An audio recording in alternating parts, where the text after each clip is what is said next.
life, now they don't need those who have helped them.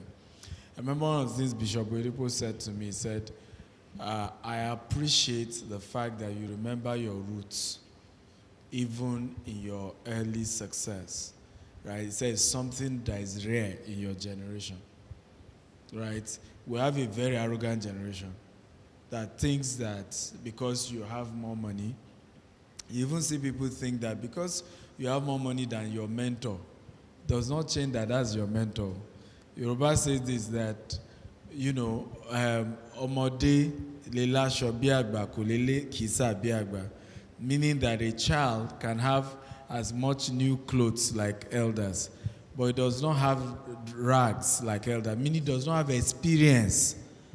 Are we together now? Like what? Like elders.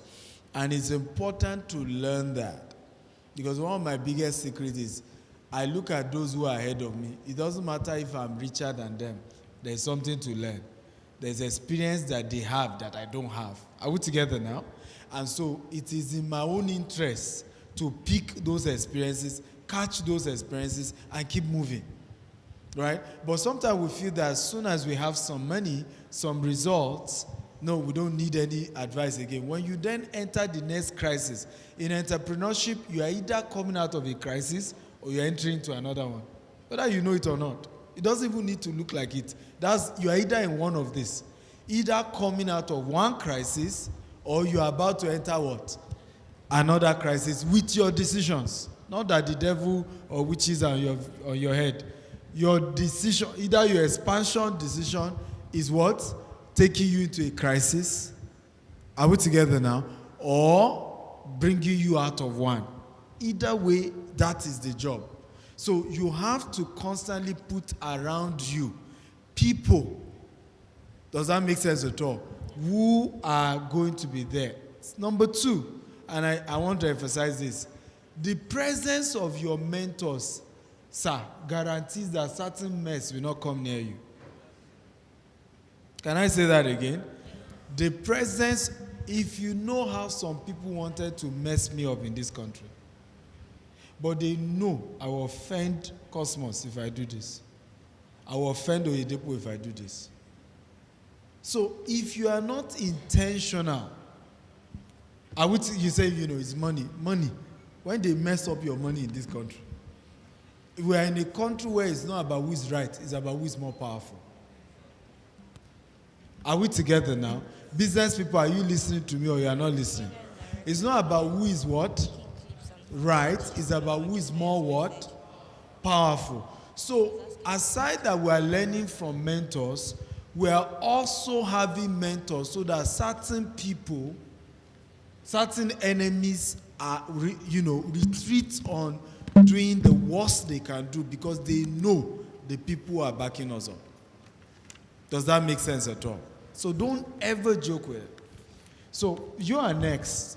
You went into real estate development. How was it? Okay. So I had to learn when I got into real estate development. I would like to say that for my transitioning, because I was an agent, majority of our partners were my clients. Yes. Whom I sold to. We built relationships. So as an agent, building trust, building relationship is very important. It's what you must not joke with. So being an agent is not all about the transaction.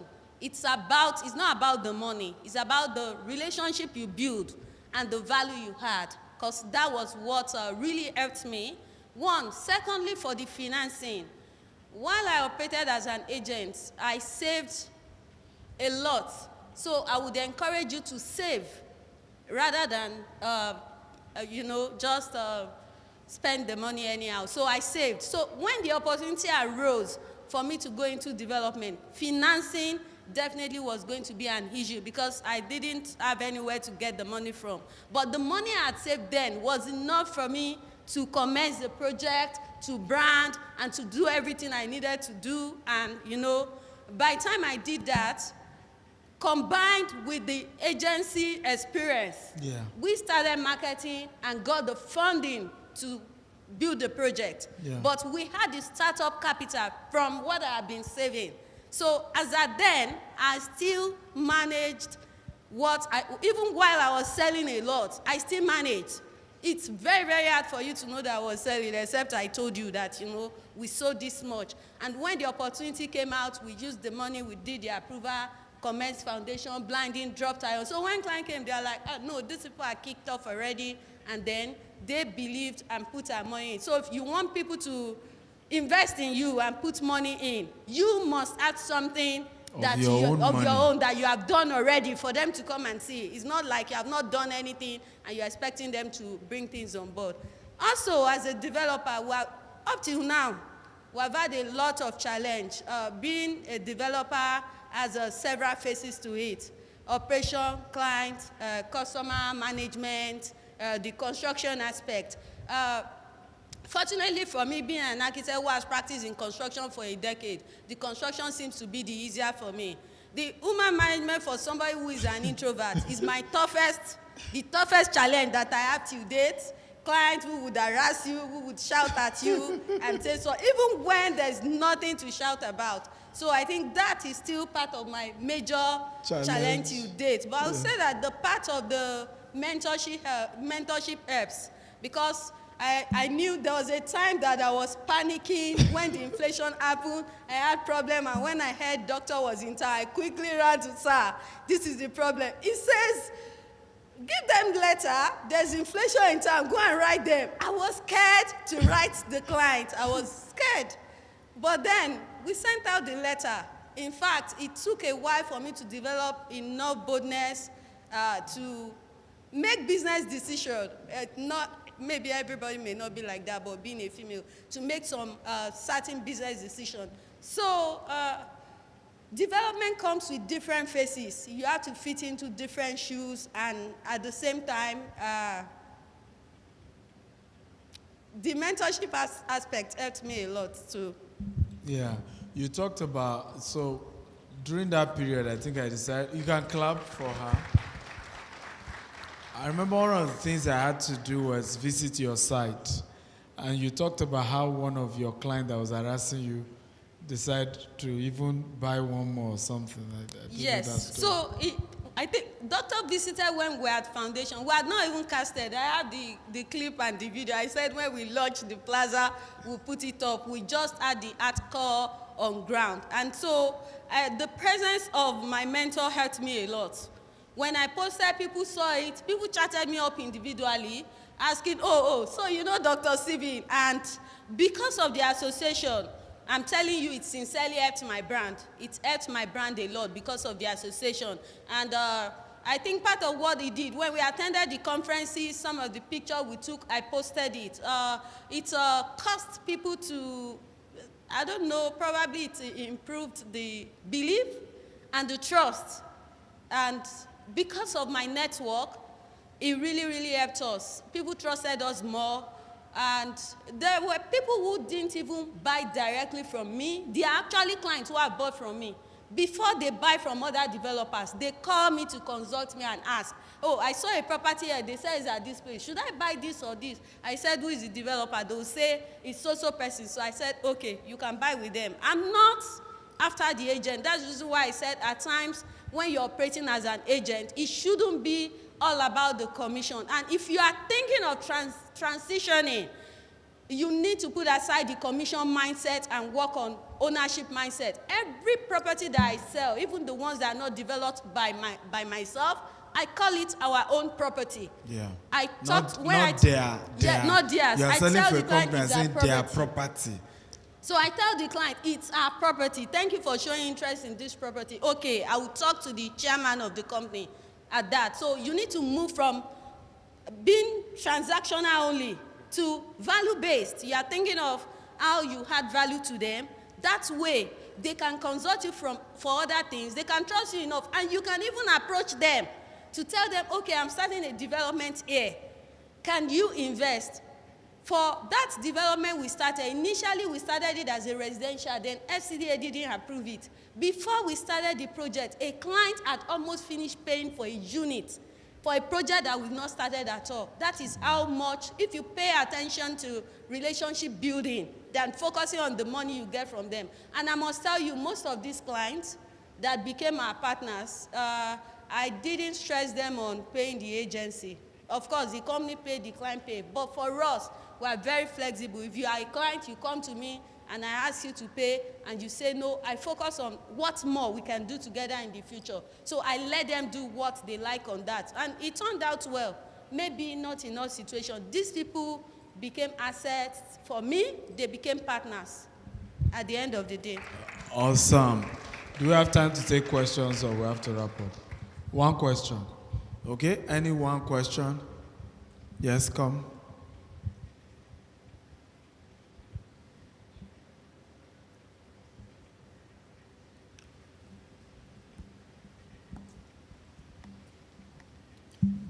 Thank you very much, sir. It's been very impactful. And one of the questions I would like to ask is, as a developer in terms of property acquisition, beginning from land, what are some of the common red flags, that you should identify in order to avoid acquisitions that may lead to litigations and all of that? And then how do you protect your client's interest and also protect your reputation in the course of acquiring properties for development? Thank you.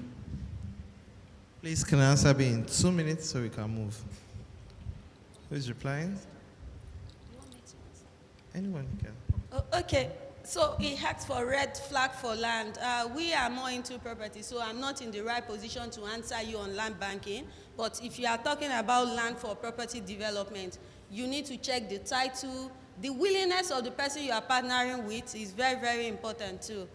Protecting your interest, protecting your client interest. The document is very important, and sticking to part of the earliest things we decide to do is we were going to stick to government policies and regulation. Not try to. The first project gave us a challenge because we were putting residential, government says it's a commercial area. At the end of the day, we came up with the model that stick to government regulation. So you can protect your client interest by deciding to stick to government policies and not go against the government. Because what happened at the end of the day is, if the project is developed and the clients are there, the government comes and give them, they call it contravention, then they have to pay the government every year. You walked into it and put them in that situation. So I would say from the part of stick to government policy, don't go against the government policy. I believe they can tell you other things to look out for. Okay, in addition, two things I would like to say is, first of all, please, let's not neglect the place of legal counsels, like legal advisors. Work with a competent lawyer. Run all your documentation through a lawyer, a law firm.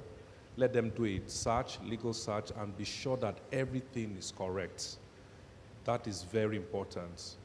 And I've said this before, because this is ground zero. We are entrepreneurs. There are things we usually don't teach, but we have to say it in forums like this, which is, in Nigeria, everything can be right and still be wrong.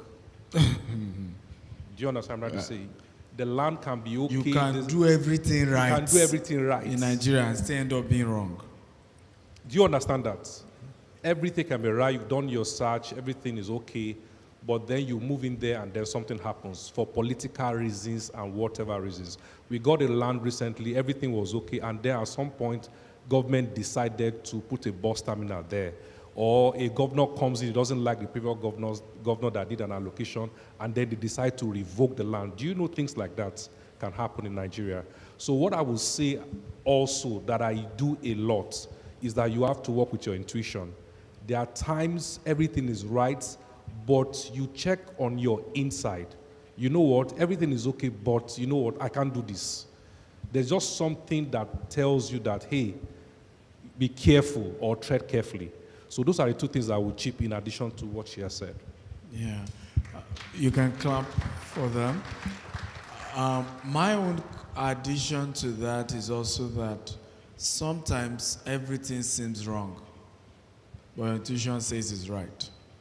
A case in point is opening our Dubai office. It was just after COVID-19. Most countries, you can't even travel easily.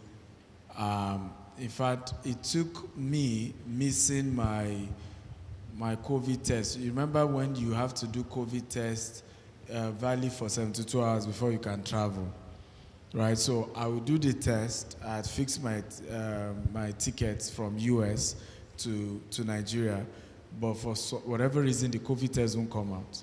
I did the first one, then later they said I should go to private clinic. I paid $250. Even the private clinic one that comes out in 24 hours didn't come out. And when things happen like that, I know God wants to talk to me. So I asked the Holy Spirit, what's going on? And the Holy Spirit said to me, it's time to open Dubai office. COVID. If you even do it, you can't be doing during COVID and all of that. And that turned out to be one of, in fact, is the only profitable business we have today, our Dubai business. Right? So it's important to know that you also, like he said, the intuition, sometimes it doesn't, by looking at it outwardly, right? It doesn't look right, but deep inside, right, you are convinced that it's the right move. You go ahead. And there's sometimes everything look good on the outside. It looks perfect, and your intuition say it's the wrong one. So very, very important to know that in business is not always just outward. There's a spiritual dimension to it, right? Dangote has over 1,000 affairs that do yalla.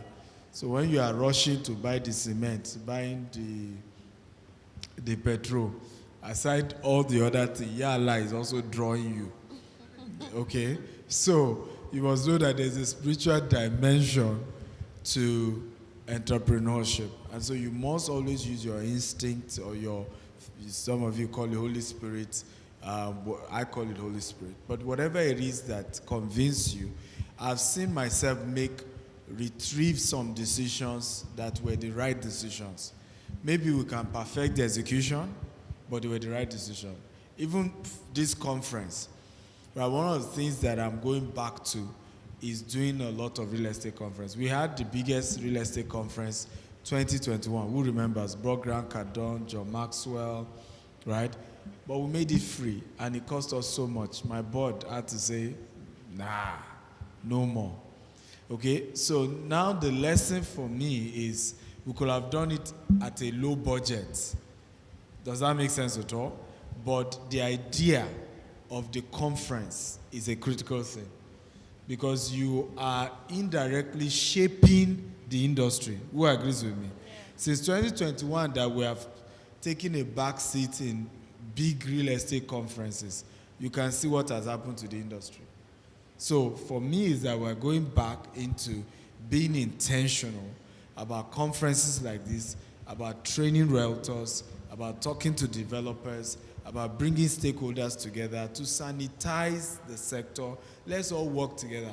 The kind of beef that is going on in my sector, I can't understand it. This developer is fighting with this other developer will not be your friend if they notice you are talking to this other one. And I'm saying, can't we understand that we are building a sector? We are building an industry. We need to have an industry first before we can know who is Oga, who is not Oga. Who knows what I'm talking about? The industry has to stand before you can now say, who is this, who is that. So your ego needs to go aside. Let's build an industry. And I'm willing to raise another set of 18 developers today. Who is excited about that? Right? 18 developers. And we've been announcing it, but today is the official day we're executing it. I'm giving you a land worth $1 billion. Right? You're only depositing 10% of that. And I will give you all our templates, give you all the mentorship. Even the mentorship I charge $40,000 for, you get it for free. I will walk your hand. Your flyer, I will review it. Your documentation, everything, I'll work with you on it. And you start your own business. And you sell it in your name. You collect the money in your account. And you have all the support. And it's important to say this because if not for an estate inside an estate that I started with, we will not be here. Because that same land had issues. But the bigger company I was under went and resolved it. I didn't have Today now, our chairman is Michael Kiro, former IG of police. We have lawyers. We have 2 SANs. We have, in Nigeria alone, we have almost 10 law firms. So we can defend ourselves. But at the beginning, you don't have all that structure. Are we learning at all? So I had to, my first estate was, 50 acre under another person's 250 acre. It's always the easiest way to enter because somebody is still backing you up.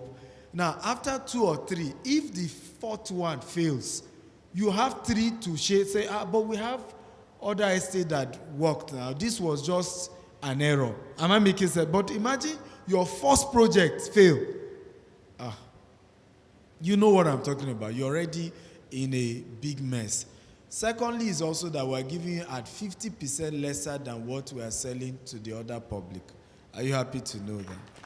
50% lesser.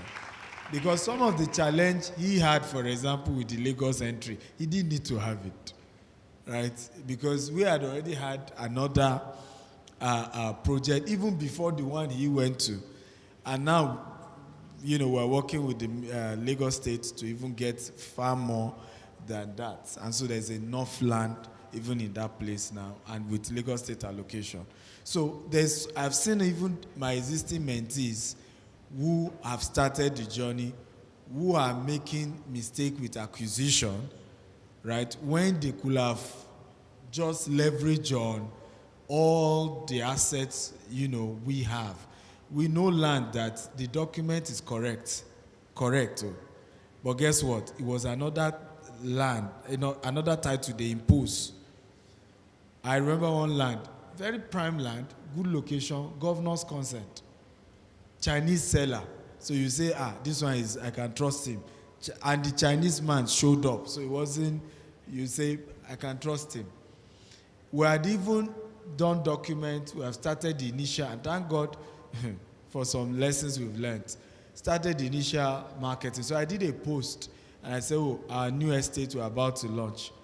One guy just entered my DM and said, sir, I'm a surveyor. That land, check it. The governor's consent, right, is of another land. He said, try and match the consent with the survey. They don't match. I say, hey. So quickly, we then went to check. And truly, it was like that.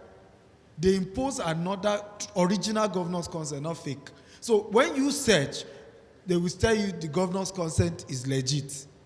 I don't know that you understand, but it's not the governor's consent of the land that they have given you. So when I then confront the Chinese man, I say, me too, I was calm like that, but they say it's easy to rectify it. I say, how now? Right? So, to perfect understanding legitimate land, it took us about 8 years. In these 18 years.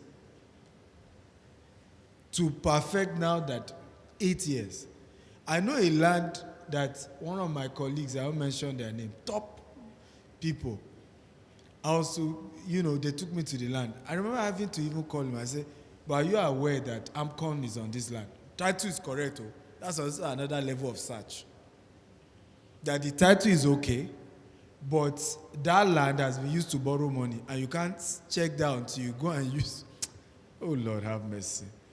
Right? So I said, are you aware that AMCON has already taken over this property? Because the owner had borrowed money with it. They say, that land has issues today.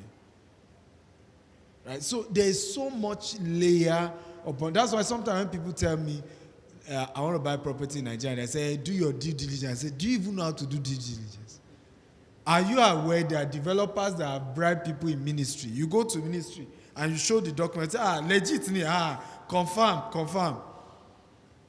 Right? Meanwhile, that property has issues. Right? And you are deceiving yourself to say, it's a legit land, legit what? What? I remember another land, governor's consent.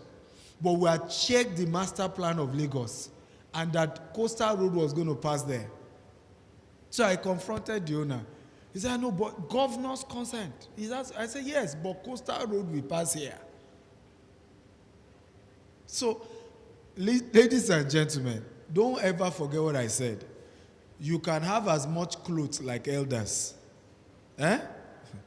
But you don't have as much what? Experience. Right? So you can leverage on that. You can leverage on that. So we're going to be giving 18 people the opportunity today. Remind me if I forget. I hope I won't forget. Opportunity to get into real estate. You get a land worth £1 billion from us, and you start your journey. Who is interested? Okay, hey, too many people. Well, we'll find a way to select our first 18. God bless you all. And Okay, thank you for pictures, coming. pictures. Let me celebrate our speakers one more time.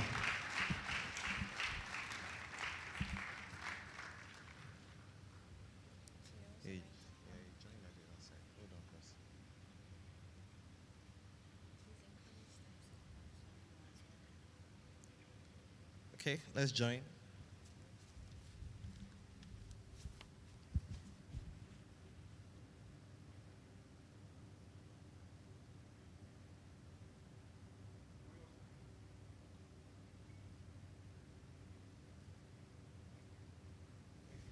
Okay, let's clap for them, please.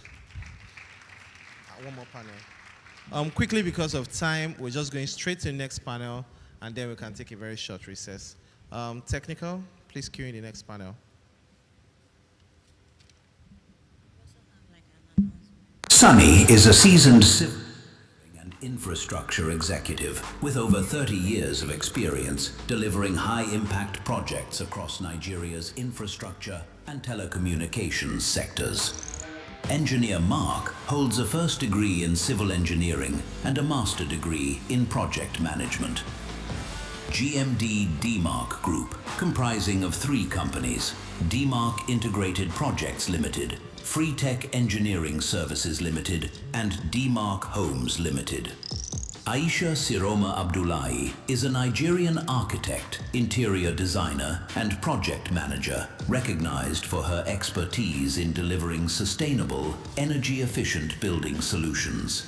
Based in Abuja, she currently serves as an assistant general manager, where she oversees the civil and building department and manages large-scale infrastructure projects across 22 airports in Nigeria. All right, with a clapping ovation till they get here. Let's keep clapping. Yeah. So this panel is on real estate development, quality construction, and project delivery. Please, once again, let's welcome our panelists.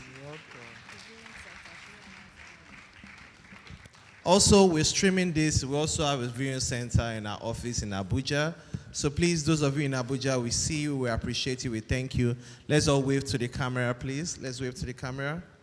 Let's wave to them in We Abuja. have a huge number of viewers on YouTube and Facebook. Can we celebrate them? Our Please, let's online clap for them audience.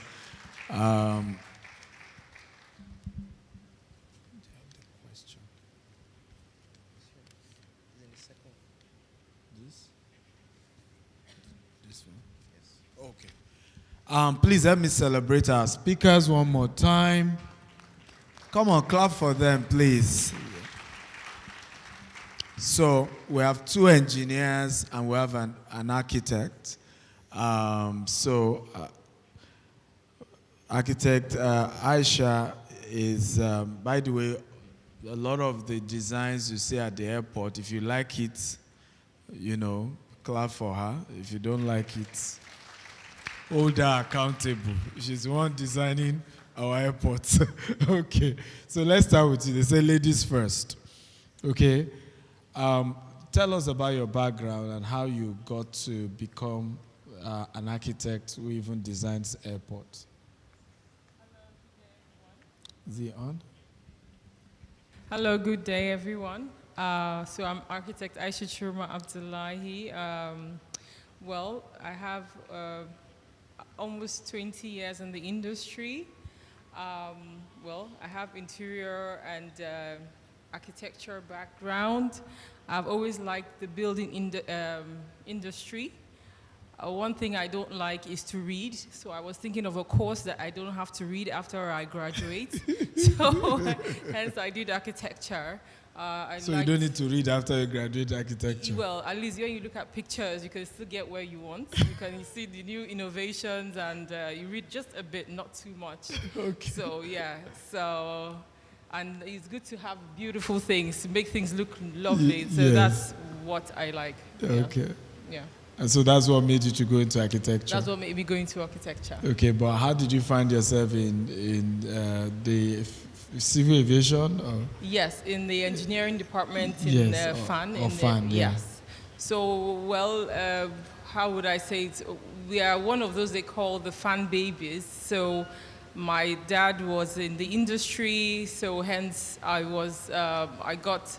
I came from UK just for a holiday. I got 2 jobs in the UK in architecture. I just came for a break, and he was like, "Oh, just I don't know how it just happened," and I got into FAN. But well, I wouldn't say it was a bad thing since I got married and have my kids here, so it worked out well. Okay. You can clap for our place. Thank you. Engineer Mark, tell us your journey into engineering. Okay. Good day, everyone, once again. I want to thank GTEx Holdings once again for this gathering, especially their chairman for putting this kind of events together. It's very, very educative and impactful. So my journey as an engineer, even from childhood, when I was a child in primary school, I always have love for built environment. I will go to school, I will come back, I will go and pluck palm trees and make a hut outside our house. So sometimes I will just go there and say, this is my home. I'm telling you, as a young child. So when I finished secondary school, I went to technical college. From technical college, because of my love for engineering, I decided to go and read civil engineering. So when I graduated, I worked for some years in a multinational company before I now floated DMAC Integrated Projects Limited. So it's just the passion for built environment. If you give me any land, I just want to see something beautiful come out of that place. That has been my desire, and that's how I found myself to be an engineer. Thank you. Awesome. How about you, sir, Engineer Suki? Good morning, everyone. Good morning. I want to use this opportunity to appreciate Dr. Steve Akintayo for the privilege of me coming here and to congratulate you for the 18th year anniversary. And I would like to speak about myself. I graduated with civil engineering from Bida Poly with a distinction. Then after which I worked with the M-Plan Group, a group of consulting engineers for 12 years. We were into dams, water in the north. So I worked more with the river basin authorities as a young graduate. After which I went for my master's degree in the UK, Newcastle University. When I came back, I joined Airtel, V-Mobile then. I worked in the telecom space. Most of the V-Mobile sites in Lagos, I was the manager Lagos region. As at the time I was leaving, over 600 sites were under my supervision before I now left and joined another business which was it was a diversified business. They did real estate, they did roads, dams, and other stuff. And I will speak about the real estate because that's why we're here. We started the first smart city project in Anambra State, AMC project. That's a Millennium project. And it was a 1,000 hectares project. And we did this successfully. I was the project director there. I retired early this year in January.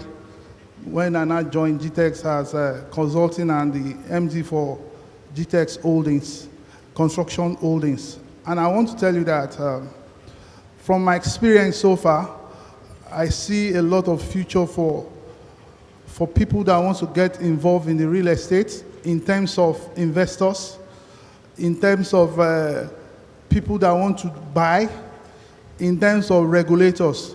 And I see the opportunity here where we have people that are there as players, and I don't know if we have investors here. Investors are the people that want to build.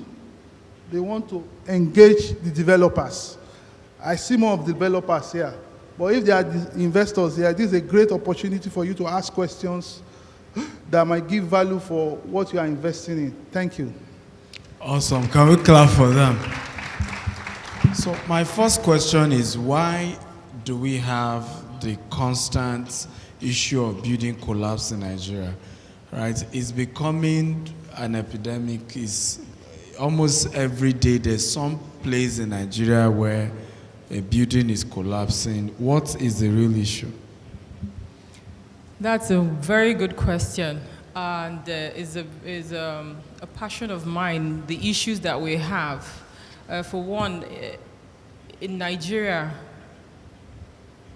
people don't appreciate the professionals. They use the quacks. You know, we went to school for 6 years for the course. We have the engineers and the likes, but they end up, even if you do design for them, they don't even want to pay you what you're due for your design. Or if they do get your design, they do go to maybe their brothers, their relations to end up building for them. At the end of the day, they use substandard materials. The foundation is not solid. You know, there are issues upon issues like that. I have a friend that just came to me that he has already, his building had already gotten up to the decking stage, and it collapsed, the whole building. So what does that mean? That means he's lost his capital, he's lost time, he's lost everything you can imagine. And now we are now trying to help him build again from scratch. So what has he done? So you thinking that you're saving from not using the professionals, he has lost like double, triple times. So we have so many situations like that. In the north, where my parents' house is, that's my personal story. We built near maybe like a floodplain area, so it's on a lower plane. It's a lovely house, but we're supposed to have done some soil tests. We just say, oh, it doesn't matter. At the end of the day, we now built the house in the where is lower, where we should have built close to the rocky side. So even though the house is a beautiful house and everything, like almost every 2-3 years, there's a flood issue. So from those kind of things, I realized that it's better to do the right thing and the right time, do your planning right, to save yourself all the hassle that you thought you were being smart. So, so there's so many issues like that. And of course, the structural people will tell you their own issues or with their foundations and whatnot. Okay, beautiful. Yes, go ahead. Okay. The issue of building collapse is multifaceted. Using professional is one thing, and also the kind of materials we get in the market out there is also a major issue. 2023, I was at Council for the Registration of Engineers Conference in Abuja, and the chairman of Standard Organization of Nigeria, Executive Secretary, he was there. So we wanted, me personally, I wanted to, take him seriously up on some of these issues. You see, this issue of material, substandard material, it started gradually. First, you take things like reinforcement rod that is supposed to be 16 mm diameter. First of all, they reduce it to 15.5. From 15.5, they came to 15. Nobody said anything. From 15, it came to 14.5. And even now, I can tell you some reinforcement bars you get in the market in the name of 16 mm are 14 mm. So I think that the regulatory agencies also are part of the problem. Because if you are really looking for high quality material that meets the correct standard, it is very, very hard to get them in the market today. So what you find out, even though you want to use professionals, getting material that of high standard quality is becoming difficult, especially when it comes to all this issue of steel that some of them are being produced here or are being imported. So I feel that apart from using professionals, issue of some standard material is also a very major issue and needs to be addressed. And the body in charge of this is Standard Organization of Nigeria. They are to check all these things. Go to market, you buy some roofing sheet. In fact, if a child will throw a stone on top of it, the thing will get a hole inside. So it's a major issue of getting the right quality of material to do the job is also there.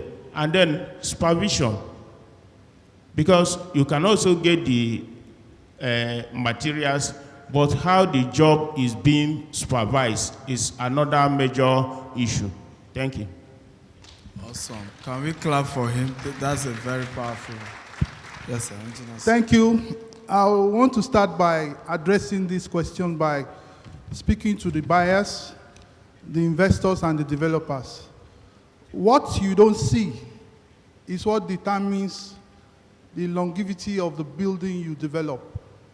What do I mean by that? When you are building or you engage a developer as an investor, there are so many activities that you will not see. You have to take it as a responsibility as an investor to show presence. You don't come when the tiles, the doors are all there. You need to be there at the foundation. You need to be there at the things you will not see. It is very important. And I'll speak to the developers too. As the head of a developing organization, you need to put factors in place to ensure that there is visibility in activities that will be done after a while, will be covered. You will not see it. Most of the failures you have in buildings, collapse and all of that is due to poor workmanship, poor quality, and people hiding and jumping processes. So it is very important as a developer, investor, to ensure that you know this. Now, let me speak to the buyers. As a buyer, a developer has shown you a piece of land and the place is in a waterlogged area. It is your responsibility to find out what kind of foundation are they deploying, what are the processes of the things they are going to do. If you don't do that and they go ahead and do buildings without putting the right foundation in place, let's say you are supposed to have a piling and they go and do something else, obviously that building will fall. And we need to be very careful in all of this. I won't want to explain more on what my colleagues have talked about. It is very important as a developer to have a third-party inspector. You have to have a third-party inspector, not your staff. Not your staff. Third-party inspector. Get a consultant that will be solely reporting to you or whoever you put there as the lead person responsible for the project. What that third person does is to ensure that the specifications of the project is followed. What are these specifications? Nigeria has a building code 2006 that you use in guiding the specification of what to do while you are building. That person is supposed to ensure that these things are done. You know, when you start a foundation, you go to areas. I live in Lekki area. You go to areas in Lekki, you see that when it rains, the place gets flooded. Yeah. If you live in a house that is flooded, I don't see the difference in a house that has collapsed. You know, it means that you can't live there. the whole place will be damped up and all of that. But if there was proper inspection by a third party, when you were building, you would have captured the right place to start the building from. But most times, you see people cut corners. Yeah. They don't want to do the right foundation. They don't want to take the right depth. That's the depth. That depth, you need to take reference to an existing road. Yes. They taught us that in school. It is when you do that, you can ensure in 20 years, when it rains, water will enter your house. But most times, you see people just do what they like. And you now start living in the house, you will not be happy. You'll be spending money every year, and every year, and every year. And finally, on the collapse itself, what actually happens when building collapse? As mentioned, materials, if you use the wrong materials, surely the house will not stand the test of time. When you use a bad supervisor, a thief as a supervisor, you are going to have problems. I'll give you an example. While I was working on the telecom space, I've been to sites where someone mentioned earlier on, you work on intrusion and all of that. I go to sites where you are building towers. You build telecom towers. I supervise over 650 towers. Since 2002 till date, none has fallen down. You go to sites. I thought you would clap for him for that one. Oh, thank you. You go to sites, you should have this intrusion. That should be things you should look out for. You should look out for. When you go to a site that has been excavated, has been backfilled, ask questions. Even if you have to demolish, you see a foundation that has honeycombs, that has issues that is not properly done. Tell them you want to see it. They will tell you, no, don't break it. Ask to break it or you test it. It's better you correct, you demolish the foundation than for the house to fall down. So you need to look at all of this. So this is a carry-on call to developers. You need to put the right people to do your work. You must have certified people. You don't put someone that is 40 years experience, 60 years experience. He has built so many houses here and there, but all he's been doing over the years is rubbish. You need to have a certified engineer, a certified architect, a certified building practitioner. But when you don't do that, I'm not saying some of these people are even very, very good too. You need to watch them. That's why you need a third party. Yeah. You need a third party. Because you have certified people that are not really good. Are you getting me? I'm saying that because I'm in the industry. So please, for us to reduce collapse in Nigeria, we all need to be responsible. Don't say because you have plenty money, you have given your job to the developer, then you go away until the day they finish the building. I can assure you, most times, things that are not supervised will fail. Thank you. Wow, let's clap for him. I can see him talk with passion. Yes. I wanted to add one more thing to that. Remember the tower that collapsed? What's that tower in the island that collapsed? So from investigation, we heard that maybe it was meant to be, let's say, 12 floors, but then they like increase it. Yeah, a number of floors were. So that means the foundation wasn't meant for those extra floors. So the developer still is developer that is calculating their profit that added more floors. So at the end of the day, it's a 0-0 for everyone now. Yeah. Hello, sir. Yes, sir. Okay, please, I know that for developers here, when we are saying use professionals, some of our concern is how to pay them, because in the real sense of it, qualified professionals, they are expensive. But one way you can go around this is outsourcing. How many of us here, in most cases, you do design in the office, the people that are building the structure on site are different. But in some cases, we find out that once we finish the design in the office, we hand over to those executing on site. We don't even call those people who did the design from time to time to come and look at what we are building. So you shouldn't be scared about using professionals, because in a building project, for example, there are a lot of professionals that are involved, ranging from structural engineer, architects, MIE, quantity surveyor. you can work with these people on need basis, but always try to involve them.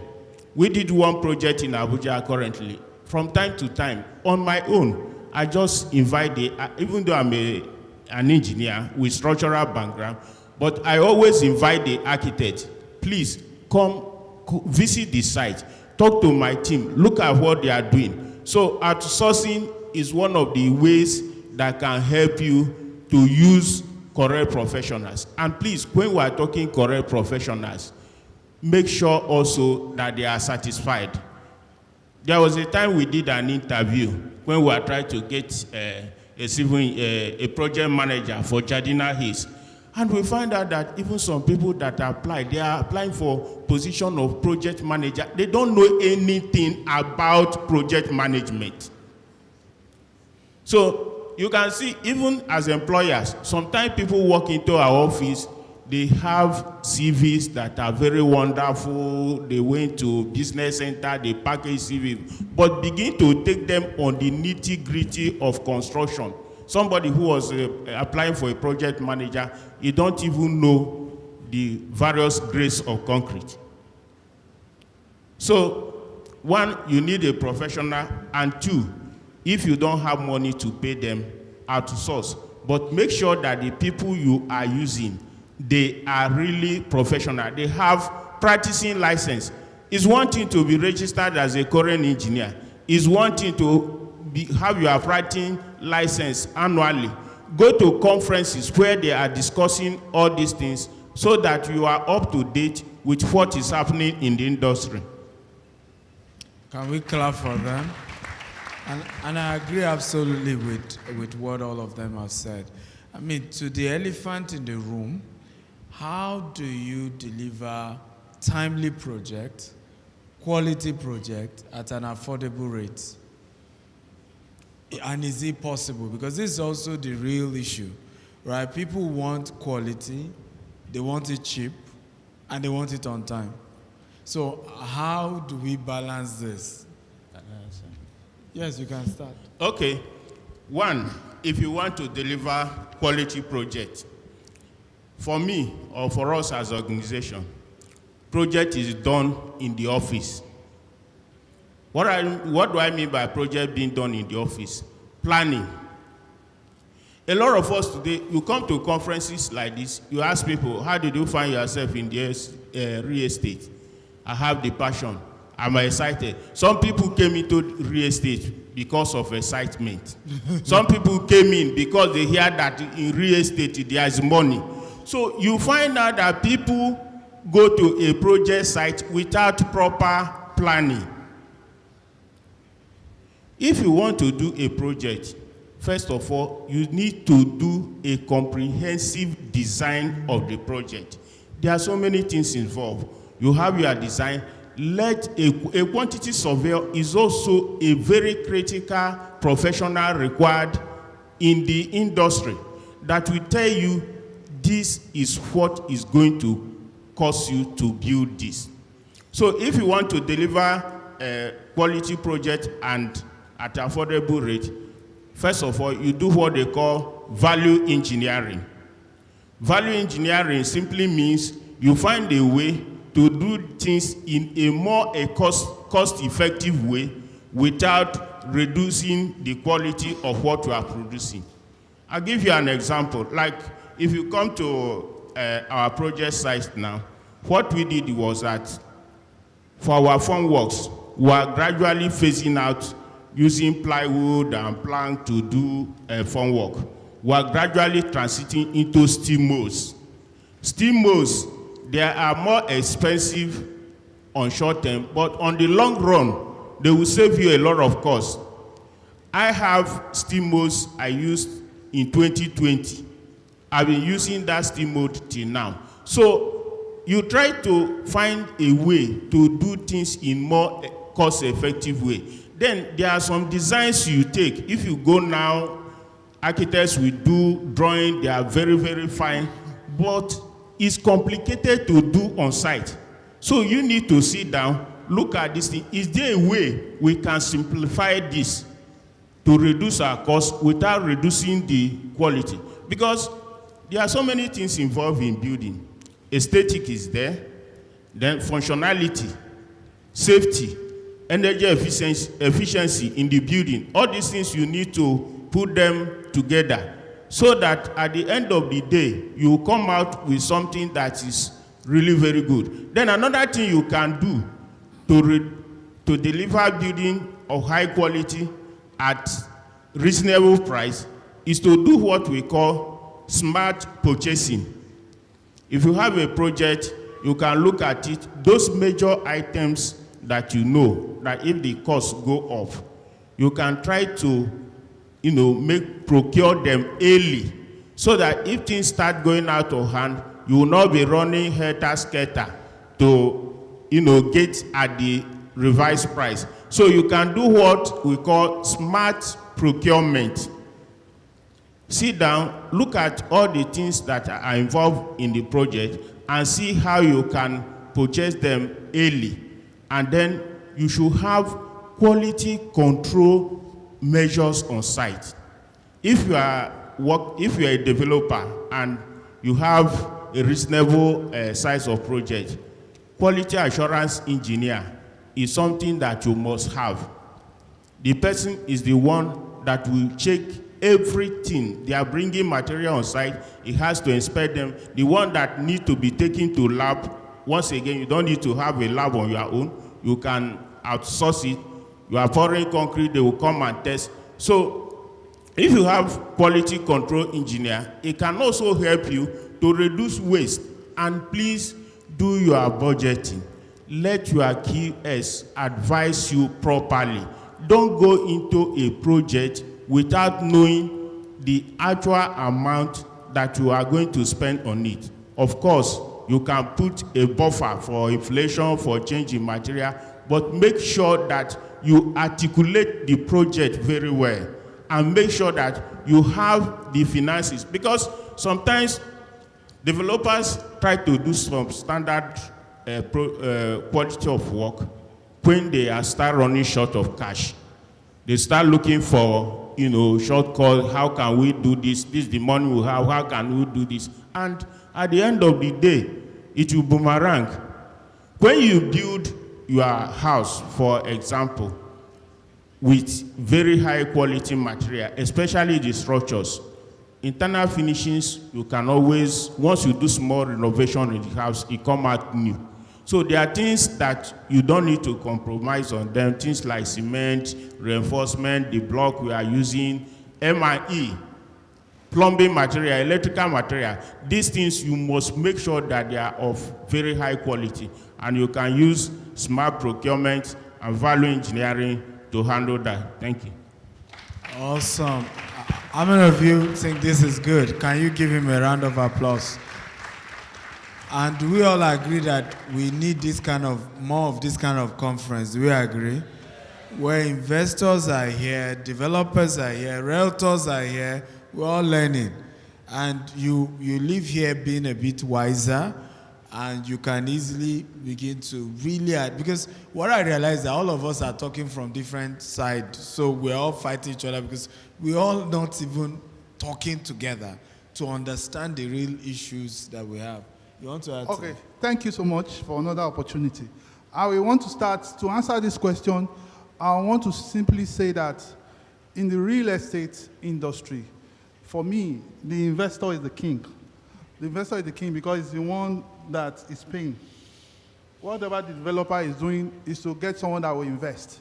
So, and the bottom line to have customer satisfaction for the investor is one, when you are building and you want to put into consideration quality, the construction, and the deliverables, one, you must ensure that the property you are building is safe after completion. You have to ensure that it's not just safe, it's durable. Then you also have to ensure that being durable, it should meet the requirements that you promised. That is what the investor wants. And for me to answer that question now, it means that having met these three conditions, then you have to deliver the project timely. with all the documentation. There's no point having a building completed and it gets demolished because you don't have the right documents. If you are fortunate, you've been pushing people away from the regulators.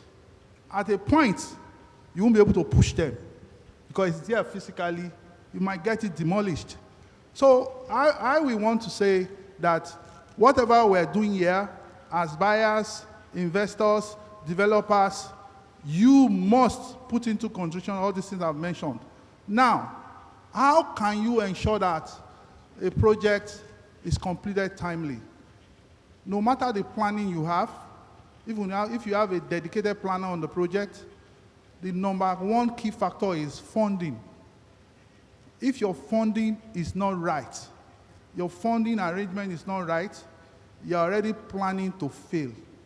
So funding is what drives it. What model are you using? That model that you are using is what will determine how fast or how you are going to follow the plan. And when I say funding, there are things that after you have planned, there are things that are off the shelf. They are not off the shelf items. Let's say you are building a skyscraper. You have to buy lifts, you have to buy so many things, doors and all of that. These are things that you need to get from the manufacturers and you need to pay for it upfront. If you don't do that and you are in a depressed economy like we have in Nigeria, what happens is that you plan something for $20,000. When you need it, it will become $50,000. Yeah. You have already failed. So what it means is that if you have planned properly, you can get all the funds ready and buy those things on time. When you buy all those things on time, it means that if there is inflation, and we are very certain, we live in an environment where it's very aggressive. Inflation is very, very aggressive. Someone said the inflation we have in Nigeria now is 17%. It kills the developer. Yeah. And you can't go back to meet the investor that this thing has changed, especially if it has been properly documented as a contract. You understand me? So that's why in the real estate industry, there is always issues. And when you are dealing with business associates as buyers, investors, developers that are not knowledgeable, you start hearing what doctor was talking about, they will be arresting you, they'll be reporting you, and all of that. But if you have planned very well, you'll be able to have, and how do you get this funding? There are various ways of getting funding. One, you can have a situation where your contractors, your subcontractors can fund the project partially while you raise some substantial money which you are going to use while you are using them to do the work. You understand me? So, and you can have equipment leasing arrangement. You don't have to be a developer and have a grader, have a bulldozer, have 40 trucks. You can do lease arrangements at an agreement that satisfies both you that is leasing and the one that is buying, that is paying for it. And if all these things are done, you'll be able to mitigate funding issues. Then you need to get the right people. When I say the right people, there are processes in building. There are processes you have to follow. And if you miss any process, it's going to cost you money. Like I said, if you get the impact of the building wrongly, you will not finish on time. Yeah.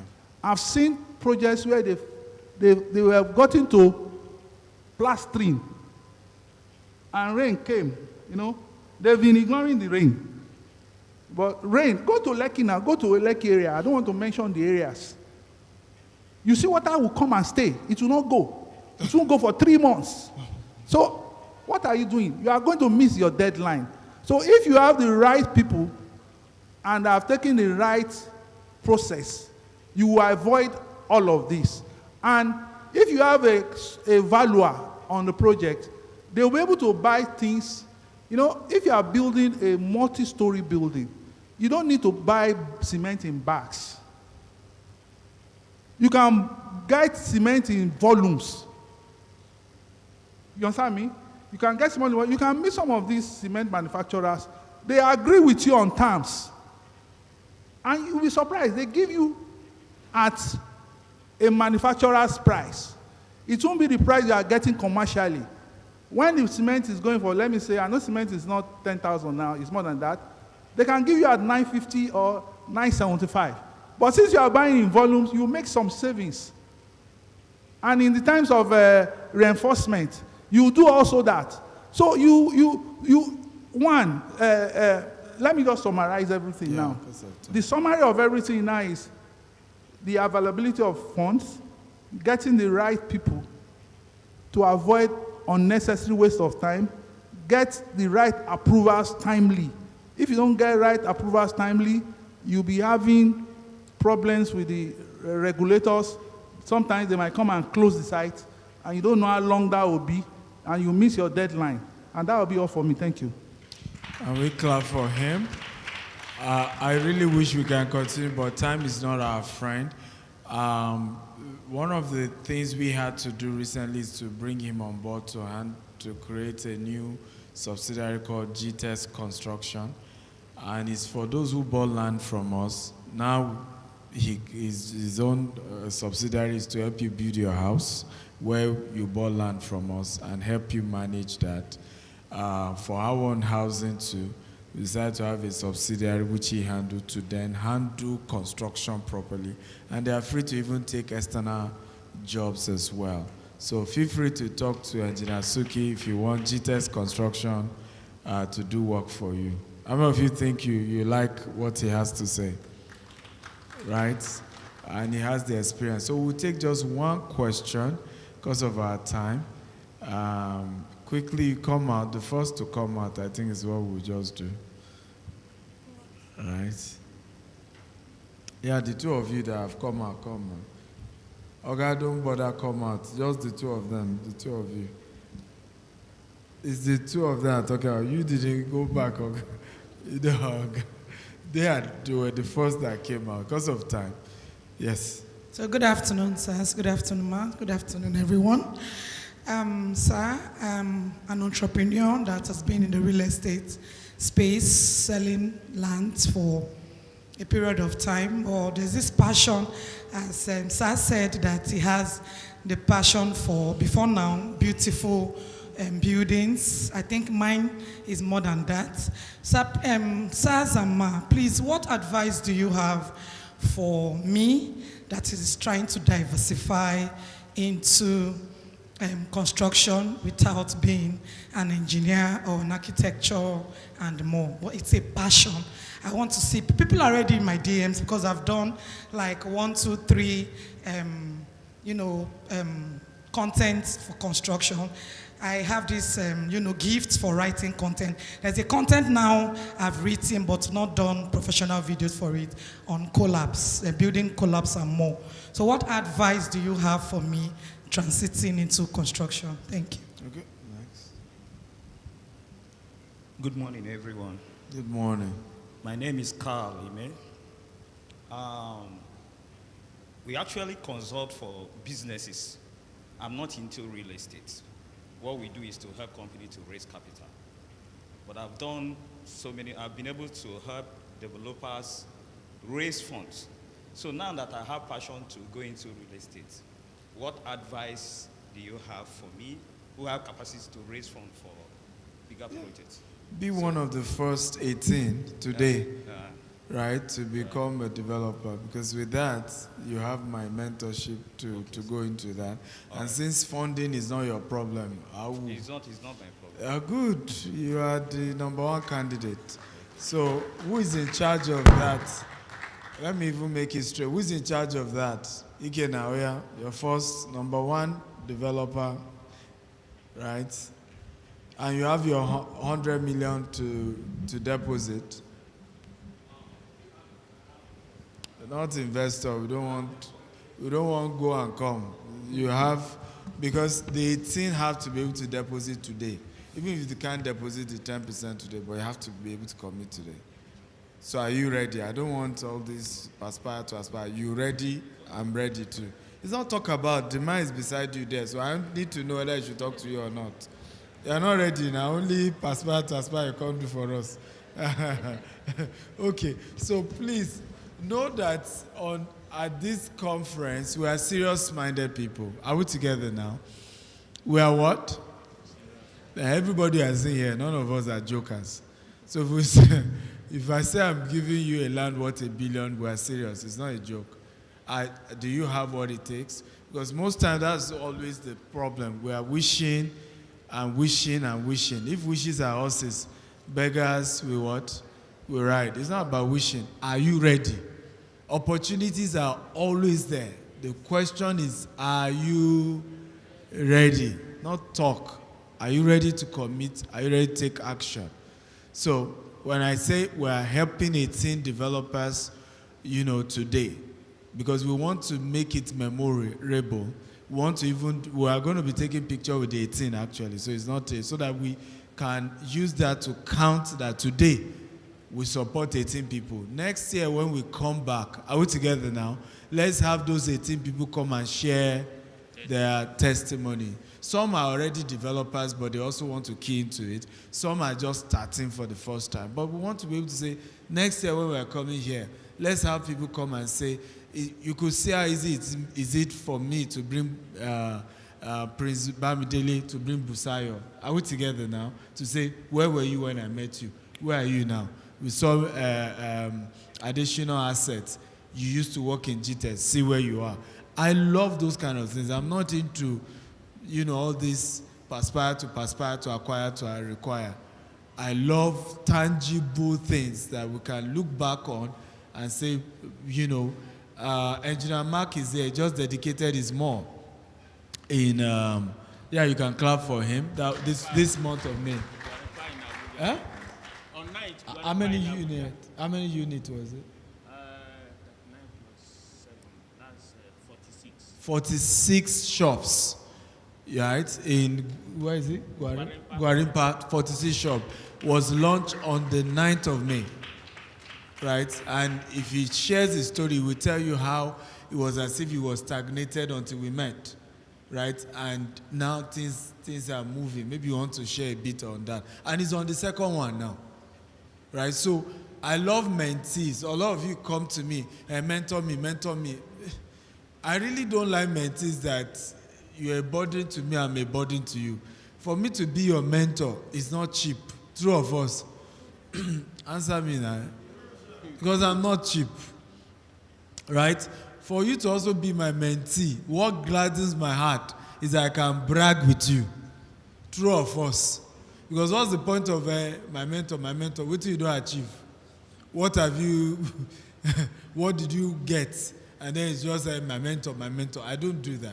I love mentees that I can say, this is what he's doing. This is what they are doing. This is the progress that has been made. This is the growth. Everybody that is speaking here today are people that one way or the other have inspired them to do great things. That is worth showing. That is worth celebrating. Are we together now? So if you are coming out, I've seen a lot of you raise your hand earlier. When I ask you again, because I will still ask you again, if you are not ready, okay, don't raise your hand. Because I want people who are ready. Even if you don't have the entire 100 million, but I can do 50, or I have 25 to commit, and in 30 days I can raise the rest. That makes sense to me. None of this is easy. When I started our project, yes, somebody gave me a land, 50 acre. He gave me a deadline to start paying. Just similar to what I'm doing to you people. Only to get to the land, and it was waterlogged. The water touched my shoulder. Yeah. And then it was like the building down there, so I had to be pointing. I can't even touch where my land starts. So I'm from his own estate, I'm now pointing to investors. Our estate starts from, you see that, 2 kilometers away. That's where it will start from. And I had to start marketing that thing. And today, we have more, in Nigeria alone, we have more than 30 locations, over 20,000 acres of land in our name. Right? All owned by us, debt-free. You can clap. It's not easy. Maybe beans. Right? So, but nothing comes in perfect form. That's all I'm trying to say. Are we together now? Nothing comes in what? In perfect form. I remember taking my very good friend there, who is a real estate guy. He said, now rich people, they start with water land. I would advise you not to touch it. Even my older brother said, I'm praying for you, but I don't think. But I remember saying to them, I said, I've learned over the years, do the impossible with the available. God will always expect you to do the impossible with the what? With the available. Part the Red Sea. What is available? A staff. A staff. True of us. Get thee out of your mother's house to a land that will show you. What is available? Just Abraham and Sarah. I'm not even sure he has enough resources to get the camel to the promised land, but he moved. Everything with God is that he will give you something available, then you do the impossible with it. And do you know why God behaves like that? Who can tell me why? So that you can attribute the glory back to him. Because you remember you were not perfect when you started. You remember you don't have all of it. And that it was his mercy that took you through. Are we learning here? So you have to understand, I have to take courage. I have to be bold. I have to be audacious. Right? You have to be, everything won't come perfect. When he started, I remember I came to his office when he was to start that mall. You know, he had the drawings, he had everything, you know, and it was just, even the permit was taking forever. Was it for the mall or another project? No, for the mall. It was for the mall. You know, and he just kept complaining. One day I said to him, you can't keep complaining. There must be a way out. There must be a what? There must be a way out. There must be a way out. You can't just keep saying it's not working, it's not. There must be something we can do. You can't just fold our hands and say, well, they are not giving us permit. There must be a way out. So this business is for people who are ready to do the impossible with the available. And that's why I get upset when I see other developers pulling down others. Because no developer is perfect. Mark my word here, not one. Everybody has their issues. So there's nothing to laugh about somebody in. Because it's a country where you can do everything right and still be wrong. Recently when some people were doing cho-cho-cho about us and some developer were talking, I said, should I show you my email? Since when they be reporting you to me? You now want to be, should I show you my email? Since when they be reporting your company to me? Okay? And when did I even call you? How many times do you know when I reply those emails and say, this is what's going on in the industry? I didn't even tell the developer. So you hear one story about our company, you think you have mouth to talk. How? Where? When we have stood in for the entire sector for years. The entire sector. The entire sector. So it's important to know that it's not a business of cho-cho-cho. You want to do this business. Not and it's not for chicken-hearted. Right? You see one thing, they run. It's not. It's not. You face it. You face it. One day we were in our Abuja office, and I was doing training like this. Before you know it, some EFCC guys came in, and you know that we were here. You know, you have to go with us. And I entered their bus, or whatever vehicle they came. So we're going, one of the officials now came to me, to the back, because I was sitting in the back. He says, sir, sorry we embarrassed you. We had told your boys that we wanted to see you, but he said you are in a training, he can't bring you out. That's why we had to barge into the training. I looked at him, eyeball to eyeball. I said, when we are done, we'll see who will be embarrassed here. He looked at me. I said, go and ask DSS when they came for me 2015. He said, we are not DSS. I said, you are not DSS. They report to the president. You are. So he saw that this one a mad guy. He left. I went to sit. I didn't use 1 hour there. Sir, I did not do anything wrong. It's business I did. And I told him, I said, your guy, who is a young EFCC, not the current chairman, who is a young EFCC chairman, that we hope we do the right thing. People have stolen 50 billion, 100 billion of our money. You are leaving them running away. Me, private sector, somebody do business with me, complain to you. Are you now collector? If the person has problem with me, can't he go to court? You are now using government resources to come and harass a private citizen. Okay, but do I blame anybody or you people that can't say the truth all the time? Right? Everybody just keep quiet in the sector. Everybody just keep quiet. And you will not be mocking your neighbor. When you know that you are also selling, are you not selling? If your client go and report you to, won't you pass through the same thing? So what's the issue? Can't we come together and address these issues together, both for the developer, both for the investor, both for realtors, both for construction, and solve it once and for all? And it's doable. In the moment of crisis, when we see leaders don't chicken out. They provide solutions. They provide solutions. They assemble everyone and say, yeah, what's the way forward? That's what leaders do, not cho-cho-cho. Right? And if you will do this business, you better be a leader. Be one of those who want to make a difference. Be one of those who will add value. God used us to democratize land banking in this country. Now, I didn't form that word, but I started doing content on land banking. Before you know it, it went everywhere. The entire sector benefited from it. I still have 10 years video that people are watching that is helping them to do the business. Right? We know how many innovations were the first real estate developers in this country to start doing allocations, streaming everything online. First, we're the first to use DHL. I was asking them, since when have we had partnership with DHL? It's 6 years now. You buy property from GTEX, DHL deliver it to you anywhere in the world. We started it first. 24/7 customer service, we started it first. Right? And we don't hide it. Right? I don't believe in hiding what is working for me. We share it. Try it too. If it works for you, let's all move forward. It makes sense? We will get this sector right. We will get it right. I'm not giving up. Right? We will get it right. Can I hear a louder amen? We will get it right because this is one sector that can turn this nation around. I promise you, it's one sector. If we get it right, this entire nation will turn around. We will provide jobs. We will release liquidity into the system. It's one sector, but all of us must do the right thing. So I know she has a question. Do you want to answer her? Okay. So, madam, you can sit down, please.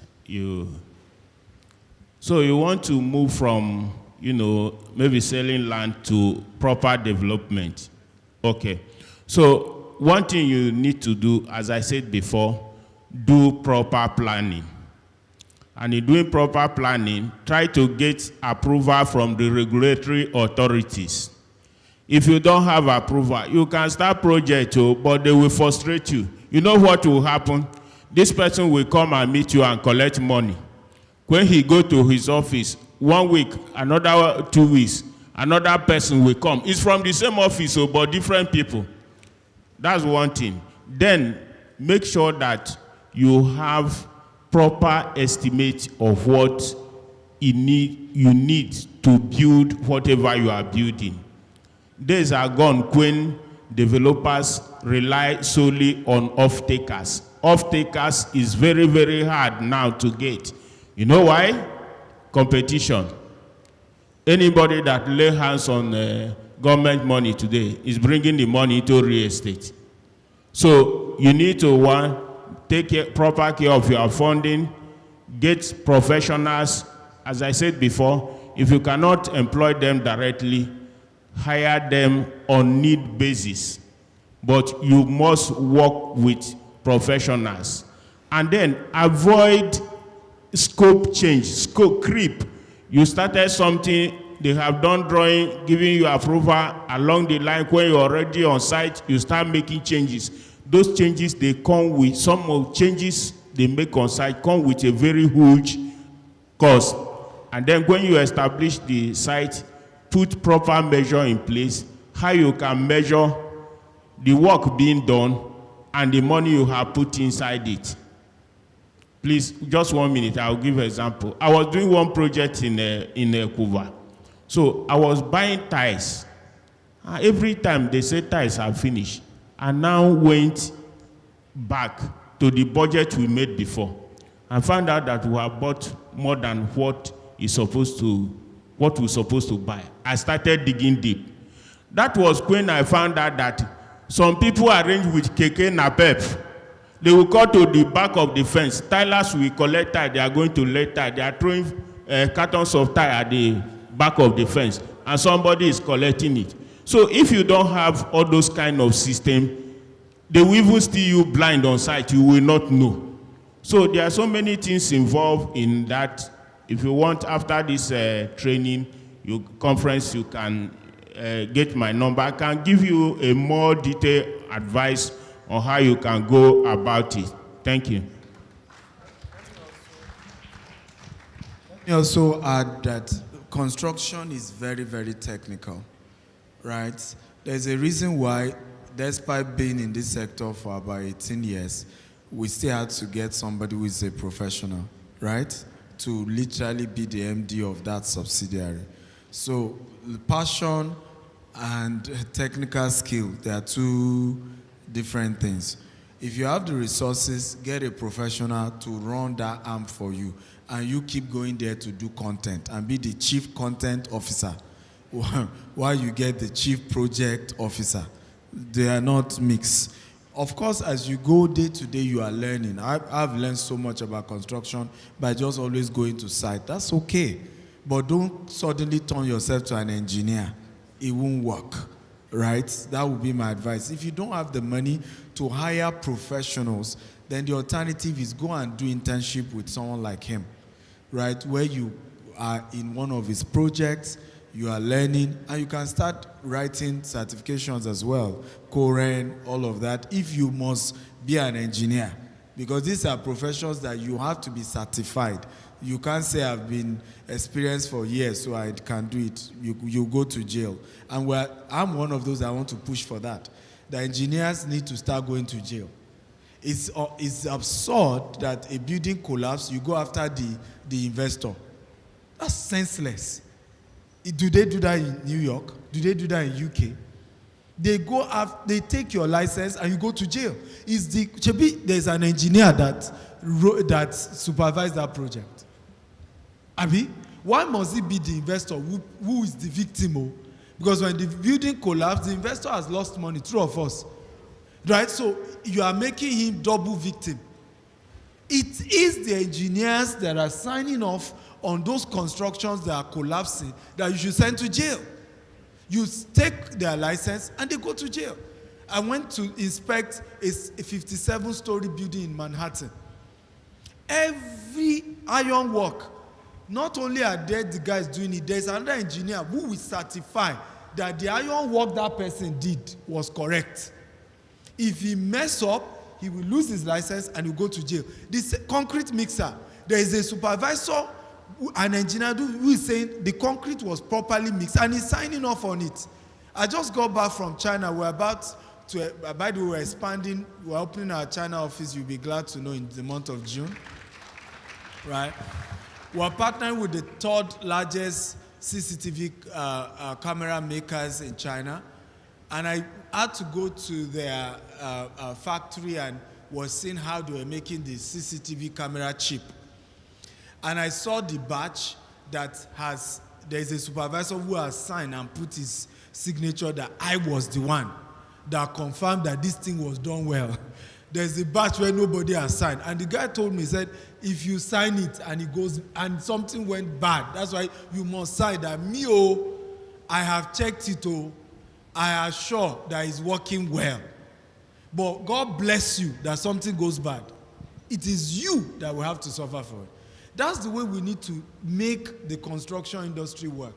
That every engineer can be accountable and can make sure that they do the right thing and not compromise. So my sister, those are the two options. Either you hire professionals, let them run it, or you now go to school and become a professional and also do internship under professionals. But you want to add to it. Thank you. So time is up. Thank you, sir. I just want to speak to you. From what you said, if I got you clearly, you are not selling land. You are selling land. Okay, great. You have a vision of becoming a developer. So what you need to do is, one, you need to look at the scale of where you are now and what you want to become, and you now seek for education to cover that gap.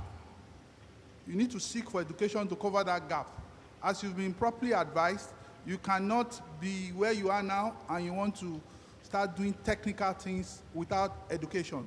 And for you to get that education, you need to humble yourself, and you need to humble yourself, very important, because I believe you've been making money doing content and all of that. So you need to be in a situation where you become teachable to understand where you want to be. And I want to be a bit of clarity to what the doctor just spoke about, having engineers jailed if there are failures on site. Yes, that should be the case, but if the engineer, I'll speak directly to the developers here too. If you are the developer, the one that you have the funds to do the project, and your engineer has advised you, he has given you an instruction not to do, what to do and what not to do, and you decide as the developer to push forward and have your way, like what happened in Lagos on the towers. What happened there was a fixed height.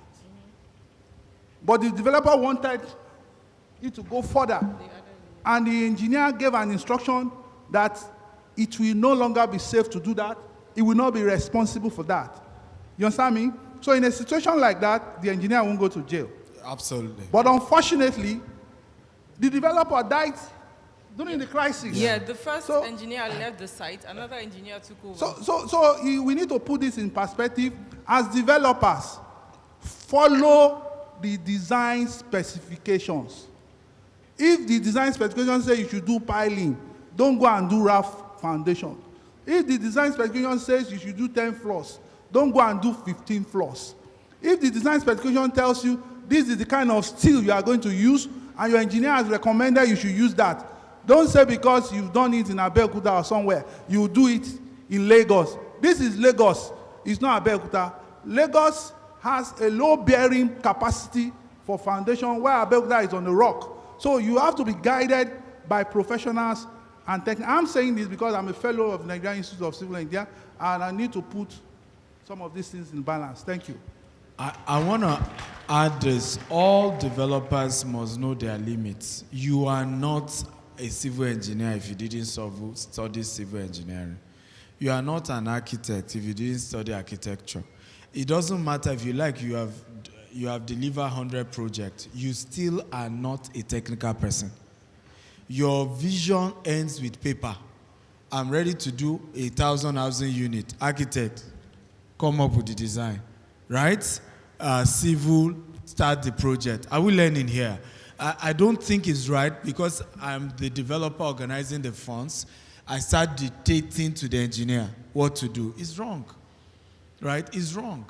And it's part of those cultural issues we have in Nigeria where I see that happen oftentimes, where people will call me, tell your staff. I say, I don't understand what you mean by I should tell my staff.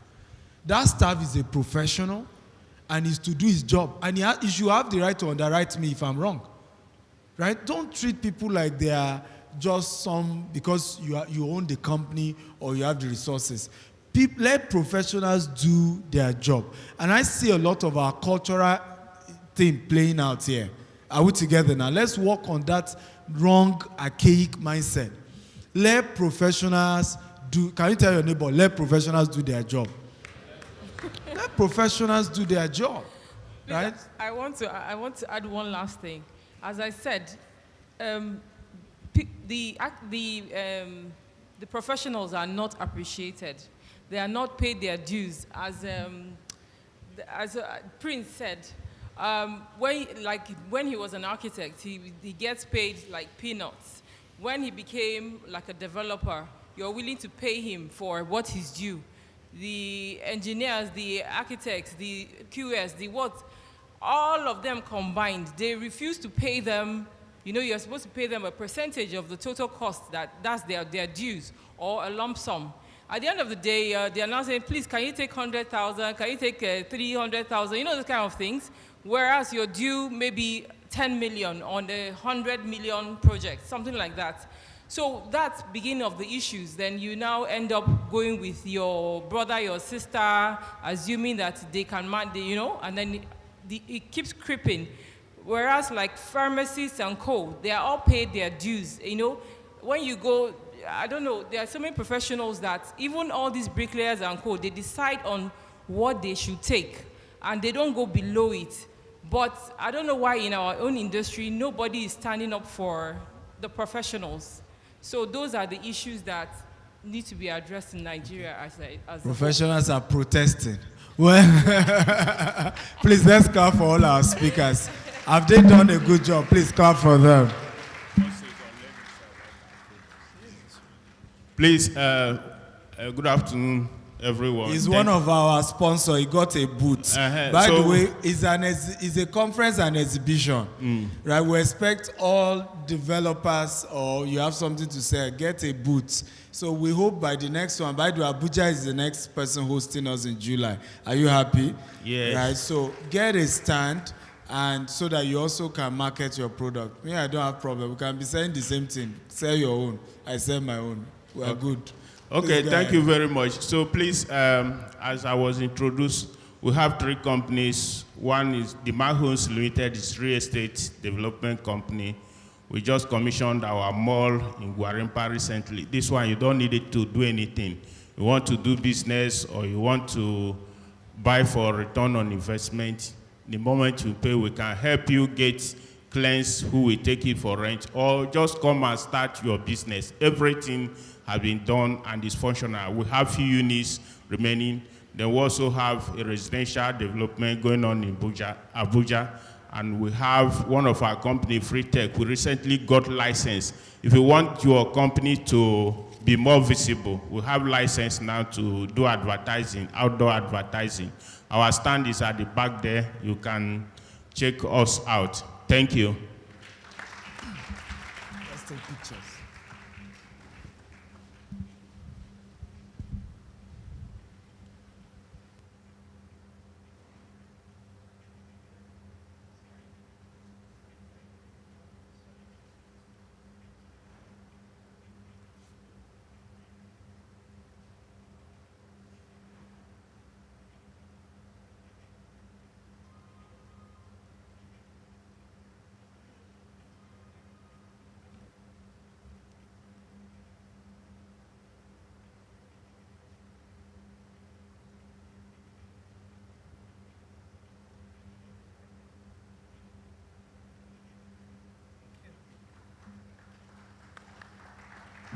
Please, you can clap better. Let's clap for them as they go to their seats. I mean, what a moment of value we've had since the beginning of this session. If you know you've been impacted, I want you to give all of the amazing panelists a round of applause. Let's do it well. Let's do it well. Give them a round of applause. So this is us saying thank you so much for pouring into us. All right, so while we invite, while we move on to, the next session, right, let's just charge up the room a little bit. So when I say DICE, we'll heckle together Developers and Investors Conference and Exhibition. Are we ready? Are we ready? Are we ready? All right, DICE. Developers. Conference and exhibition. No. When we're in school, and then the mathematics teacher is like, okay, so what is 2 times 10? Like 2 times 2. That's what we just did right now. So let's do it properly. DICE. Developers and Investors Conference and Exhibition. Again, DICE. Developers and Investors Conference and Exhibition. All right, so now I would like us to actually stand up as we're going to be welcoming Dr. Stephen Akintayo, for his keynote session, DSA. And the reason I want us to stand up, so we understand what we are doing, is to honor, DSA, honor transfers grace. This is a man, the visionary and founder of the 18-year-old company, do you say, that we are all gathered here to celebrate. So with also a clapping ovation, let's welcome Dr. Stephen Akintayo, even as his bell is read. Is a globally recognized real estate investment expert and leadership empowerment speaker. He serves as chairman of Sassy Holdings, a legacy-driven private equity and venture capital firm focused on acquiring, scaling, and transforming businesses across Africa, the United States, the UAE, Qatar, and the United Kingdom. Yeah, we can have our Sassy assets. You want Holdings us to oversees have a us. diversified portfolio including G-Text Holdings, G-Text Homes, G-Text Land, and G-Vest Capital USA, spanning real estate, land development, media, investment, and economic empowerment. He is also the founder and president of the Stephen Akintayo Foundation, with a mission to raise over 1 million first-time millionaires by 2050, while supporting widows and children through global impact programs. He also founded Stephen Akintayo University, providing practical training in wealth-building disciplines. Through the foundation, he has set an ambitious mission to raise over 1 million first-time millionaires by the year 2050, with 70% coming from individuals of African heritage, including Africans in the diaspora. A prolific author and media personality, he hosts CEO mentorship and global investment-focused platforms. He is a member of the Forbes Business Council and a recipient of multiple international honors, including the 2023 Forbes Best of Africa Award and the 2025 Global Millionaire Influencer Award. To invite Dr. Stephen Akintayo for a speaking engagement and inquiries, contact the details on your screen. All right, with a clapping ovation, let's welcome Dr. Stephen Akintayo. Good afternoon, everyone. Has this class been amazing? Did you get value at this conference? Beautiful. We hope to do more of this. For me, I'm no longer as active in real estate as I used to, because we are heavily diversifying. The first diversification is now in Sassy Holdings, which is a private equity and venture capital firm. And now we're also expanding to China. We're going to trading into renewable energy in terms of solar, wind, and we're selling those devices. We'll be sharing more about this on Saturday at the dinner. We're also expanding into gadgets, security gadgets. We're starting an amazing program for graduates. You'll be hearing that very soon. Graduates made, graduate security personnel for private security homes, graduate drivers, and so on and so forth. So there's a lot of diversification we're doing, and that's also as a result of a lesson I learned, that we waited too long before diversifying. Real estate requires long-term funding, and is actually also long-term investment, true of us. So if you don't quickly diversify and be able to have other sources of income, right, and you will also run into crisis of liquidity. I've said it over and over again. I've checked most real estate companies in Nigeria. The real problem is liquidity problem. They may not just tell you, it's just liquidity problem, because your money is tied down in land, your money is tied down in some construction projects, right? You don't really have liquid. You have a lot of money in assets, but you don't have the liquid. So when you add trading to it, if I remember Dr. Cosmos was saying, I saw you in China, I'm happy that you're going into trading. And he said to me, he said, no matter how much I've made, I'll never stop trading, right? Because trading also unlocks liquidity. Every day you are selling something. And that's why I'm happy for people like Palmtech who have expanded into real estate, because he's into oil and gas, he's into, automobile, and you'll soon hear from him very soon. So he has a lot of liquid that he's dealing with, right? Putting some of it into real estate makes sense, because he's now tying down also assets for long term. Is this making sense at all? And some of you are already in that. You already do another business that already generates liquid for you. You are the one that must go into real estate. Anybody like that here? You are not into real estate, you're doing something else differently, and you're doing fine. Raise your hand, let me see. Right? You are the ones who need to go into real estate. And I'll tell you why. Because you need to understand that at the end of the day, your bottom line is very important. Your bottom line is what? It's very important. Business is a means to an end, not the end itself. Can I say that again?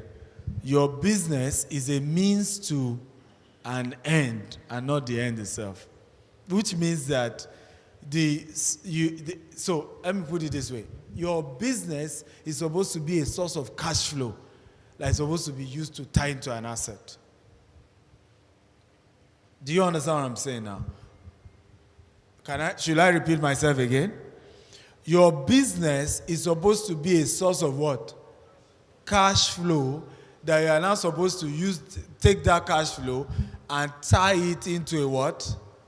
An asset. I hope it's beginning to make sense now. So not the other way around, because what we have done is that we tie down assets, but we don't have cash flow. While you have other people who have cash flow because they're able to sell this, they make some money, they need to start buying land now and tie it down.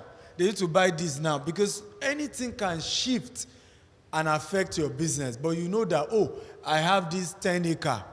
I can sell some of it, raise capital back, start my business again. True of us, right? Well, some of you have run your business for 5 years, 10 years. You don't have any real assets that business has created. True of us. Now, that's not how to do it. So all of us need to have real estate asset as the backbone of our business. Okay? As the backbone of our business. Because that's ultimately what you and I can call my own, your own. The business you have been doing up and down, anything can happen. Somebody can come tomorrow, the entire industry can collapse. Something can happen, a new technology. With AI, everything is changing. Are you aware with AI now, we don't need Son of the Prophet anymore? You say, we don't need you anymore. AI is there. Okay? So it's changing the world. It's changing everything. And so many industries are going. We don't need editors anymore. I heard Elon Musk recently say this. He said, stop studying medicine because my invention, may God lift you higher. You see, there are businessmen and there are businessmen. You see, this thing get levels. So. Some businessmen talk as if they are God.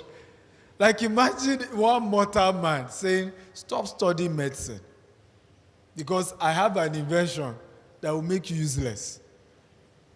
And he's not joking. In fact, there's a video I'm supposed to do a review on where Elon Musk said that his Neuralink is about to do some Jesus, he even used the word, he said some Jesus stuff miracle. It will give sight to the blind. It will cause the deaf to hear. Isn't that Jesus level miracle? Right? It will, and it's not joking. It's true.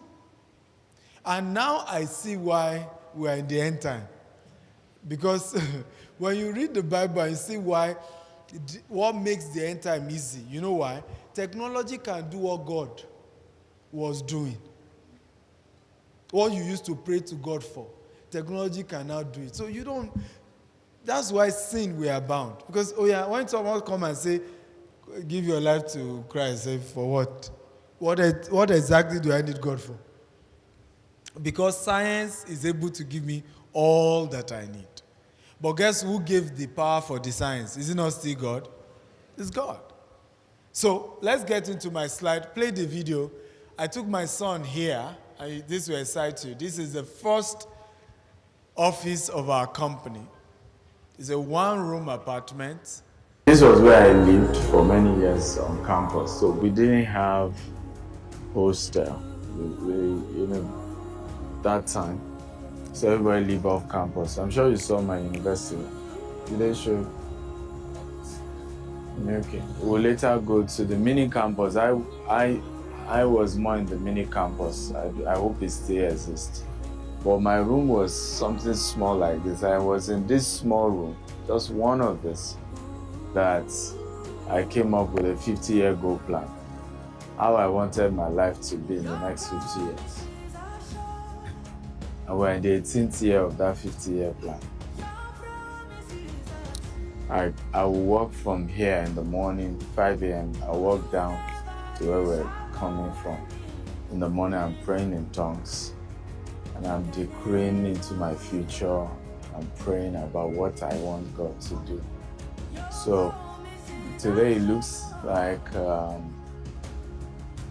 I have a better life, but it was intentionally crafted in the place of prayer and intentional goal setting. So where do you want your life to be? How do you want your life to be? You know, you write it down, you plan it, you walk the walk. But why I brought you here is that it's not what you don't have that limits you, it's what you have that you don't know how to use.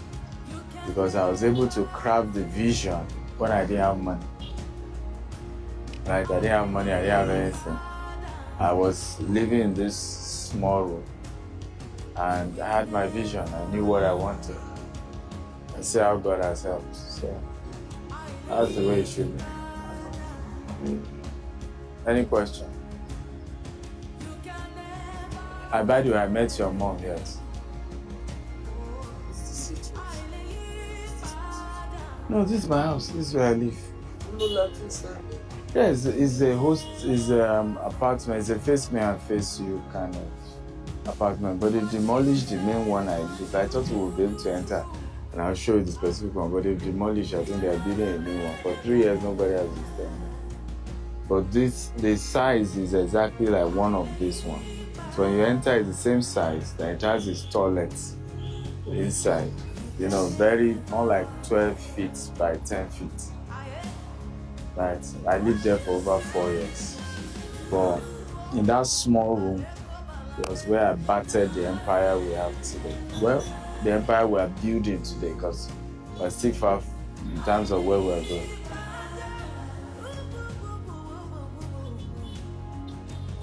So, is it not surprising that you can birth a global business from, I got my first intern here, my first employee, right? His name is Busai. Busai had a 3-month CWS, so he would resume here in this one-room apartment. My house is my office, and I had a vision board.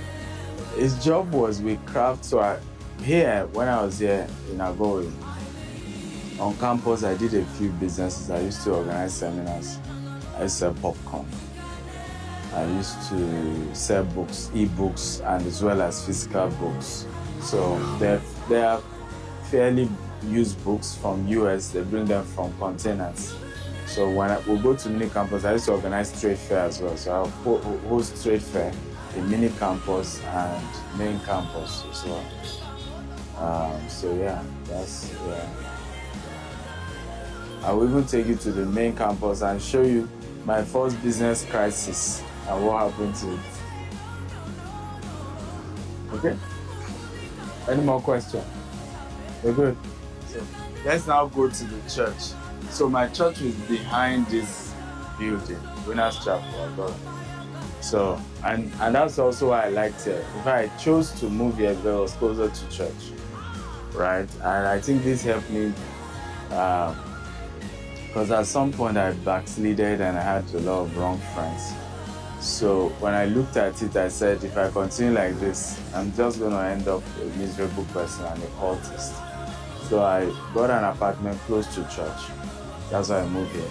So the church is just behind me. There used to be a shortcut we pass, just walk to church. And at some point I pastored the fellowship as well. Yes, it's there. Let's go. Let's go and see it.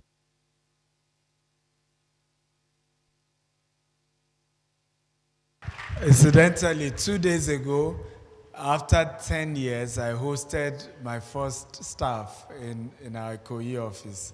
His name is Busayo. And he took me back memory lane about things I couldn't even remember. How I sent him to Lagos, we were to host one of the trade fairs. So we decided to sell something. Oh, incidentally, this man knows the story. Every camp for Mr. Theophilus Cornerstone.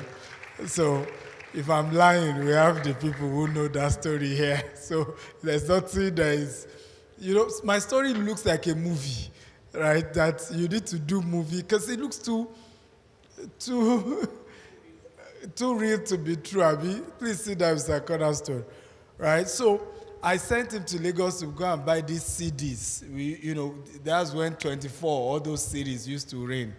So I said, I'm organized trade fair. I need to have my own stand too, so that I will sell my own stuff. So this is my new staff intern to do 3 months. So he said he went there. By the time you get to Alaba, buy the CD, get to the only park in Oshodi to take Agoye. The last bus had gone. So he called me. I said, well, look for a very affordable hotel that you can stay. So he said he had to use his church mind. He knew we're a small business. He can't go to a big hotel. But the first hotel that he got to, he had even entered. So he just saw at least more than 10 girls walking towards it. He didn't know it was a brothel. He was like, what do I do? And I instinctively just took his phone and hello, so you're outside. And that's how he bailed himself from that. And then was later able to get another hotel for 6,000 naira that he was able to stay overnight. And the following morning was back with the CDs. I mean, exciting stories about humble beginning. And I hope you are encouraged to know that everything great starts small. Do you agree with me? And do not despise the days of your what? Little beginning. It is possible. So stop this, at my level, is it possible? I don't have this. It's not what you don't have that limits you. It's what you have, but you don't know how to use. People always ask, what's the source of my audacity? Is that I have not started. It's a 50-year goal plan. When some people are envying me and jealous, I just laugh. Sir, I have not started. Mark, I'm not trying to be humble. Right? I have not started. And this is not me trying to be humble. I have not started. Okay? So we are cooking something. Tell your neighbor we are cooking something. Right? We are cooking something. The news will be televised. It will be. But you must understand the place of process. You can't rush some things. You can't rush some things. If you are going far, take it easy. Right? Move at your pace so you don't lose your place. Move at your pace so you don't lose your place. There is a process, and you can't jump it. There's no shortcut. There is a season where you need to grind. For me, the last 10 years, we just needed to acquire land. That was the priority, and I'm happy with it. There's no point rushing. There's no game. Everybody's building houses, and so what? I wish them all the best. When we start building houses, they will know. True of us. Because, I sometimes pity a lot of my colleagues who rush to build houses. You told somebody to pay, and by the way, the economy is good now for housing, right? But imagine my colleagues who started building houses in 2019. You gave people 3 years to pay, right? The house you told them to pay 50 million for 4 bedroom. Right now, you need 200 million. Sir, how do we resolve that crisis? And some of my colleagues sold 1,000 units. Some sold 2,000 units. How do you resolve it? So I have never been moved by FOMO, fear of missing out. It's not one of my weaknesses, right? Because there is a plan. So my first assignment to all of you here, have a long-term plan. It saves you from the need to have FOMO, fear of missing out. Am I making sense? Because you know your own plan. You know your own lane. You know where you're going. And so there's no point trying to compete with someone, no, there's no point. I said to our team, I said, let's go to Dubai. That's where they do best housing. Let's learn it. We'll sell for them, we'll work for them, but we'll learn it. So that when we start, nothing stops us. And that's the way you want to do business. Don't rush, don't copy nobody. Go at your pace. Go with your lane. Move at your lane. Does that make sense at all? So how do you become a developer? 5 proven pathway from buyer to builder and the blueprint that connects all of them. Are we ready? Are we ready? Come on, I need your energy now. Are we ready? Beautiful. So developer isn't one job. It's 5 business model with 5 capital levels, risk profile, and skill set. This DEX breaks each down and then reveals the single blueprint running all of them. Quickly, let's move. Next. Who is handling my slide? So we look at site and service, low to medium capital required, right? What's the dash that is blocking my view there? Right? Skill set is for beginners, and the timeline is 6 to 18 months if you are doing site and service. Now, Agric. Now, for this Agric model, we're going to have time to break them down. It's one of the best ways to do land banking. I mean, when we start land banking, I realized that the Agric land banking is probably better because you can start making money from agriculture while waiting for the land value to keep rising. Okay? And so that's also low capital, and then it's for beginners, and you have 1 to 10 years in this. So in 10 years, the value of the land will have risen, right? And you are now able to start proper development on it.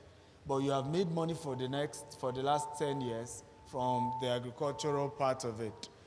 Number 3, off-plan development. So capital level medium, and then please, what's in the middle there? The risk level, right? So the risk level for off-plan is mid to high, and the reason why high is part of it depends on where you are doing it. If you are doing off-plan in Dubai, it's mid-risk. If you are doing off-plan in Nigeria, is what? It's high risk because government can make any statements and it puts the risk. Now, intermediate in terms of skill, and then you have 1 to 4 years. We have ready to move, which is high capital, because you are building. That's what Bush to City is doing, okay? that's what PalmTech is doing, which is we build, you are ready to move in immediately, and in some cases, he wants to even complete it before he sells it, right? Which is a model. You can choose to say, I'll complete the house, then I will sell after it's completed, right? Which is good, but you need high capital. And then the risk is medium, the skill level is inter-advanced, and then the years, you need 1 to 3 years. Now, the last one is estate and city development, okay? And here you have very high capital. It's not even just high, very high. You need a lot of money to do this. Again, these are things we didn't know when we started, right? We started building estates and cities. We didn't even know what it would cost us, right? But now we know better, and we're in position to better advise all of you, true of us, right? Because we have gained a lot of experience over time. What is the risk level? Is high. Did you notice? Right? Estate and city, very high risk. Or they call risky. Very, very risky. And skill level, you need advanced skill. And then who is surprised to see 5 to 25 years? Anybody surprised there? Yeah. And I'm happy realtors are here. And if you argue with me, how many years did it take for VGC? How many years to build VGC? Anybody knows? Victoria Garden City, you keep hearing VGC, VGC. You know, a lot of time we see things that are done, we like it, but we don't ask what's the process. Stop being attracted with the result. Be attracted to the process. Should I say that again? Stop being attracted to the what? To the result. Be attracted to the process. VGC took over 20 years to build. Banana Island took over 20 years to build. Eco Atlantic is already over 20 years. It's still there. Still not completed. So if you're going to do estate and city, you must know what it requires. The Bible says, you know, who builds a house without what? Counting the cost. So many times we wonder why things go bad in Africa. It's because we rush it. Who knows why Lekki is messed up? Because it was rushed. Lekki was Morocco. The real Lekki is where Jasper is. Lekki town, that's where Jasper is. In Ibeji Lekki, that's the real Lekki. They just adopted the name. Your Lekki phase 1 and Lekki phase 2 is Morocco. They rebranded it, pick another town name and put it.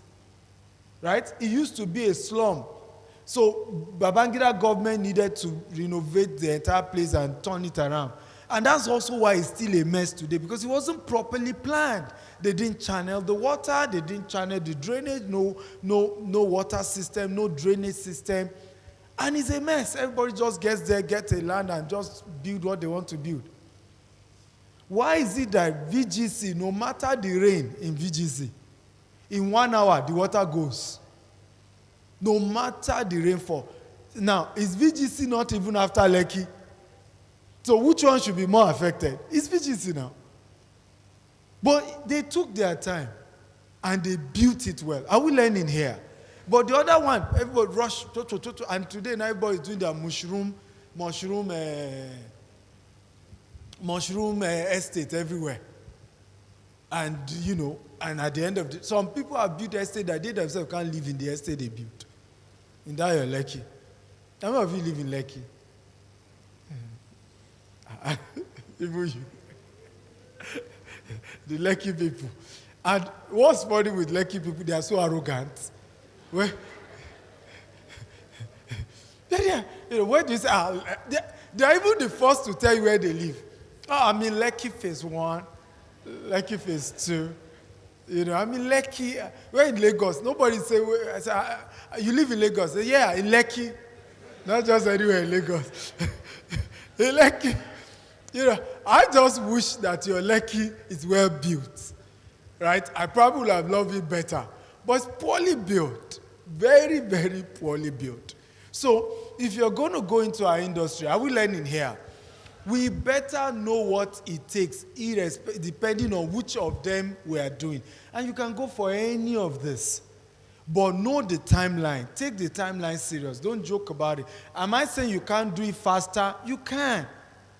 But at least be aware. And also manage the expectations of your client. Tell them, this is city we are building. I remember one of my colleagues used to disturb me. You need to start building houses in Nigeria. Oh, we know you do houses in Dubai and all of that, but in Nigeria, you need to. And then one day I was sharing with another friend. The friend said, maybe you need to be honest with your friend and tell him that, sir, you are doing smaller 10 units. Me, I'm building a city. We are two different people. Abi, it's not the same. Right? It's not the same. We can't compare ourselves. And so it's important to know what exactly you are laying your hands on. So the scaling principle, successful developers start small and reinvest upward. Service plots and agric land fund, off-plan projects, off-plan profit fund ready built units, or ready built track record, unlock estate scale, finance, and partnership. I sold an estate in Dubai. It's called Shoba Heartland. Shoba Heartland is 75 acres. And ladies and gentlemen, that thing opened my eye. 75 acres, it took us 10 years to be done with that project. Just 75 acres. They started with the duplex. Those were the first they launched. And they didn't do more than 50. And they call it Shoba Estates. Just 50 of that, and they kind of gated it away. Then they now started with a low high-rise, 7-story. The way they so maximize, they now rounded it up by the exterior where they now did 30, 40, and 50-story. So it's like here you have this low-rise, and they went like that. And they so maximized 75 acres that, ladies and gentlemen, the total sales on Shoba Heartland is in excess of $10 billion. 75 acres. I've never seen anything like that in Nigeria. And I'm being conservative. Because I knew there was, before I left Dubai 2023, Shoba was already counting over $1 billion in sales every month. So here's where I'm going, and we should hear this well. Nigeria can be so messed up that doing the right thing looks right. Doing the right thing looks wrong, and doing the wrong thing looks right. I don't know whether you understand that you are the one doing the right thing, but the system makes you look like you are the wrong person. And then the person doing the wrong thing looks like he's the what? Is the right person. Why? And I say this, I blame our middle class, because our middle class is too shallow, with all due respect. And I say this without trying to just be rude. We are too shallow. We talk at the surface. We don't think deeper. You don't think deeper. How many real estate developers in Nigeria has even decided to go to Harvard to learn? Just to say, let's even explore this thing deeper down. Because there are other industries that are better than us. Let's even go and understand how this thing works. No. And we all become victims of each other. I'm one of those that I can boast that people paid for Jasper Ibejuleki for 6.5 million, the first set of clients. And today, phase 1 is 100 million in value. And we are 6 years now. What will happen 10 years from now? What happened 20 years of that project? Right? But you still see somebody doing they should. Why am I rushing? And I can thank God I didn't rush, because guess what? The coastal road now, nobody knew they were going to ask us to give them 150 meters setback. If we have rushed to build, we will be demolishing now. Investors' money. All manner. All manner. So when it comes to building estates and cities, it's not something to be rushed. Are we learning here? It's not something to be what? To be rushed. What you can do, and I learned this in Dubai as well, zone it. Create zones. You have 50 acres, turn it into 10 zones. And start from the middle.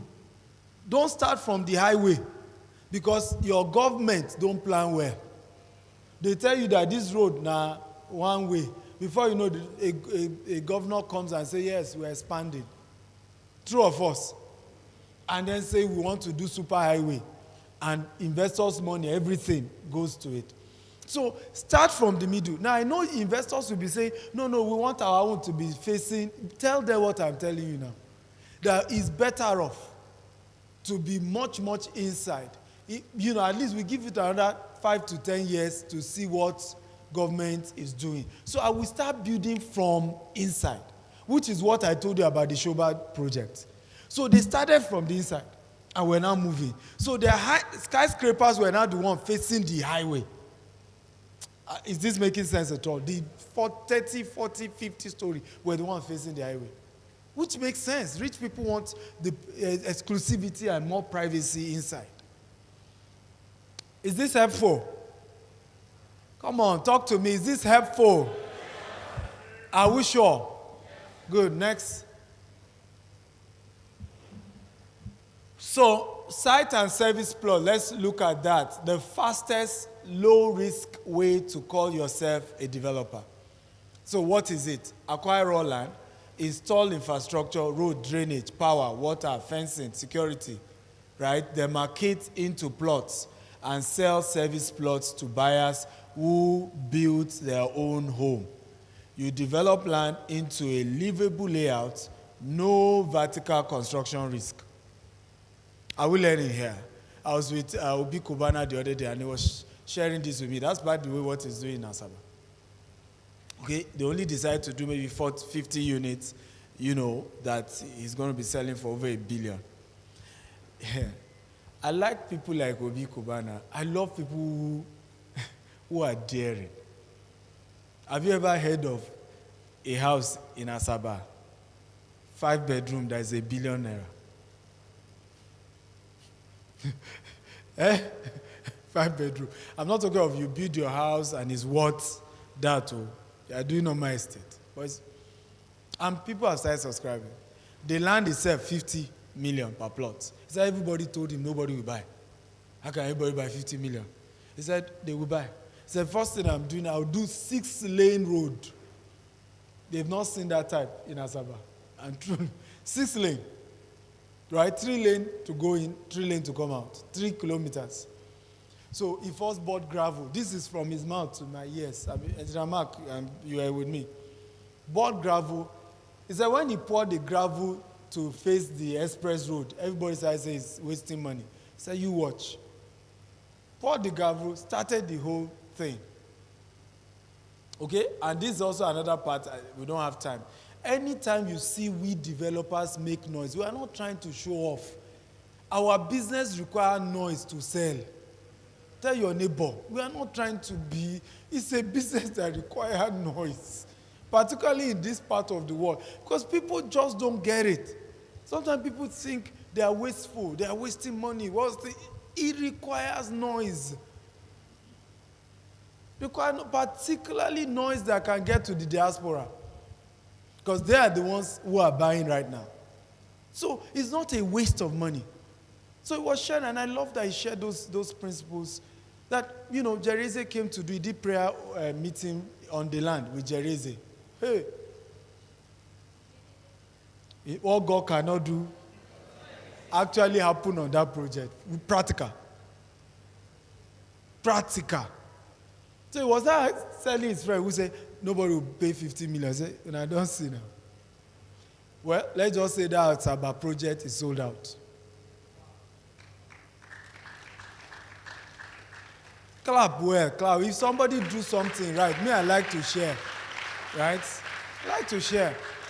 One of the things that is not my weakness is envying somebody else. If you are doing right, I will come and say you are doing right. I won't copy them. Some of my mentees will have noticed this. They call me mentor. They are doing something right. I'm calling my staff. I say, see, my mentee is doing this thing right. Oh yeah, copy him now. There's no shame. Right? There's no shame. That's the way business should be. Not all these unnecessary. Honestly, when I see people, ego is the enemy. Some of the best successful entrepreneurs all over the world are one of the humblest people you meet. Humblest people you meet. I was doing this event. Dr. Cosmos was calling me. So I chatted him up that I'm in a conference I can't pick. Right? So he said he needed number of somebody, one of our MDs of our Greek business. He needed to ask him some questions. And I forwarded it to him. You need to see his reply. Say, thank you for even sending despite being a conference. Some of the humblest people you meet are successful entrepreneurs. All this raising shoulder is politicians turn entrepreneurs, turn contractors. No, they are not even entrepreneurs.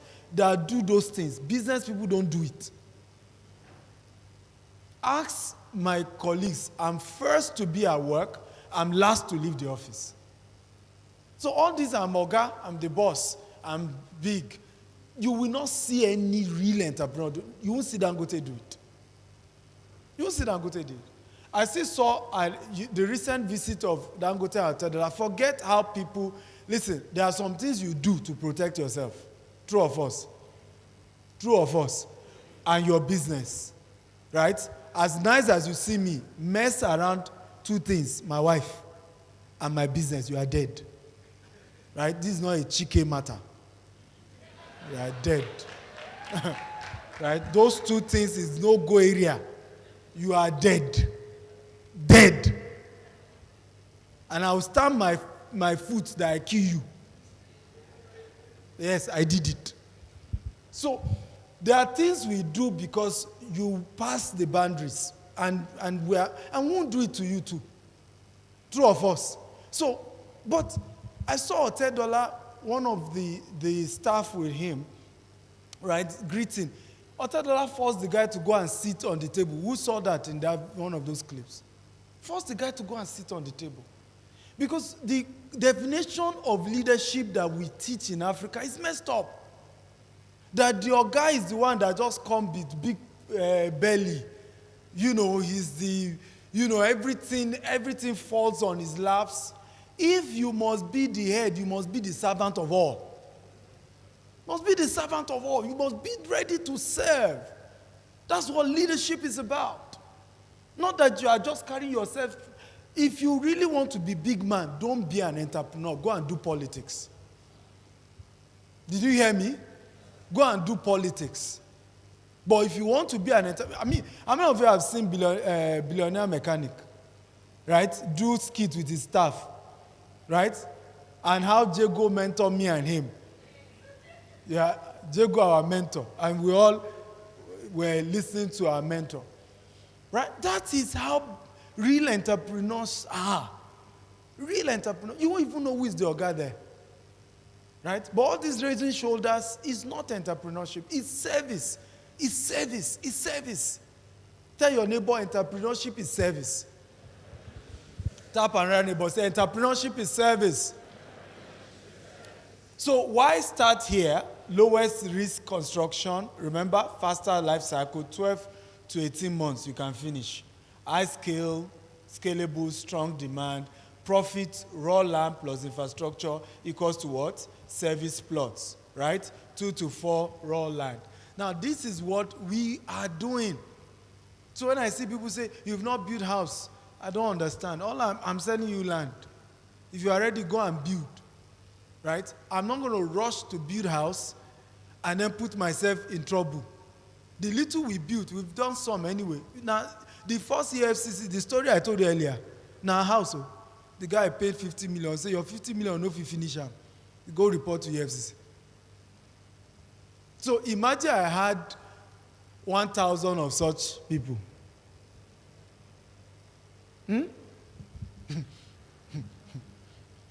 Okay, me that I don't even have weight anyway.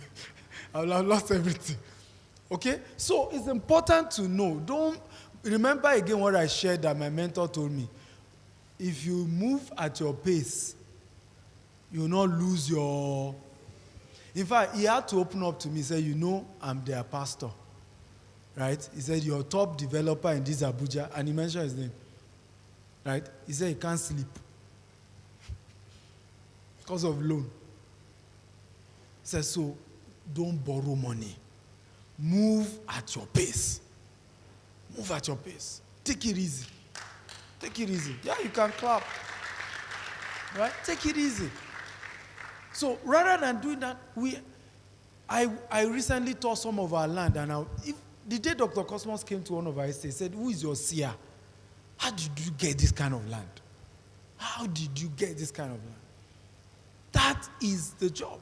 So for many of you who want to go and be building houses, they don't, listen, customers who don't have the money will push you. After they push you, they withdraw and say, we'll send you a message.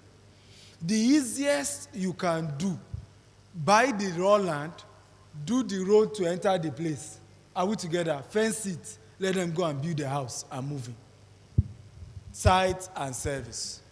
So 8 steps. The 8 steps: acquire the land with what? Clean title, excision, gazette, C of O, registered deed are non-negotiable, right?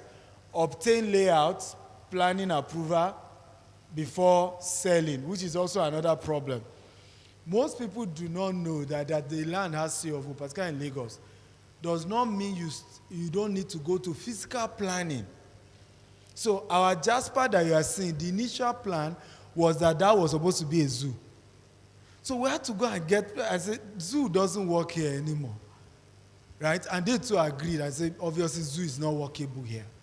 And then it was rezoned for us to be able to build what you are seeing there. So you see people, you see why we say you can't rush these things, right? You just go, we have the money, start building, and then create all manner of mess all over the place. So yes, you have the land. Go to fiscal, there are different, fiscal planning is different from Ministry of Lands. Different agency. They say, I own this land, right? This is what I want to do residential. Is it in line with what you guys have? If it's not in line, sometimes it's convertible. They are willing to convert for you. Are we learning? Are we learning?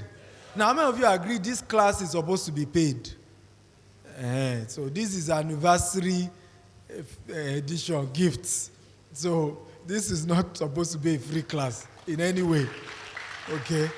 Because these are strong meats. These are strong meats. So install services, right? If there's no electricity, water, we are excited in Jasper because guess what? Dangote now produces 1,500 megawatts and is about to add the entire Bejuleki to his grid. So free electricity, 247 clap. Ooh. Don't envy me now. I was patient. Okay? So sell and what? Allocate. So outright sales, installment, allocate specific beacon and mark plots. Okay? Of course, you have your survey and your layout.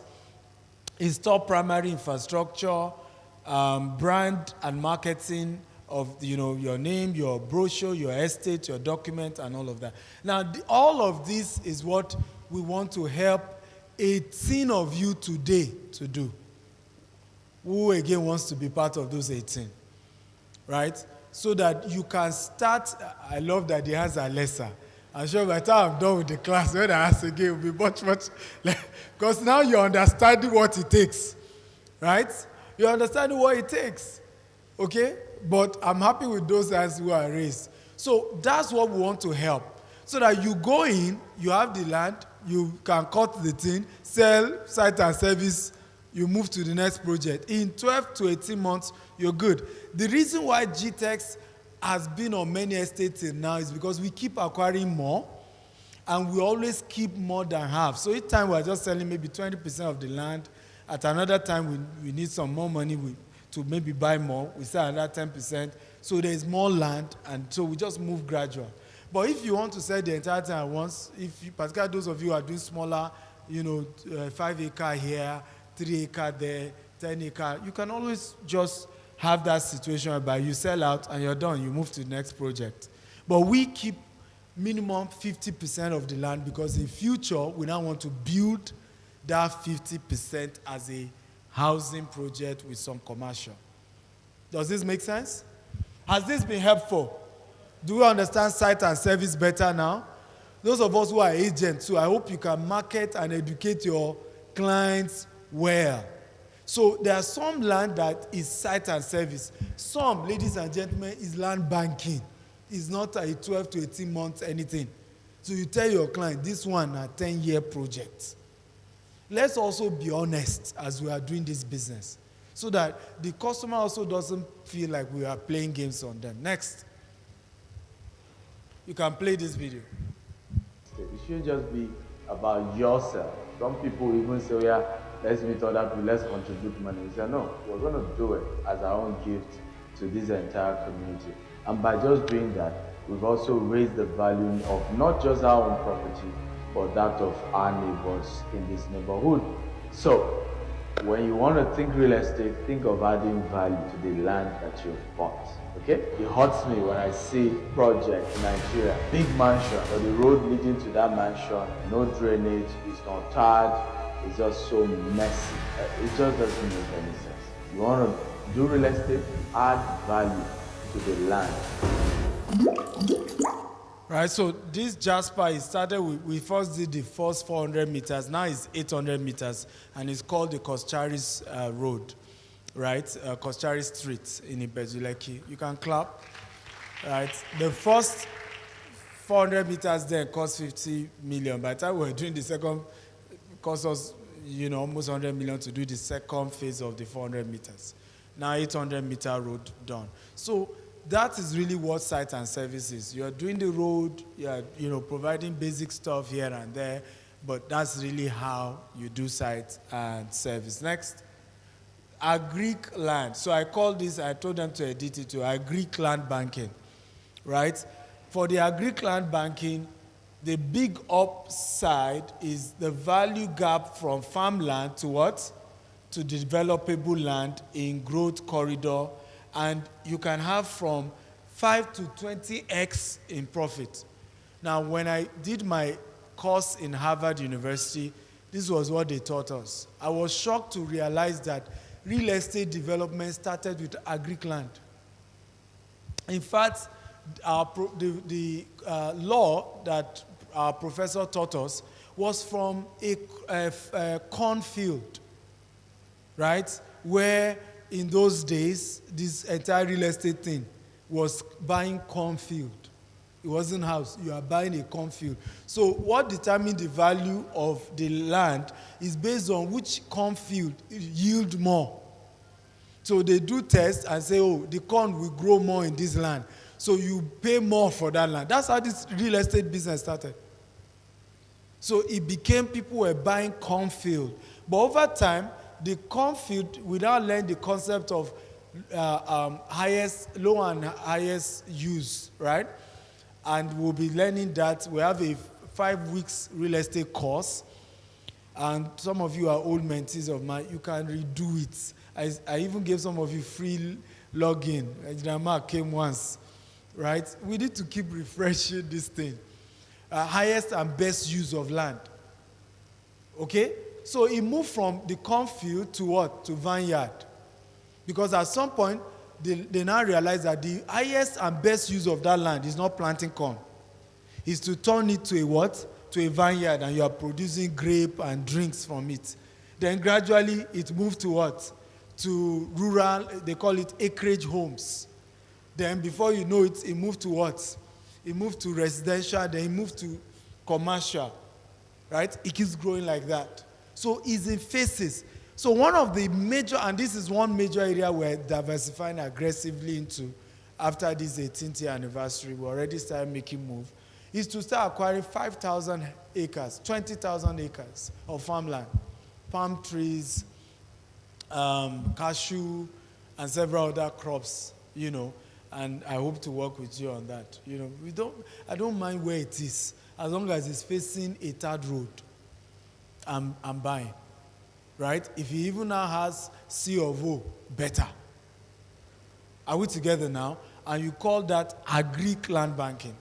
And what you do in this kind of business model is that you are telling them to come invest in a land banking that will give them returns. Meaning that what you are charging them is for the land and for planting that crop and for managing it till the crop is being sold and you make money. So here gives you two returns. You make money for selling the land. You also make money for managing the farm, because you can take up to 40% of every yield profit you make on the farm, while the client gets what? They get 60%. Are we learning here? And that process goes on and on. 10 to 20 years later, what will have happened? The entire place has opened up. And I want to say why I'm also interested in this model is because of the insecurity in Nigeria. Because one of the reasons why you are seeing heavies, particularly coming to the southern part of Nigeria, is that all these our reserves used to be farms. Either they are grazing for cattle or there were some form of farming going on. But everybody has left the village. Nobody is farming again. And what has happened? Kidnappers have moved into those places. Right? And because young people also don't have jobs, so criminality has become the latest job. And we have to let young people know that with AI, guess where the jobs will be? Right? Mechanic, carpentry, welders, farmers, I kid you not. So we better be ready to go back to farm. Am I making sense at all? Go back to farm. Go back to learning technical skills, skills that your hand can touch, can repair something. Because we will, in Nigeria and Africa, it will take a while before we adopt robots because of the cost, right? But we have already adopted AI, two of us, all right? And some jobs no longer need humans. I'm doing accounting, I'm calculating figures. AI will do it faster. I don't need you. So where do you then get a job? You need construction work, all this kind of work that are physical are the future of workforce. Are we learning here? So let's look at it quickly. 7 steps. Target a growth path location. Choose your model up front. Convert and develop or sell. Right? So what is it? Acquiring large, cheap agricultural parcel and create value 3 ways. Active farming, right? Subdividing into farm plots for sales. Land banking for conversion to residential and commercial. So you unlock multiple channels of making money. So why developers love this is low entry, cost per acre, multiple exits, income while it appreciates. Again, for these verified titles, but I don't think you should be heavy on verified title. If you have survey, register survey, I think should be okay. Now, if you then have C of O, even beautiful, right? The fact that you possess the land for the next 10 years is an added advantage. In fact, there are some laws in Nigeria that says if you're on a land for certain years, you own it. Are you aware of that? Right? Some Nigerian law actually says that. So by just even being on the land for, okay, Apapa, how do you think a lot of people got to own the lands in Apapa? Are you aware it was fish farming? Again, please, real estate practitioner, can we spend time and energy researching history? Are we learning here? If you don't invest in understanding history, you will just not even know how things are done. And you will follow them to crash. One of the things that made me calm down in this business is, when I started, I wasn't a developer, I was an agent. 2008, all the developers I knew, there are just few that are existing today. There are less than 10 I can count. All fizzled out. All fizzled out. They were big, having billboard everywhere, fizzled out. So I understand that it's not a short-term game, it's a long-term game. And you must understand the deep secrets about the business. So all these Apapa you are seeing, go and ask those who own Apapa, it was fish farming. Right? So they got those land, they were, before ports entered there. So even when ports enter, all of that, because they been the initial owners, they found a way to convert it and it became their land till tomorrow. So agric land banking is one of the most strategic way to go into this. And we're about launching ours. By July, August, you're going to be hearing of our agric land banking concept. And we hope some of you help us push it. Are we open to that? So, income model. So, access road, water, basic infrastructure begins for farm onboarding. So, make sure it's facing a tarred road. Is there electric pole? There's already passing that place. All these are good because now you can just tap your lights into the place. It's facing a tarred road. You, of course, will still need to do your own road into the entire place. But all this helps that. Acquire large and cheap, right? Conversion model. Monitor the master plan. Apply for changes of land use.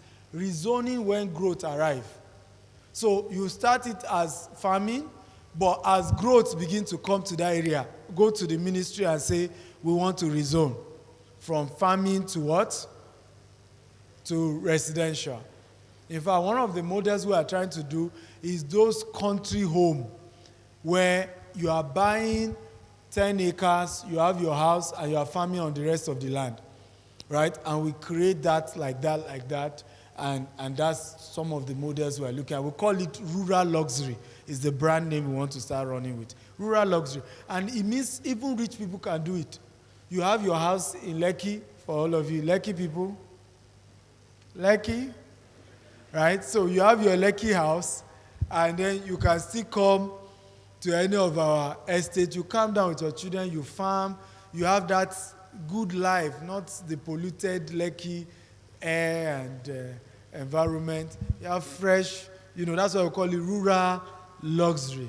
You eat fresh corn, you eat fresh, good meat and all of that, and just have that experience all over again. So, convert and develop over time. Now, critical factor, conversion timing is everything. Buy in the part of funding, announced infrastructure. So there is a plan. Right now, I'm looking for land in the following areas. So if you know, please help us out. Dangote is building the deepest seaport, right? And is in Ogun State. What's the name of the area again? Who knows? Huh?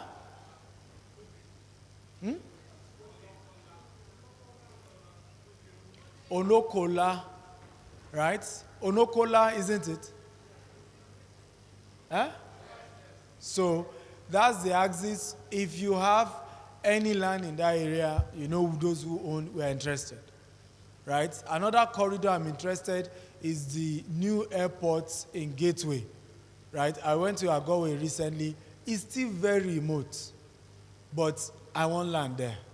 And this is what I'm saying here now. So in those kind of places now, I don't mind 5,000 acres. I don't mind, and they have the land. But we go and wait. So it may take another 5 years before that airport picks up, because you need heavy agri, activity to start in Ogun State. Exports and all of that, which will start happening with Dangote Deep Sea Port as well. Because with the Deep Sea Port, you even want to be processing all of our minerals, your gold. You want to also have refinery to process. So you use the ports to go with some. I know that there are some that we still want to go faster and go by air, right? So the airport still looks remote. Are you aware that the only reason they put airport in Ikeja was that years ago in Lagos, Ikeja was bush? Another story, quote me anywhere. In fact, when Jack Conde was building this MKO Abiola garden, how many of you have seen it? The workers, because I was privileged to meet an 85-year-old man telling me these stories 10 years ago. He said they used to tell Jack Conde that him alone would go and live there. Yes, all these Alausa government houses you see in Ikeja. That's the reason why you saw Eleganza there. It was bush. That's why his factories were there, his warehouse were there. Nobody put warehouse in city center. Are we learning here? So that's why the airport was there. It was all bush. But today, development has what? Has catch up. So you must understand the business and how to follow the trajectory of movement. Not when everybody is going there, everybody is not fighting over Ekpe, everybody Bejileki. You go ahead of everybody else, right? And position. And you as the marketer, if you are a realtor here, know how to present those conversations to the customer in a way that they get it. They get it. That this is long-term and is in their benefit. There's no client of mine that buy land from me that is not grateful, except they don't know what they bought. Because I'm the one doing you a favor. And I say it to my staff all the time. You shouldn't be begging someone to buy land from you. You are doing them a favor. They're doing them a favor. Those who bought the 6.5 million that is now worth 100 million, are they giving me the remaining money? They're not giving me the remaining money. Okay, will they give me the remaining money back? It's in their interest. So don't let any customer harass you. You are doing them a favor. Are we together now?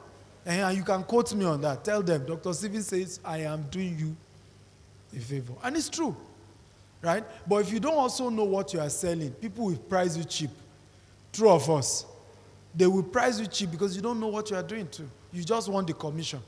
You don't even understand the nitty-gritty of the business. Next. Is this class helpful? When I started investing in this location, right, there was a promise of a third road, dualized road.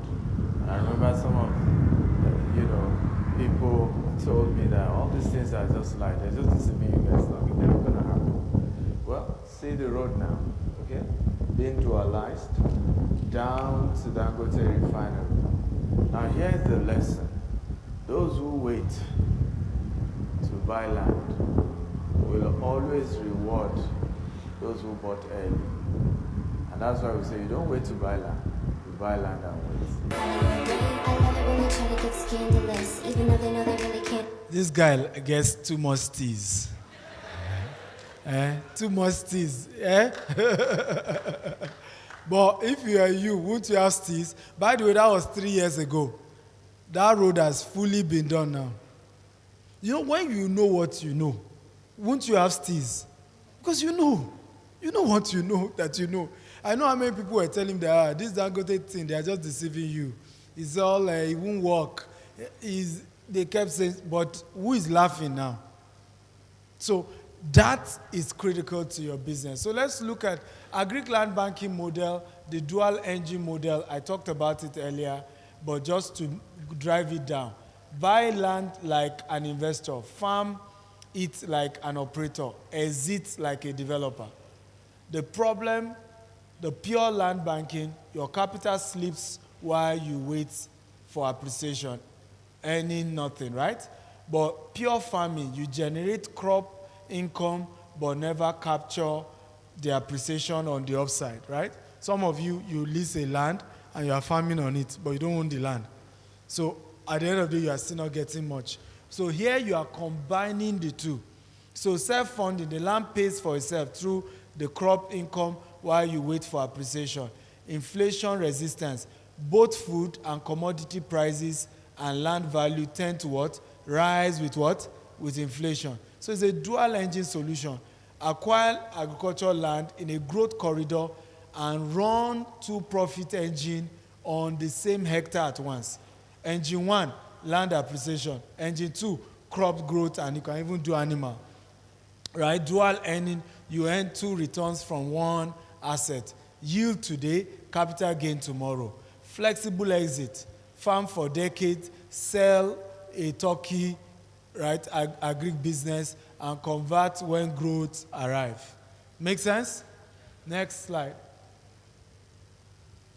So another model is cash flow from palm and intercrop economics, right? Why oil palm anchors the model. By the way, are you aware that Nigeria is not yet self-sufficient in palm oil?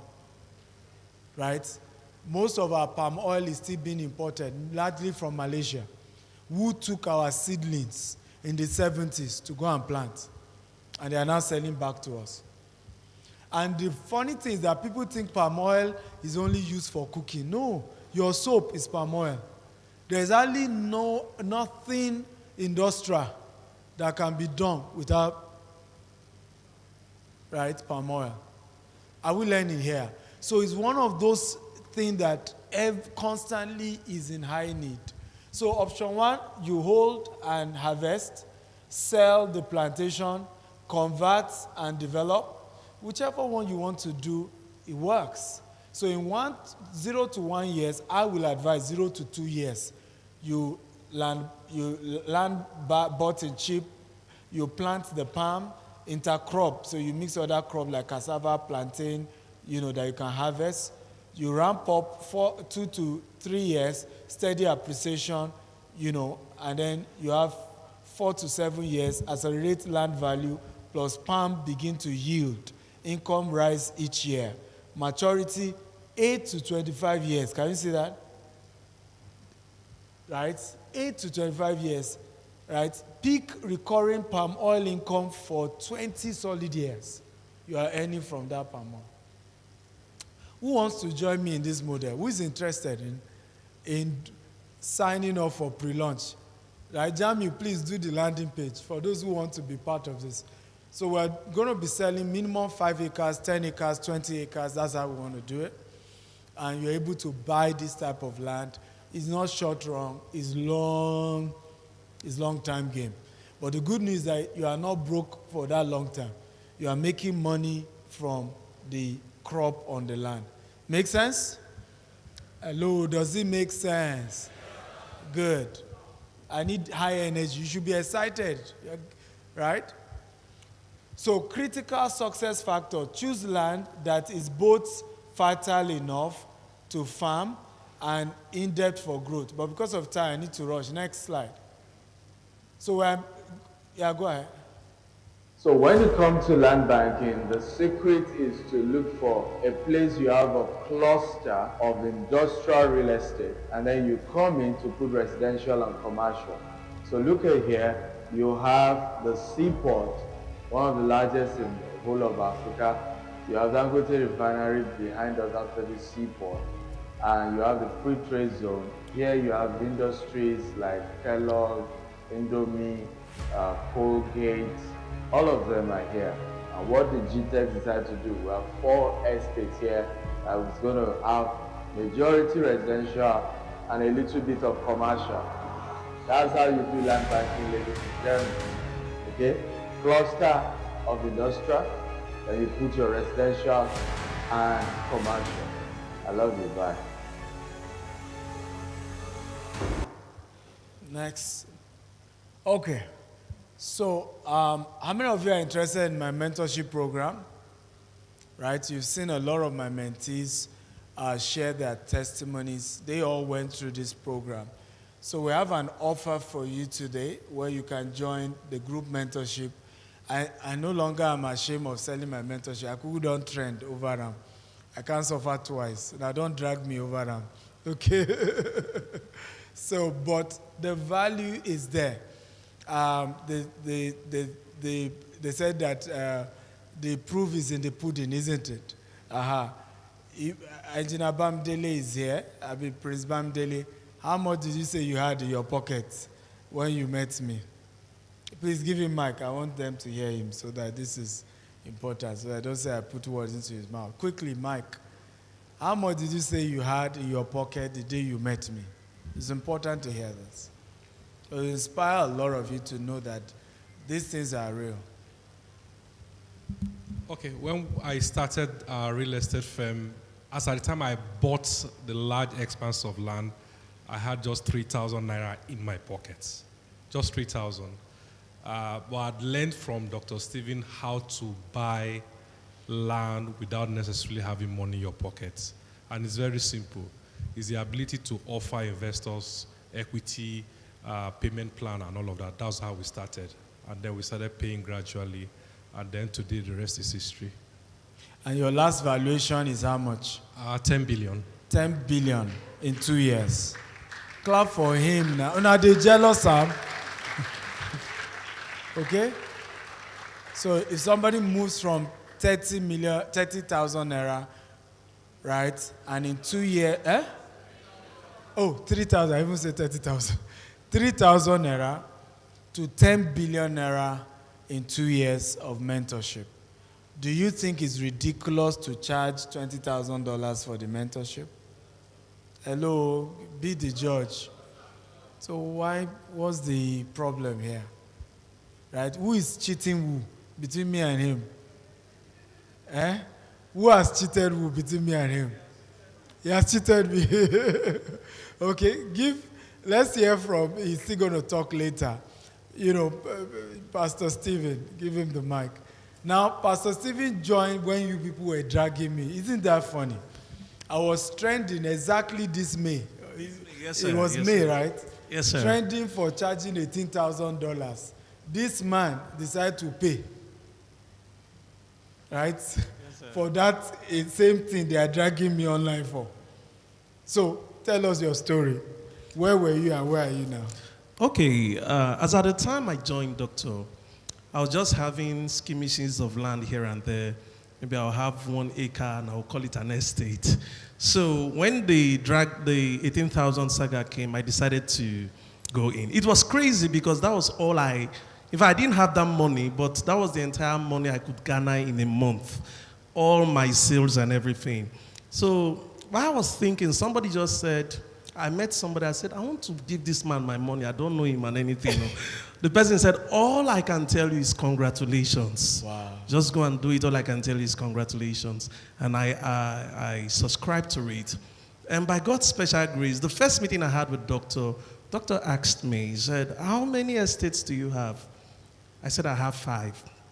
He said, how many acres are there? I said, 1 acre, 2 acres. I said, my friend, those things are not estates. Go and get more estates. I said, sir, I did it to this thing.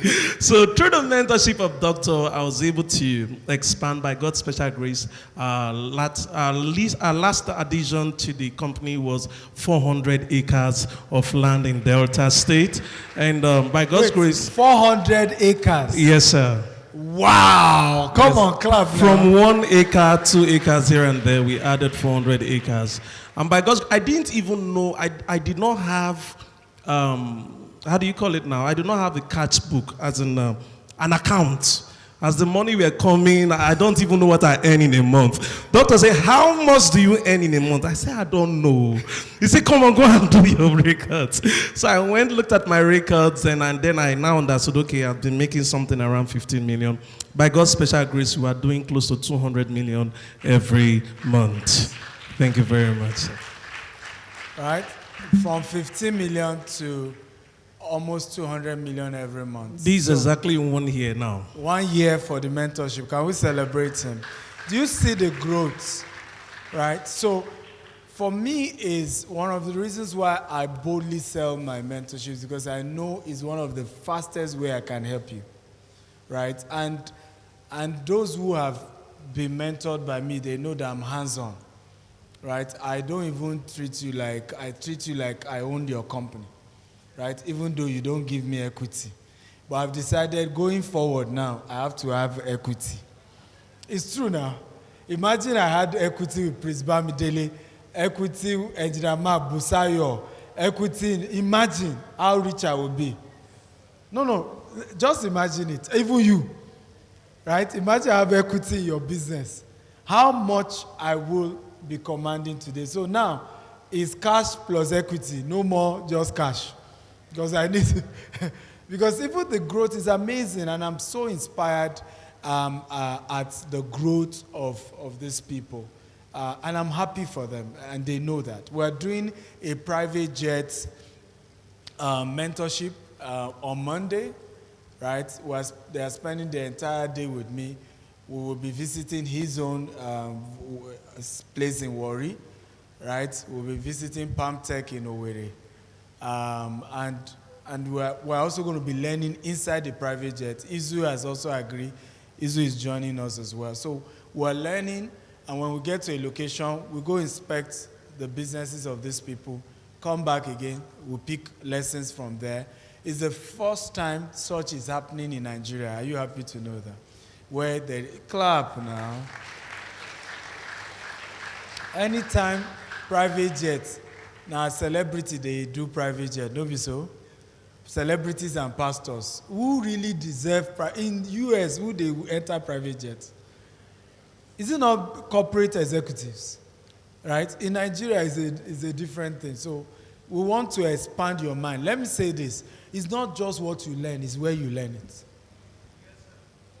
You didn't hear that? It's not just what you learn. It's also where you learn it. Can I say it again?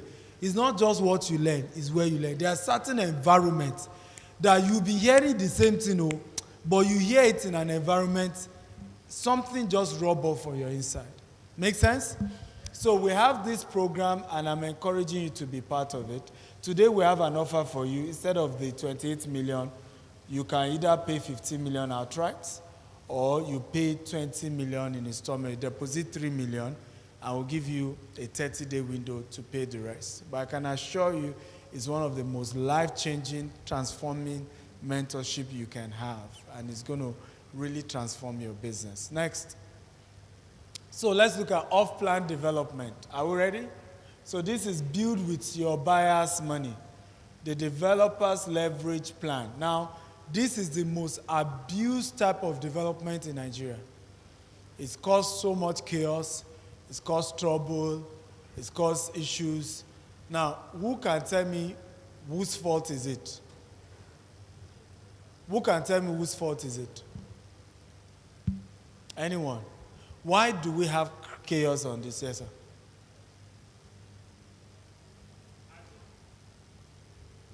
why are we having crisis with off-plan? Because we are here to solve our problem in our industry. Yes, sir.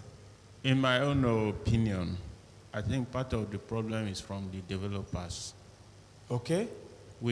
Some of us, we undertake projects that are too ambitious, without proper feasibility studies, without proper financial. So we bite more than we can chew. Yes. Okay. Who else? Any other angle?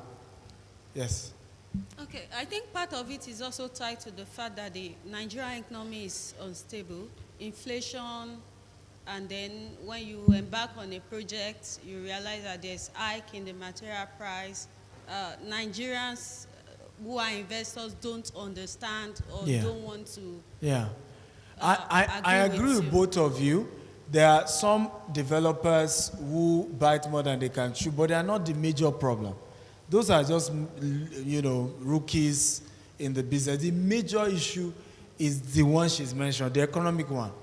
The crisis in real estate started when? 2020, COVID-19. That was when Nigerian inflation took off, right? We first had the first rise in the inflation because post-COVID, cement jumped for the first time in a very crazy way. I think it jumped from 3,000 to about 6,000 just after COVID. That was the first crisis. And it just kept going on and on. Now, while people were trying to adjust, was 2023. But then we had President Tinubu, who then announced removal of subsidy and devaluation of the currency. That what further worsened the issue, where cement then jumped even from there to, I think it was about 8,000 or 7,000 that time, and moved to about 14,000 at some point. And now it's about 12. Right? Are we together now? Are we learning? So those were the real issue. The iron rod went up, everything. So you as a developer have to go back to your client to say, you need to pay me a little bit more. Are we together now? For me to, in fact, when you are even saying pay me this, before you know, you need to ask them to pay a lot more. So it looked as if you were changing your words often, but it wasn't your fault. There's nothing you can do. It's the economy. Unfortunately, many of you realtors also haven't studied enough to also be able to explain. So everybody is calling out developers left and right, okay? But there's nothing the developer can do. I was still talking to a developer, Lekki, 4-bedroom, the person paid 47 million, and is dragging the developer that they've not delivered. How? Lekki, that is now going for 450 million. And they were even just saying, pay another maybe 50 million on top. The person is dragging them on social media. I said, continue to drag. Right? Continue to drag. We'll go and explain. Anywhere you take us to, it should be our mouth to go use talk. IG of police, EFCC, we'll go talk. Right? So I was just, encouraging the developer because he was being dragged up and down. We had one of us who is a developer who literally, out of the pressure of what's going on, he couldn't walk again. Literally went paralyzed. Pressure from clients. So this is the most abused and challenging one. But good news, this is now more realistic. Engineer Suki, am I correct? Because who can tell me why this will no longer happen, any new projects, even if it's off plan? Who can tell me why? What had happened since 2019 to 2015 will no longer happen? Who can tell me? Why? Yes, sir. Because we need to know this. Because now we no longer import petroleum products. Our naira is now stable. Absolutely. You can see with what is even happening now between US and Iran. Yeah. The value of the naira has not been devalued like before, and we are not under pressure anymore for importation. Can we clap for him, please? The answer is simple. Dangote refinery. You may not like the man, but if that refinery were not working, $1 will be 2,500 today. And cement will have been 25,000 today. Your rice will have increased to 30,000. Oh, it's already 30,000. How much is it? Eh? How much? Well, thank Dangote because you'll have been buying for 150. Right? You will know that it's been long. I don't live in Nigeria, by the way. When I know vex. You know, a lot of people don't know I don't live in Nigeria. Because when I come, I'm very, very impactful. So people just assume, you see so much of me everywhere, you think I live here. I don't. So I don't know how much rice is in Nigeria. But it will have doubled. Am I making sense at all? It will have much, much doubled. Probably by now, 150,000 per bag of rice. So we need to understand how economics work. Because if we are in that field and we don't understand it, we'll just be shouting, there's a problem. But we can't even give a logical answer to why the problem. So I'm going to teach you this, despite that it's been the most controversial. Because now it's realistic. If you find people to give you money and you are a faithful person, it's realistic to deliver. Because the variation may just be about 10 to 15%, worst case, that you can factor in, max 20. So what is it? Design a project, sell units before and during construction at a what? Discounted launch price. And let buyers pay in installments. So tie it to milestone. This helps you for funding. There are six basic, why do you do it? It reduces capital burden, de-risk sales, sell while building validated demand. Trade-off, buyers are buying your what? Promised to deliver. Delay or default, destroy your brand. True or false? This is the trade-off. So off-plan is leverage on only for developers who deliver. Now, this is the model they do in Dubai. In Dubai, nobody wants to buy ready to move in Dubai. If you even do it, you are foolish in Dubai because you're going to lose so much money doing ready to move in real estate in Dubai. There's so much you are losing. There's so much. It's almost double. So everybody gladly buys off-plan, waits for another 4 years for the developer to give it to them. And that's also another problem. Here, off-plan, we're all promising, with due respect to my bush to city palm tech here. He's promising 12 months. Obi Kubana too is promising 12 months. But it's easy because Obi Kubana is largely selling off site and service, like I told you. That's the core is selling. Okay, so 12 months is realistic, right? Turn bush to city. But if you are promising the house itself and you are saying 12 months, it's something you really, really need to look into very well, whether you want to do that or not. Are we learning here? Okay, so secure the land with verified title, build your financial model, sell off plan, collect stage payments, develop design concept, set up buyers protection, construct, against milestone, obtain building development approval, run pre-launch marketing, snag, complete, and handover. Okay, next. So ready to move in development. This is the one everybody wants to do now, right? This is number 4, where they want you to finish the building. I pay you my money, and I move in. Our subsidiary that handles this is called GTES Suites. My wife runs that, both in Dubai and here in Nigeria. And we have those options for people as well. They are ready to move in. The house is built. You pay your money, you move. No story. What is it? Finance and build fully completed, move-in ready unit, then sell once done.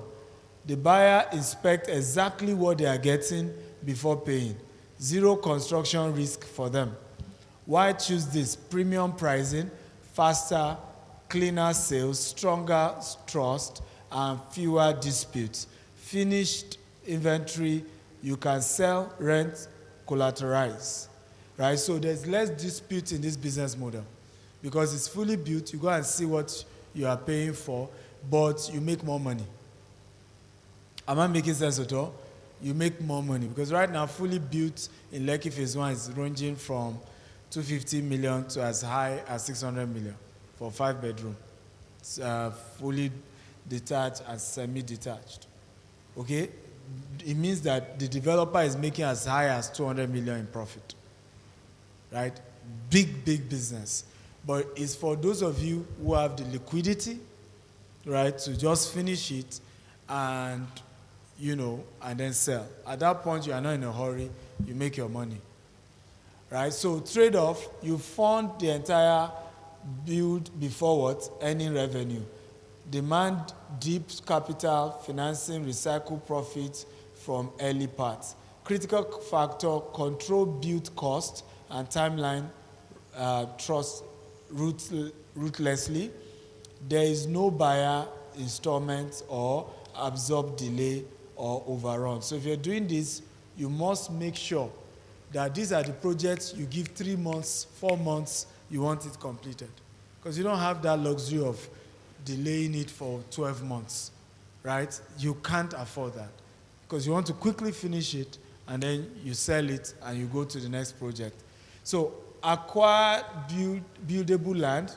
That's the first thing. Good land, right location. Arrange financing first. So look for your capital before you break ground. Design for the market. Build what buyers there want. No personal preference. Obtain all approval, building permit, planning, statutory clearance. Build to completion. Manage contractors, budget, quality, timeline. Overrun hits, margin directly. Finish and stage. Fitting, landscaping, a furnish show unit to sell the lifestyle. Market and sell completed inventory. Premium positioning, photography, clean title for fast closing, handover with documentation, and after all titles. So this is one of the best model right now because no pressure, you finish what you're doing. And I think this, you can start with one. Take one project, then do the second, then do the third, move gradual. And you can also do JV. Look for somebody who has land. Busayo talked about that. Look for someone who has land in Lekki, in all these places, Aja, and say, okay, you have one plot, it's facing a third road or an estate that the infrastructure is done. Let's partner. You give me the land, I look for money, build it, and we share the units. You can then do 2 semi-detached. The owner owns one, the owner of the land takes one, you take one. So those are kind of models to consider. Next. Yeah, you can. So this is one of the units we sold in Dubai. By the way, this is one of the most annoying projects I ever did in Dubai. Right? Let them play the video and I'll tell you why. Guys, this is the life, really. Having your own private beach. Look at this. Right? This doesn't even look like Dubai. This is just beautiful. This is like you're in Maldives, man. And it's peaceful, ladies and gentlemen. And you have your infinity pool, and then you have your 5-bedroom villa. This is the life. All for just 35 million dirhams. So that's just about $6.6 million, ladies and gentlemen. I am very sure to get this kind of property in the US, you'll probably be looking at 10 million or more because you have your own. This is my beach. Yeah? It might be more than that. This like Malibu and all that. This is good. I love this. So, very painful deal because I brought Dele Momodu, we market this. I got a client ready to pay $1.6 million. The owner said it's now $8 million, that he got a buyer for $8 million. And he sold it for $8 million. Tell your neighbor there's money. And that's the beauty of fully built, right? Because the owner can do shakara. He takes his time. He makes it like a bidding war. He told me himself it was 6.6, right? You know what it cost me to bring Dele Momodu to Dubai? We did marketing. Got a buyer, brought the money, and he tell me that it's now $8 million. And that the only reason you consider me is if my buyer brings 8 million. And my buyer wasn't willing, he said my time is up. So I lost this deal, very painful. Very painful. If you are me, what will you do? Eh? I know some Nigerian people say, my God will punish you. Realtors in Nigeria, is that not what people say? My God, after all the stress, after all the money I lose, you now throw in emotions. Business is not emotions. Business is not what? It's not emotions. If you work, fine. If you don't work, move on. You win some, you lose some. But you move on. Has this class been helpful? Come on, talk to me. Have you been helpful? So, estate and city development. I'm not going to talk much about this because we all know how that works. And that is you going big. You're looking for large, 50 acres, 100 acres, 200 acres, and so on and so forth. And you want to do big master plan. You're building cities, you're building communities, you're going to put infrastructure, clinics, schools, and so on, malls and all of that. This is the big stuff. And if you're going to do this, if I know what I know now, I probably will have done things a bit more differently. It's for big boys, but doable, right? Absolutely doable, and it's possible. Next. You can play this. So this is one of the projects I sold in Dubai. It's a city. It's called the World Island. Can play it. Hey guys, welcome to the 5 ways to make money in the real estate sector. And right here on the World Island, and one of the things you can do when it comes to real estate is called property flipping. So look at this. This is one of these units currently being built. You can choose to buy it right now, even before it's completed. Okay? And then once it's done, you flip it. And you make good return on investment. Sometimes flipping also, you want to use it for a secondary market, a property that has been there for years, and you can buy it for 30% below the market price. You furbish it. In other words, you do a lot to change what we call the functionality of the house to be more modern. And of course, you put it back in the market, and boom, in a matter of days, weeks, you can make back almost 50% return on investment. But the best flipping I prefer is when you do an off-plan project like this. You buy before it's done, okay? And once it's completed, people start living in this island. Imagine how much you're going to make, okay? You'll be one of the first people to own a house on the World Island, okay? And you've been able to later flip it. If I have somebody here in Dubai, he bought some villas for, as at that time, $3 million, and later was able to flip each of them for more than $4.5 million in less than 2 years. That's how to be well. That's one of the ways to make money in the real estate sector. Of course, feel free to join us tonight at University and join my mentorship and coaching program. Call my office.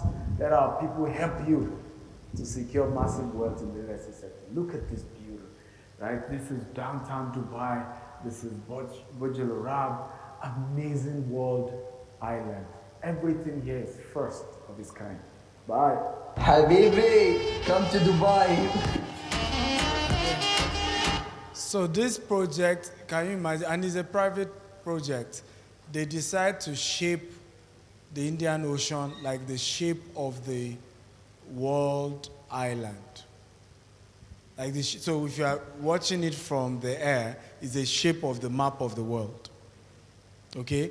And this particular project. And imagine what they've been able to do with it. It's just remarkable. So where is the risk? Where the risk lie compared to all of it? And I won't be able to go into this. But for the 18 people that are joining the mentorship, you'll be able to learn all of this from me.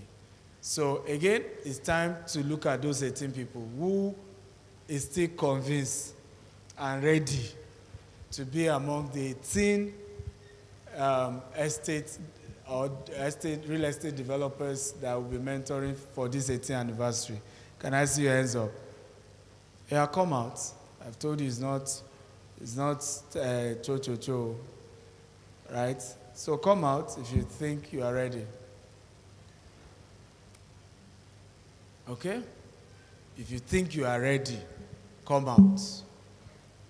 Because like I told you, it's something we want to go into.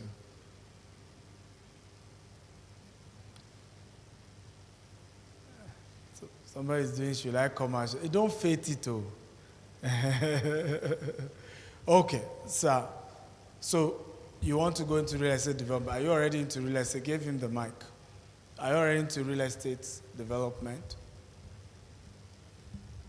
Yes, presently I'm a realtor, and I just registered my company, Light Owns Properties Limited, and that is the brand. And it has always been in my mind to be a developer, and I've tried as much as possible to make it a low-key, to learn from those that are in the business and follow those who I know are doing it the right way. And I just find the opportunity to be here, and that is what you are just saying, and it has been in my mind to be in that path. And you are ready to commit today? Yes, but not as expected. Yeah, we'll give you 30 days to pay the rest. Okay, sir. Ladies and gentlemen, celebrate him, our first beneficiary of the Real Estate Developers Program for 18 people. He's the number one. Can we clap for him? I'm giving you a bonus. We're doing a private jet trip on Monday. I'll give you free seats. That's supposed to be 5 million. You're getting free seats on that. Congratulations. Okay, so go with Ikena. He will attend to you. I love, like I said, action takers. There's too much talk. We do a lot in our part of the world, right? Without taking serious action. Next, let's move on. Yes, you can play the video. So this is taking place on Monday. How many of you are interested in this? By the way, I am not charging for this. This is just the cost to get the private jet for the full day. And we've calculated it to about 5 million per person. We're able to achieve it. I'm getting, as son of the prophet, where are you? Where's son of the prophet? So what we're doing, I hope is available. We're going to be doing documentary for each of you. And there's a company, Son of the Prophet, started, which is DM360. Be disappointed if you're not ready. It's part of what we taught you, right? Clap for the MD CEO, DM360 degree. Right? Clap for the MD CEO, DM360 degree. Okay, good afternoon, everyone. Thank you very much, Dr. Stephen Akintayo, for the privilege to speak. We have a company that helps people manage their social media platforms, also help you to shoot content professionally, because one of the major things that we observe that most realtors or people in businesses is the lack of quality content, you know, more like maybe the production, and then how it has to be like that kind of story behind the old. I mean, Doctor spoke about going to sites, recording. I mean, Doctor does a lot of those things. I mean, I could call Doctor a content creator too. But, you know, going to sites, taking, you know, videos, shooting content on it, and then trying to pull those things together, because you could like even start podcast. All those things are really things that could actually help people and then make, you know, the journey of what you are doing make a lot of sense. Because if you are selling luxury, you have to look luxury online. All right, so if you are selling luxury, you can't be using an Infinix phone. You can't be uploading videos that is looking cracky. right? And somebody, you expect someone to entrust 50 million in your hand. It doesn't work that way. Yeah. So you have to make sure that the way you project it online, the quality speaks louder than even the product you're actually selling. And that's where we come in. We help you, pull that into, a good visual representation, and then you can look well online. We can come to your office, we can tell a story about your company, we can shoot a professional advert for you, whichever way that you want it to be. So if you are interested in such service, you can actually reach out immediately after I drop my mic. Thank you, sir. Can we clap for him? Now, this is a very important part of real estate selling. I've realized that why many of you don't sell is because you don't brand yourself well. When I moved to Dubai, you can see how I look in that video. Didn't you see that I look what I was selling? Hello, did I not look what I was selling? The World Island video. Did you see that I look like $1 million? But beyond that is that I had to get a Rolls Royce in Dubai. I lived in Burj Khalifa. That was why I could be selling those $1 million projects. Because if I didn't look it, nobody's going to buy.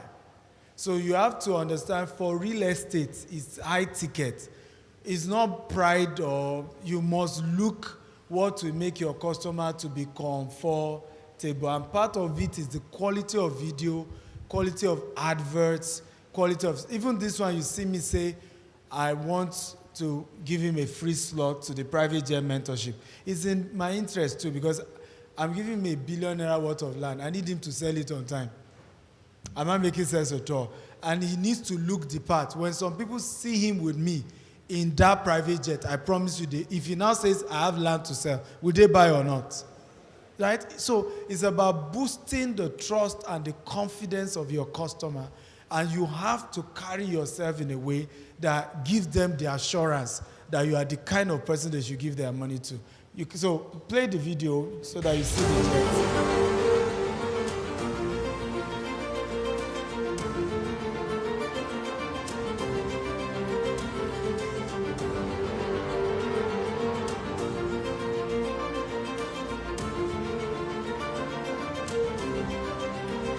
So this is the 13th. This is the 13-seater one. We have another one that can take 18. So if the number goes up, we're willing to take as much as 18. So how many of you are interested in this program? Right? Anybody interested? Raise your hand. I don't want long story. If you're interested, somebody attend to you right now. Anyone? You are taking the picture. I don't understand. Are you interested in joining us? It's not to take picture. If you're interested in joining us, please wave your hand and our people will attend to you on this. So the developer's blueprint, like we talked about, stage 1 to 3, foundation, stage 4 to 6, execution, stage 7 to 9, realization. So we have vision, that's the beginning of it. If I ask many of you, what is your real estate vision? We don't have. Right? That is the beginning. That's why the first video I played today was a video of where it all began 18 years ago. What's the vision that you have?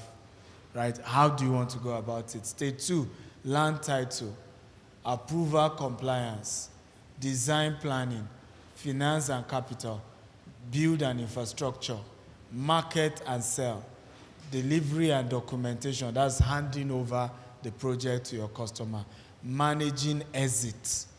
So whether you are servicing plots or build a city, you pass through these same 9 stages.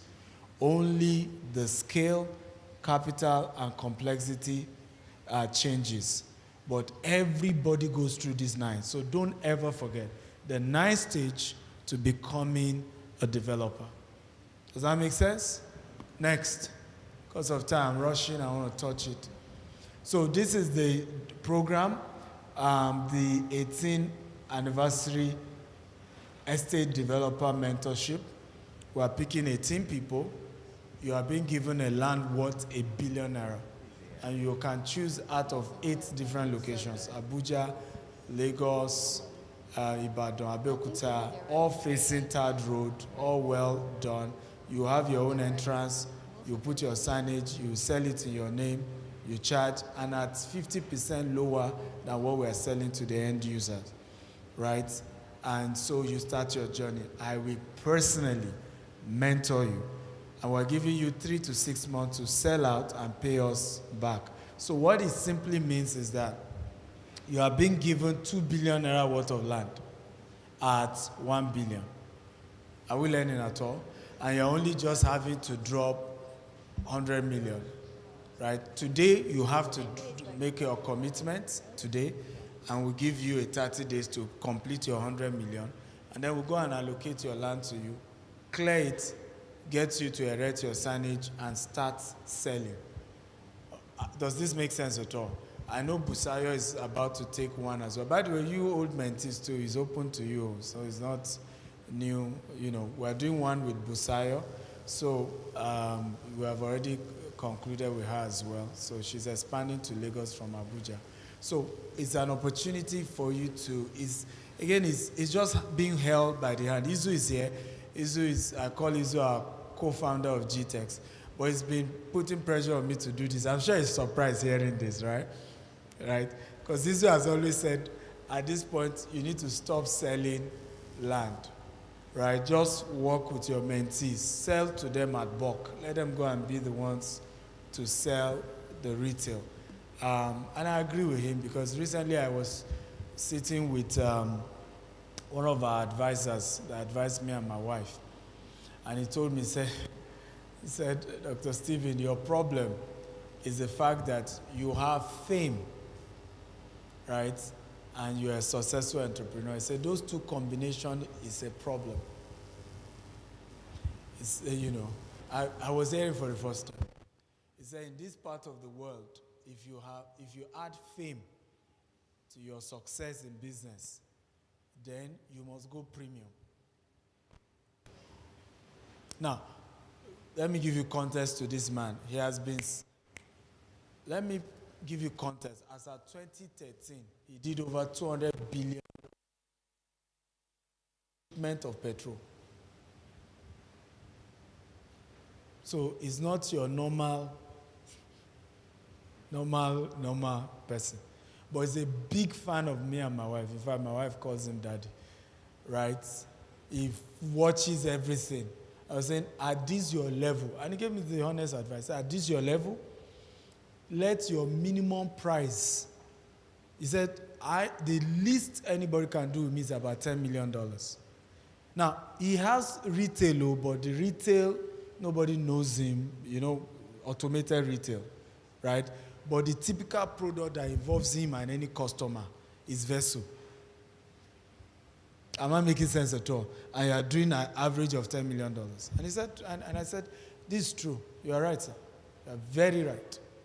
Because as you start rising, people enjoy bringing you down.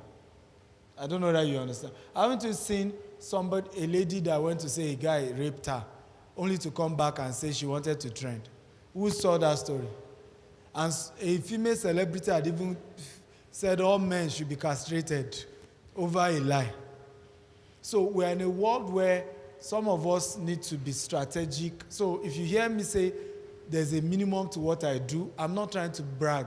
It's just I'm also protecting myself. Because poor customers give you the highest headache. True or false? Don't be angry. It's just the truth. Right? Big clients that you have, you do less work and they will thank you on top. Let me give you an example. My big clients, when I enter their city, they will come and pick me up. I kid you not. US, UK, they will come to the airport and pick me up. My poor customers. We read this about you online. Are we sure? Hey, my investment. You say, how much is the investment? 5 million naira. 5 million naira. You're a scammer. How much? This thing where we scam, how much? How much? Okay? So I'm learning over time as you rise, right? You need to safeguard yourself. It's just for your own peace of mind. You are my mentees, you still have the energy. I was telling Busayo, it was yesterday. I said, you now, you can still do retail. Go and sell land of 10 million, 20 million. You still have the energy. But me, right? Come and buy 1 billion naira land. I give you the land. I know how to get the best land anywhere, even in US, in UK, in Dubai. I can get you the best land. But you go and sell it. You are still not as visible as I am. So who thinks this is a good initiative? Whether you can afford it or not, is it a good initiative? Are we sure? Okay, beautiful. Also, Additional talked about this. Internship is one of the best way if you don't have money for mentorship to also be supported. So we have internship program now in the US, in UK, in Dubai, in Lagos and Abuja, and you can be part of our internship program. So reach out to the team today. We have our stand at the back. Tell them you want to sign up for the internship program. It's 6 months to 1 year. You don't get paid, but we'll provide accommodation if you don't have accommodation. And you will be able to get commission on any sales you make. But if you do well during the internship, then you can now be paid salary and you're employed. We can't be training you and be paying you at the same time. True of us. Hello, they are not talking now. Should we be paying you and be training you? Because I'm Jesus Christ. I died on the cross of Calvary for the sins of the world. Right? It's not a sustainable model. True of us.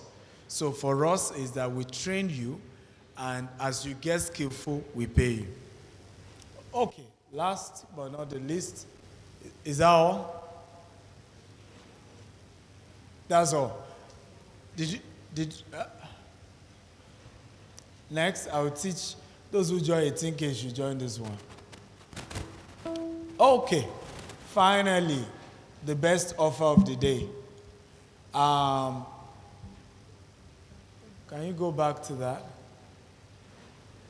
So still for the mentorship program, we are now giving it a combo offer.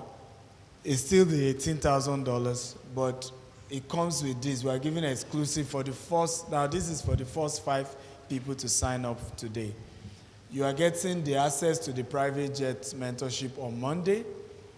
You are getting access to all my books, audio, and copies. You are getting access to the Real Estate Business Masterclass. This is a 5 weeks course where we teach you how real estate business works for 5 weeks, and you get certificates. Now it's worth 2.1 million. We have the group mentorship itself, which is 28 million. And then we have the Realtor AI and Media Workshop. This is starting next week, where we're going to be teaching you. SOP will be part of that class. How do you use AI? How do you do media, to really sell? Nowadays, you don't need graphic designer, video editor. You can do all of that with AI, right? And you can begin to come up with the best content that customers will buy from you. So we have that program. The program is $350,000 if you are doing physical, and if you are doing virtual, I think it's $100,000. But all that you are getting today for just $15 million outright. But we're doing this combo for first 5 to pay, right? So if you are interested, please raise your hand. First 5 to pay. We're just doing first 5 because we can't. Now everybody else can join the mentorship, but you don't have this extra bonus on top. I think that's all, right? Anything else? That's all. Thank you. God bless you. Please let's clap for Dr. Stephen Akintayo. We can do it better. We can do it better. Let's give Dr. Stephen Akintayo a clap of appreciation. I mean, if you've been gaining value thus far, I want you to give him a clap of appreciation. Thank you so much, sir.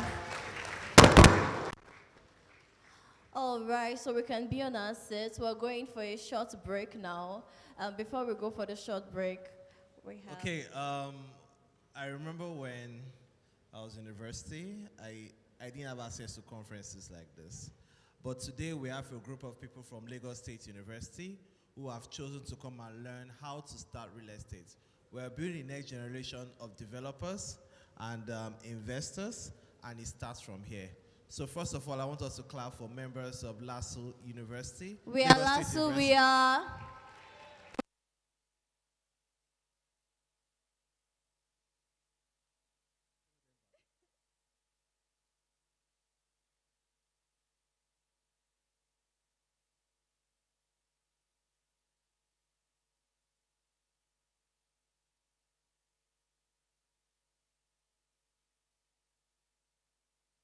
Also, to celebrate, or in the celebration of our 18th year anniversary, we have some anniversary promos for about 8 of our estates, and then we're giving a 50% off. So if you would like to key into these opportunities as a developer, as an investor, we have our wealth advisors, on the aisle currently. So if you're a wealth advisor, can you just signify? They have a tag saying Wealth Advice. Yeah, so they you can have a also tag. visit our exhibition booth during break. Yeah. You can network, discuss with one of them, and see what offers are best for you. Exactly. You don't want to be in this room and you're not taking advantage of offers, right? So yes, we're going for a break now. We encourage you to, stretch, meet with somebody. Very important, DSA, connecting with people in your industry. In this room, we have developers, we have investors, we have realtors, agents, we have contractors, we have engineers, we have architects. We have so many people, in the real estate space, and then you want to take advantage, of that network. There's a quote, they say your network is your what? Your net worth, exactly. So we're also going to be welcoming our artist, Mr. Simije. Simije, to just ease us, put us in the mood, and we're back here by 2:55. And by the time we're back, we'll have an important message of a wonderful project that we have called Keys to the City. It's a presentation you do not want to miss. Thank you, and let's have a wonderful break. All right, see you at 2:15. 2:55. Simije?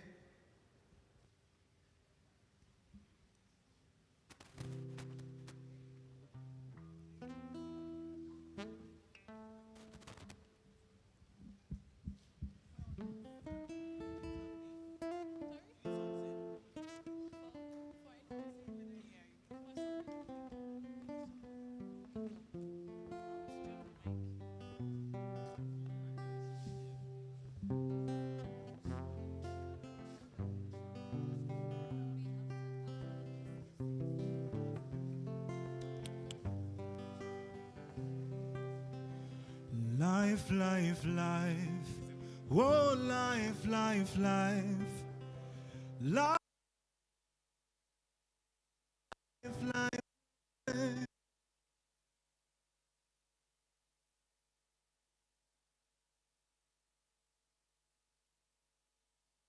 Life, oh, life, life, life. As I be student of life, oh, he dey teaching me lesson. As I be student of life, oh, he dey teaching me lesson. As I be student of life, oh, he dey teaching me lesson. As I be student of life, oh, he dey teaching me lesson. If now wet season, I dey always the reason. I'm on the dry season, he dey teaching me lesson. If now dry season, I dey always the reason. I'm on the wet season, he dey teaching me lesson.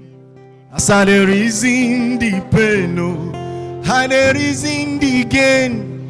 As I dey reason the sun, oh, I dey reason the rain. As I dey reason the black, oh, I dey reason the white. As I dey reason the day, oh, I dey reason the night. Yo, lo, lo, lo, life, life, life. Whoa, life, life, life. Life, life, life. Oh, life, life, life. Life, life, life.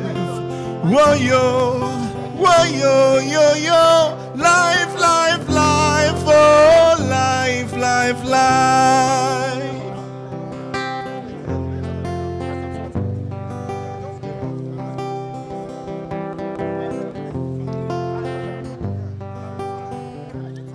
As I be student of life, oh, he dey teaching me lesson. As I be student of life, oh, he dey teaching me lesson. As I be student of life, oh, he dey teaching me lesson. As I be student of life, oh, he dey teaching me lesson. If not dry season, I dey always the reason. I'm on the wet season, he dey teaching me lesson. If now wet season day, I dey always the reason. I'm on the dry season day. He dey teaching me lesson. As I dey reason my gift, I dey reason diligence. As I dey reason pleasure, I dey reason the consequence. As I dey reason a wife, I dey reason patience.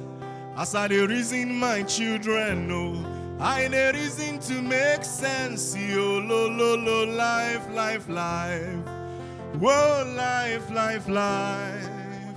Life, life, life. Oh, life, life, life. Life, life, life. Whoa, life, life, life. Life, life, life. Oh, life, life, life. Life, life, life. Whoa, yo, yo, yo. Life, life, life. Oh, life, life, life. Life, life, life. Oh, yo, yo, yo, yo. Life, life, life. Oh, life, life, life. As I dey reason my career, I dey reason competence. As I dey reason pleasure, I dey reason the consequence. As I dey reason a wife, I dey reason patience. As I dey reason my children, oh, I dey reason to make sense. Yo, lo, lo, lo, life, life, life. Whoa, yo, yo, yo, yo. Life, life, life, oh, life. Life, life, life. Whoa, yo, yo, yo, yo, yo, yo, yo. Life, life, life, oh, life, life, life.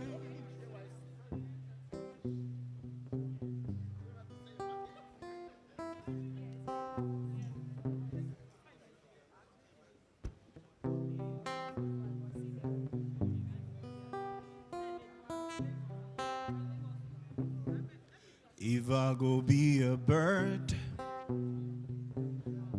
I'll go sing my soul for you. If I go be a tree, I'll grow fast to shelter you. If I go be a tree, I'll grow well to shelter you. If I go be a rainbow, I'll go color you. If I go be the rain, I'll wash your tears and thirst away. Whoa, whoa, oh yeah.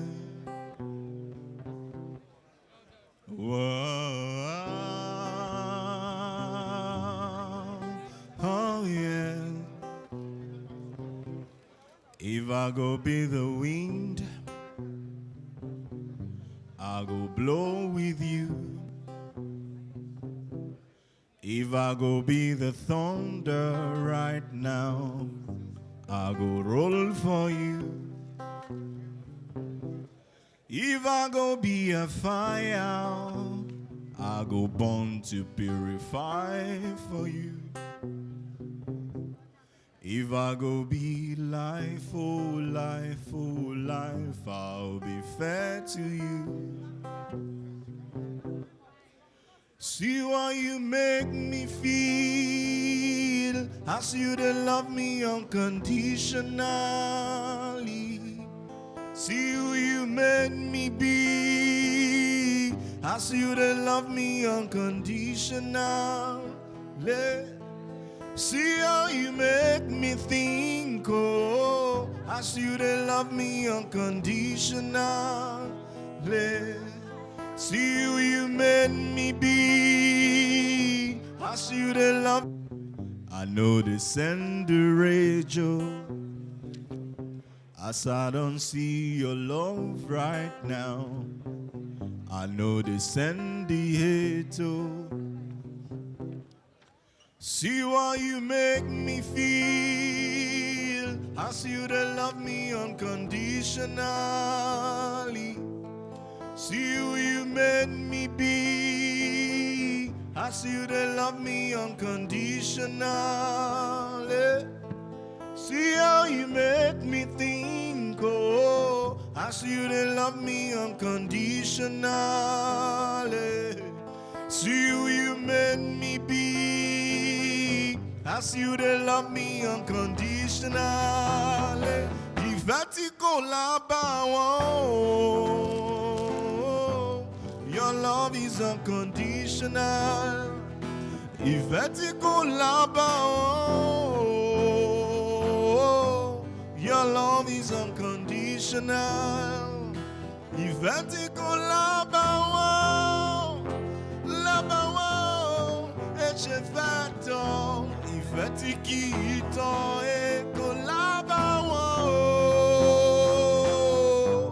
your love is unconditional.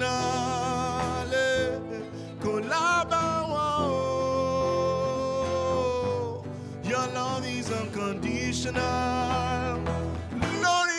Let's begin to round up. Let's begin to round up.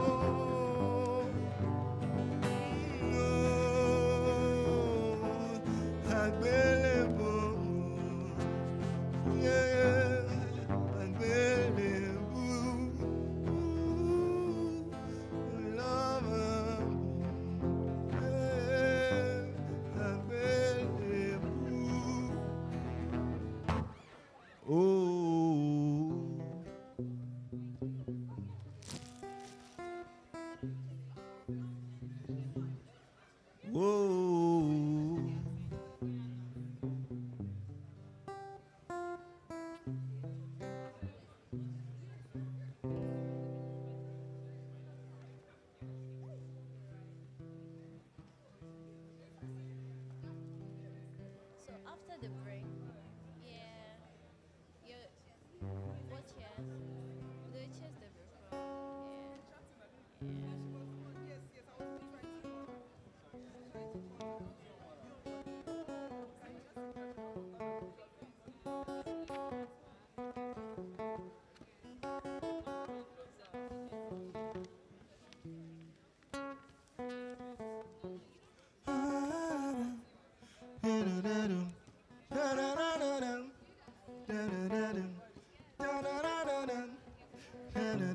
Let's begin to wrap up. Let's begin to wrap up. We're resuming in the next 5 minutes.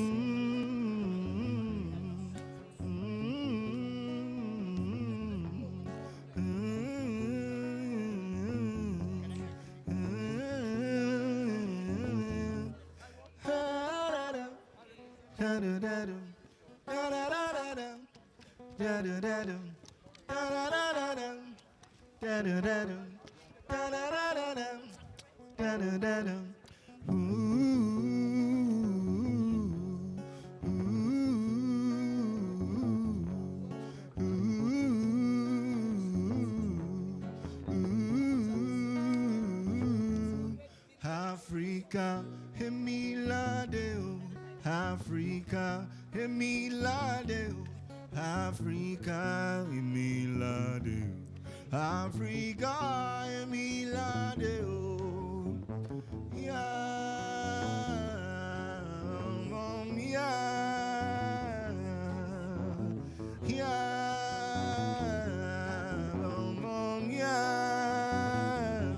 Africa, Emiladeo, Africa, Emiladeo, Africa, Emiladeo, Africa, Emiladeo.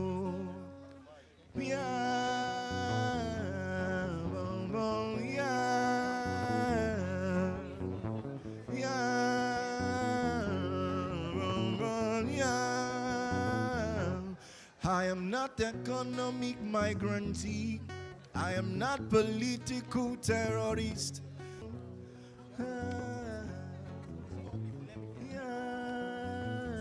All right, we can resume our sets. The next session is starting already.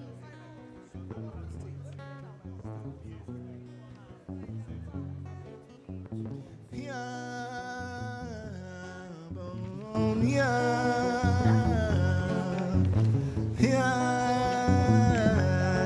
right, let's head to our seat. Let's go back to our seat. Let's go back to our seat. Let's go back to our seat.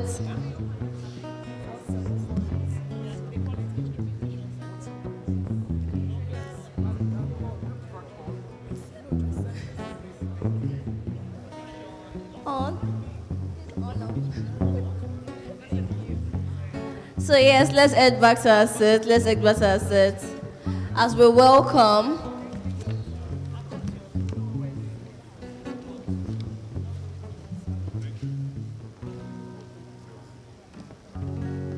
all right. So with a clapping ovation, I would like us to welcome Miss Alero, who is going to be sharing with us, what the keys to the city is. So please let's welcome her with a clapping ovation. Let's welcome her with a clapping ovation.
Judge Babila Umflon, and Zephaniah Oladeje. So let's clap for them. Come, for the next panel session. Okay, so this session is on real estate development challenges and practical solutions. Technical, do you have their profile? Should we move on? Okay.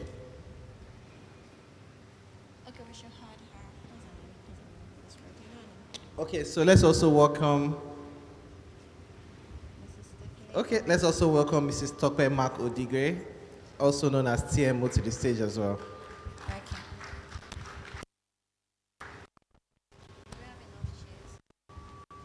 Please, if there's an empty space in front of you, please, can we just fill it up? Those that came late for break, they'll join behind. Please, if there's an empty space in front of you, please move forward. Let's fill those spaces up, please. Thank you. Quickly, let's fill up the spaces in front of us so we can have a very good picture.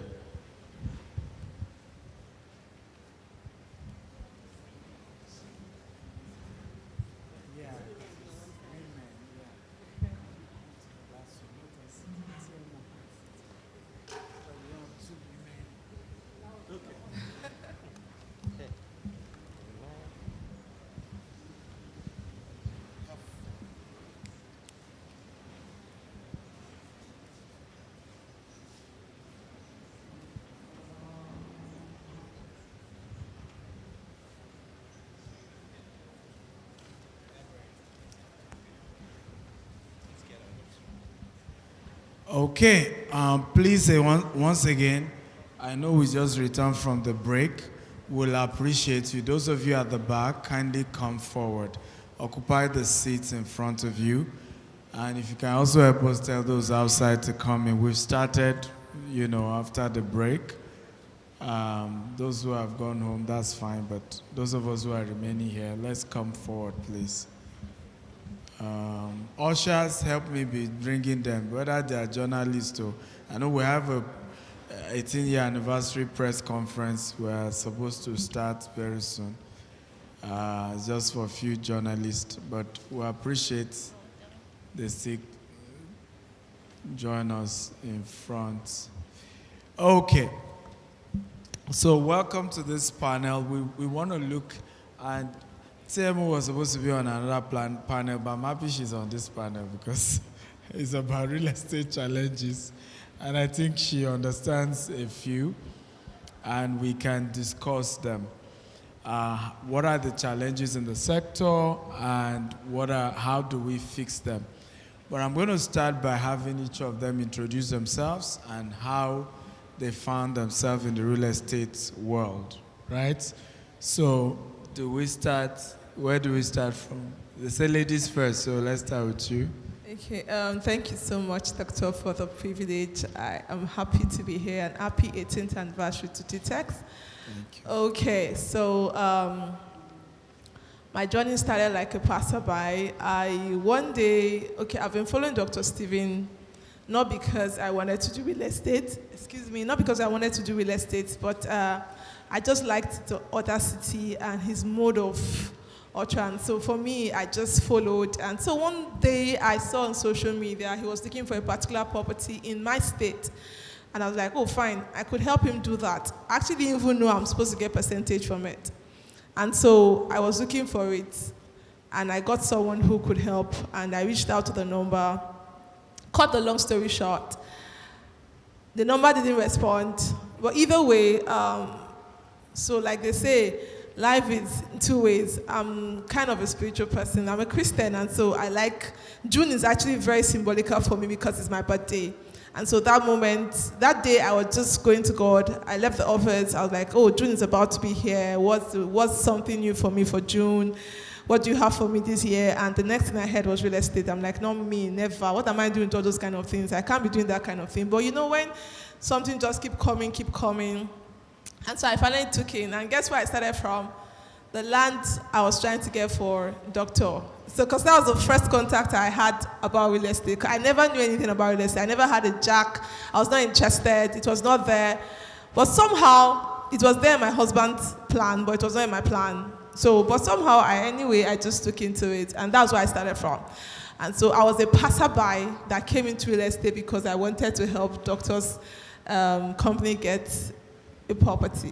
And so that's how I fell into real estate. Wow, interesting. Okay. Yeah, Timemo. Let's take the ladies first. Oh, okay. Good evening, everyone. We don't do like that. When we greet you, you respond. That's the polite thing to do. Good evening, everyone. Thank you so much. One, we will celebrate GTEx. 18 years is not a joke. And celebrate Dr. Stephen Akitayo for putting together this event. Thank you. That's how we roll. My journey into real estate started with me being a brand ambassador for GTEx. Yeah, that was in... If you want to clap, clap well now. Exactly. So I was a brand ambassador for GTEx. What I did before then was my friends and I were doing farming in Ogbomoso, but that wasn't real estate. So I was a brand ambassador for GTEx in August 2020, and that was when the journey really started. I supported the brand, taught through the platform, because naturally I'll define myself as a teacher, and I've always taught, I would always teach. Before real estate, I was teaching makeup. Now I'm teaching real estate, teaching self-development. I would always teach. I believe that at the core of what God's assignment of my life is to transform lives with knowledge. And any empowered person with knowledge can transform their life. So I got into GTEx, brand ambassador, but the thing I was doing was teaching on the Beatles show. And from then on, I started seeing people getting commission. How many of you have gotten commission? You're not raising your hand. With your full chest, you have gotten commission. Commission money is sweet. So when I saw people getting commission, it looked to me that this teaching thing is not paying me what commission can pay me. And so I added marketing real estate actively to teaching about self-development and wealth creation. And from there, I birthed my own business, Rep 360. And here we are down the line, still teaching, still showing people the way, and opportunities in real estate are countless. So I'm happy to be on this stage. I know that in the course of our conversation, a lot more questions will open up, but this is just an introduction of how I got into real estate, and basically that's it. Thank you. Awesome. Yes. Good afternoon, everyone. Good afternoon. I want to appreciate GTEx for the opportunity and for Dr. Stephen Akintayo for giving us a platform to speak to people in the industry. My name is Zephaniah Oladeji. There's this issue. I want to impact my world. I want to use architecture as a statement. I want to use architecture to inform business. I want to use architecture to solve health issues and the likes. So there's need to connect the dots. One need to understand that apart from being in architecture, there's a business side of architecture. Yeah. And that is one of the places I had my own issues at first. So one day I was just watching YouTube and I came across the video of Doctor saying how he used 1,000 naira and built it into an empire, $1 billion. I said, these scammers are here again. And I followed up. I started reading, looking at watching the videos, and today the rest is history to the glory of God. Wow. Awesome. Pastor Steve. Yeah, we want to say very big congratulations to Doctor and GTEx holding on their 18-year celebration, anniversary rather. My name is OK Stephen, so Doctor is my senior namesake. I actually ventured into real estate out of frustration. You know, after we finished our university days, we were looking for what to do. And I know I had some media skills. I was just gathering boys in Warri, training them in entertainment. But 1 naira was not coming out of the whole thing. I opened a business, it failed. Opened another studio, it failed. Opened a third business, it failed. And I was to get married to my wife. We looked at each other and said, what next? All these things are failing. Eventually, I had to go and try taxi. I had to start riding a car in the streets of Warri. I was loading from Warri to Ughelli. But all those struggles, nothing was still coming out. And I was already in pastoring school. And you're a pastor, you are riding taxi in the street of Warri. Guy, what did it happen? Now so good day. And after everything, I was scrolling through social media and I saw Doctor was teaching, and I was like, this thing that this man is doing, what do they call it? I didn't even know what they call real estate. What do they do it? They say it's real estate. And that was it. I couldn't reach the doctor. I didn't have access to doctor. So I saw one of my teachers in the secondary school, and he was just advertising land, and I met him. He said, any land you see me post, just post like that. Anywhere you see me go, just go. So we started as agents, but I said, the one I saw doctor do is different from this one. No. This one, we are just jumping from land to land, and there is no name. I know doctor will say this estate, but this one now, one land in the middle of Ughelli, one land in the middle of somewhere. So that was how we continue to watch doctor, and we continue to brand ourselves little by little. So okay, they call it city. Okay, let's find one name to call our own city. So we get 1 acre of land. Eventually we got 1 acre, and that 1 acre we are calling it city. We are dreaming big. So until eventually the saga made me to meet doctor online physically. When the whole thing was crazy, that 18,000 saga, everywhere was just mad. They were dragging doctor. As they were dragging him, the more they were dragging him, the heavier it was dawning on me that I should gravitate towards this man. And then he just taking the team to, okay, I think it was then they took them to Doha the first time. Yeah. And finally, I reached out to the team. Like I said earlier on, when I wanted to reach out, I was so scared. I was so scared because I'd come to Lagos about 7 years before that time. After 7 years, I've not left Delta State. I was just one local champion in Warri. And I reached out. Somebody said, go for it. All I can say to you is congratulations. And today, the person that told me go for it is not the one telling him, say, I for follow you come that time. So he will become a doctor. I'm recruiting him as a mentee for you. So that is how God changed my life from meeting Dr. Stephen Akintayo. Thank you very much, Dr. Sarah. You're welcome. So let's start from you. I mean, you both, incidentally, both of you are in Warri. We are the Wafarians. We are the Warri gang. Yes, sir. How is real estate in Warri, and what will you call the future of real estate in that area? Okay, thank you very much. Sincerely, Warri is a very virgin ground. Okay. There is almost nothing going on there. There are no developers. We just have local agents. So the little we have been able to see from you and implement there, it's not making us look like God. It's not making us just so loud. But we know we are just playing. When we come over here, we know that we're playing. So it's very fertile. Though the appreciation rate is very slow, is low, and the mindset of the people is still a little bit backward. But given the fact that it's virgin land, least no many developers, people are not even looking there. It's giving us a field day, so we're just playing there. Interesting. Yes, sir. Do you want to add to it?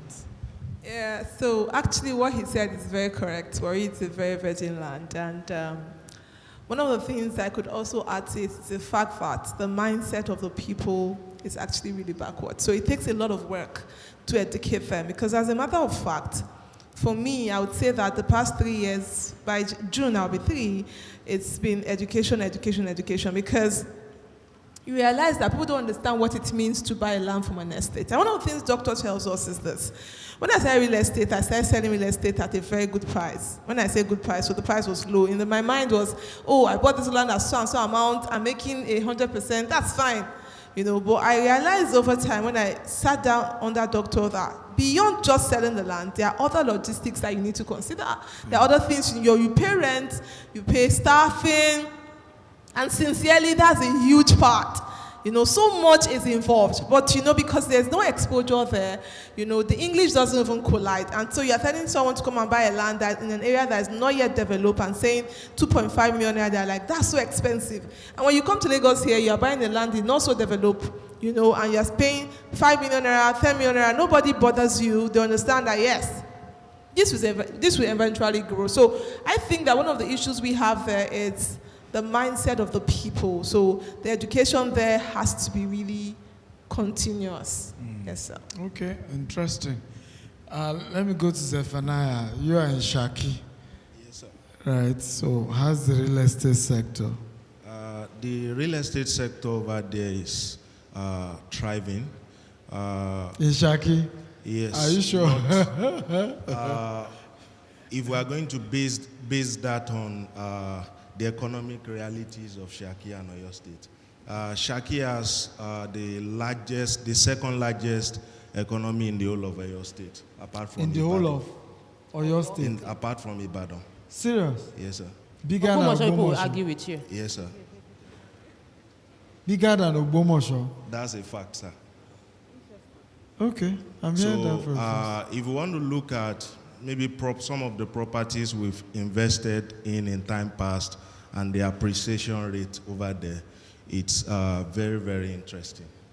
So, and what we just need to do more is just to orientate people on how to get property and how to stay safe while acquiring those properties. Wow, okay, interesting. Well, we come home. Temo. How is the real estate sector? Lagos, Ekpe, I think you're still more Lagos Ogun. Yeah. So the real estate industry is what you put in is what you would get.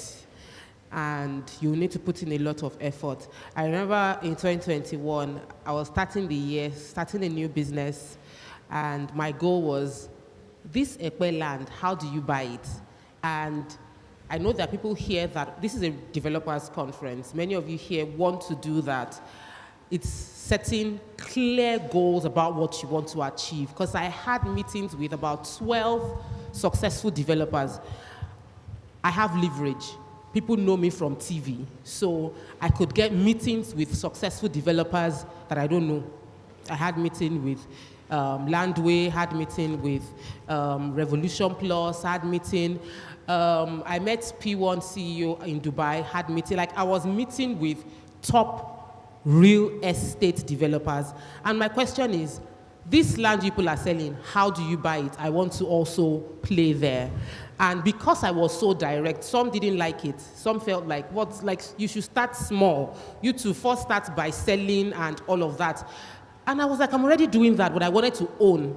So I stumbled into, I wouldn't say I stumbled, in one of my meetings, I met the CEO of Rollard, and he was like, I bought a land somewhere in Ekpe, and the family own the land adjacent, and they want me to buy it. I know you will know that, Dr. Stephen, that people that, if you've bought from a family and you're good, they will offer you more properties because they know you are good. So they were offering him more properties. He wasn't interested in buying it. But since I came and I asked him specifically, I want to buy land in Ekpe, how do I go about it? He remembered the family that was pressuring him to buy more land, and he said, I'm adjacent to you can buy it.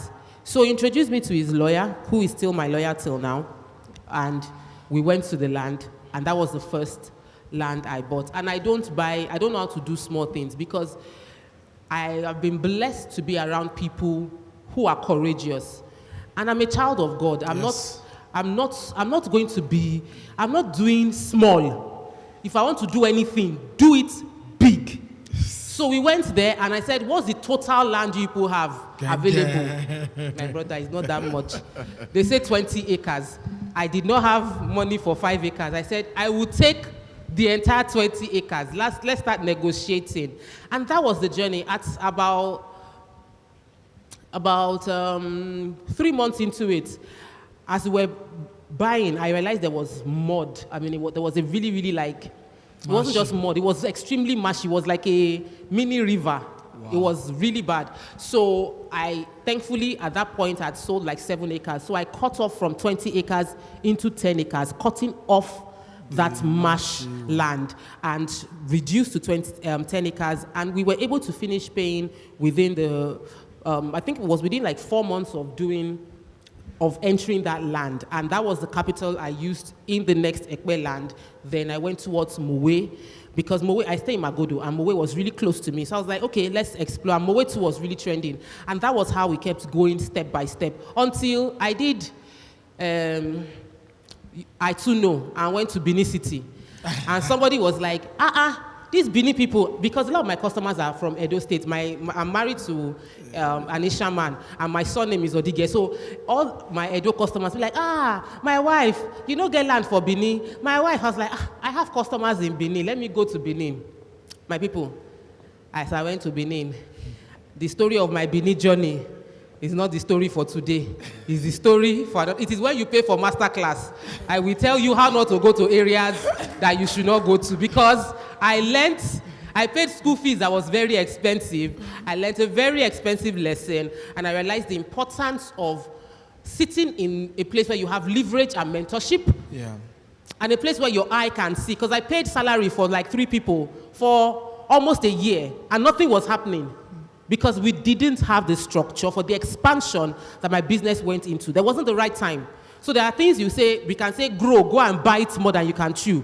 But I must also put the caveat of the losses that can happen when you go and bite more than you can chew without mentorship and structure to sustain the expansion you're doing. But I'll stop there. Thank you. Let's clap for her.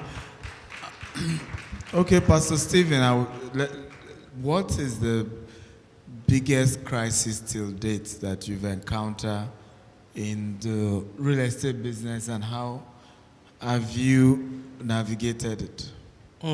That's a very deep question, and it's in fact I paid a very expensive school fees, very expensive one, and that's the reason why. If you heard what Doctor said about the mentorship, I will advise you go for it. Venturing into real estate without mentorship is like death sentence. My first 1 year in real estate, I didn't have any mentor. I was just doing my own thing. The person that introduced me into real estate was just doing agency. So I'd already outgrown him because he was selling other people's land. He had no land of his own. So I had no mentor. I had nobody to learn from. I was just looking at Dr. Stephen from the TV. I had never been to a real estate gathering. I had never seen a real estate developer. We were just there and were doing our local thing. So I went to buy this particular land. The person I bought the land from, not knowing that he had boundary issues with the next person. It's a community, so they had boundary issues. So I brought my bulldozer. It was the first time I was bringing in a bulldozer, so I was very happy. This was 2 years ago. I was very happy I brought in the bulldozer, and the bulldozer was to start in the land. The next thing we saw was boys carrying cutlass. They said, this bulldozer cannot move. This bulldozer cannot work. My own people, not knowing the money I paid to them, they used it to go buy a gun. That's the report they gave to me, the police. Before we could say Jack, somebody has pulled out a gun, aimed at somebody. Somebody was down on the land I bought. Wow. While we are still saying Jack, this side had run away. The people that their person was down, they went to carry diesel, fuel, whatsoever, and set a bulldozer on fire. Now, this is me without any support, without any mentor, any backing, nobody. And land I don't have, somebody's down on the land, bulldozer is down on me. It was crazy. It was crazy. I only came out through the help of God. It was only through the help of God. And we had also done some acquisition that did not go well. But coming close to Doctor taught us some things. He has not even said some of those things in the public. In fact, if you spend hours with doctor, you keep learning and keep learning. So one of those things he taught us is how to do your due diligence, then also how to get people that can get you out of problems. How to go back to your city and be identifiable with men of substance. You heard him said, you can be doing the right thing and you are wrong. So at this situation, I bought land very well. The family was after me. The bulldozing company was after me. It was crazy. But after it all, God delivered me from every one of them. And thank God I have a mentor that when I have difficult things, I can just call him and he gives me direction on it. Thank you very much, sir. Wow. Please clap. It's not easy to go through that, that situation. That's a very tough one. Most people don't come out of because you are battling with the family. The bulldozer company too will hold you accountable because you brought them to a land that has issues and you have to pay for bulldozer. That's not cheap. Police will deal with you as well and chop their money. They ate my money. They actually arrested my surveyor. They were looking for me. I actually went into hiding and sent my lawyers there. And my lawyers started negotiating and telling them, this man is not the one who killed. He's not the one. It was crazy. It was crazy. So may you not pay hard school fees. I thought I would hear amen. Right, so this whole conversation about really getting mentored is important because sometimes I see people, they're just talking about the money in the real estate. And I'm like, I don't understand. So there's money. How you people are making money? I'm like, you don't understand. First of all, it's not even your money, it's investors' money. Right? So it's exaggeration of you are making money because it's not your money, it's investors' money. If you mismanage it, you're going to be in big trouble. Right? So yes, how about you? Okay, so one of my major challenges I had, funny enough, I had my first crisis 2026, this year. So mine came as a result of people, so staff management and realtors, you know. And so when they take your client to go see sites and they make promises that you didn't give, you get it, and you know, day after their commission, they collect their commission, they go. But one day the client will come for those promises. And so one of the clients came for the promises and said, this was what was said, and this is what we are saying. And mind you, sometimes when you want to buy land, and because I learned from Dr. earlier when I wanted to start the business, that because you're young, it's always good to have an elderly person do some negotiation for you. So when I wanted to really go into it, I had this person who was an elderly person who really helped me out and all that. And there's this land the person showed me to buy. It was promising, in short. As a matter of fact, I surveyed the area for them. So the intention was to go for 40 acres. And we agreed and everything. But I'm relating everything together, so you marry it.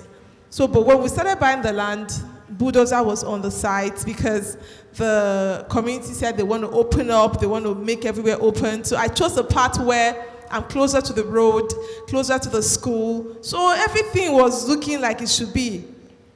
But so I started in payment, but I realized along the line that it is not what it is.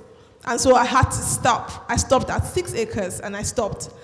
And so my realtors, I told them we still had properties there, so we're selling. And so they took one of them there and told them too far from school. You know, normal of taking a client, you don't want to go inside the bush. You just want to say, it's just behind. And so one of the clients who they took behind paid, did documentation and everything, but one thing I then know how I didn't really take so serious is the allocation thing. I just make sure that my surveyor does all the necessary thing. On paper, I just show you this is your number, this is your plot number, and all that. And so this guy eventually said he wanted to go to the exact plot. And I never knew that the realtor was playing around this guy. And the guy got angry. So the guy gave the realtor my staff number and was following up with my staff. But according to the guy, my staff didn't respond the way he wanted my staff to respond. And so he picked it up. So he picked it up. He had somebody, he picked it up and connived again with someone else who also bought in that same place.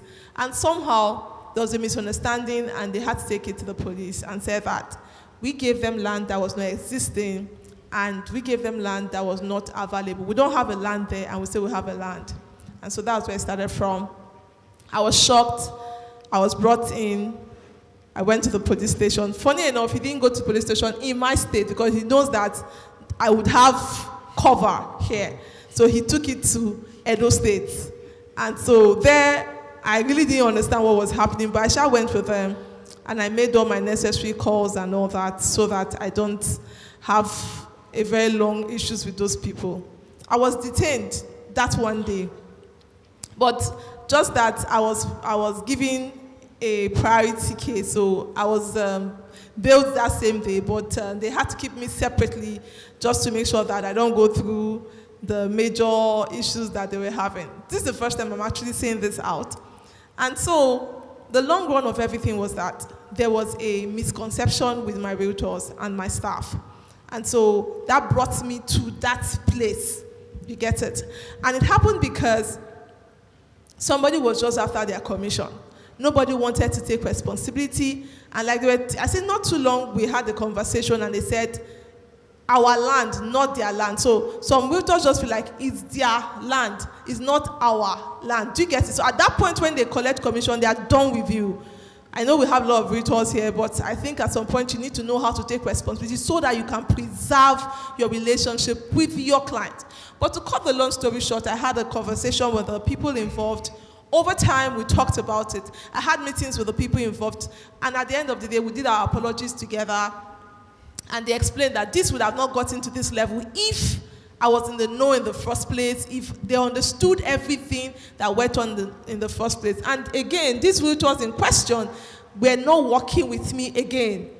They were working with another real estate company, and I think at one point in time, one of the realtors told me that they felt like I was not giving them attention any longer, like I ditched them or something, I don't know. And so they felt like at this point in time, they needed to make sure that I go through a mess and all that. And so that was like my first build time experience.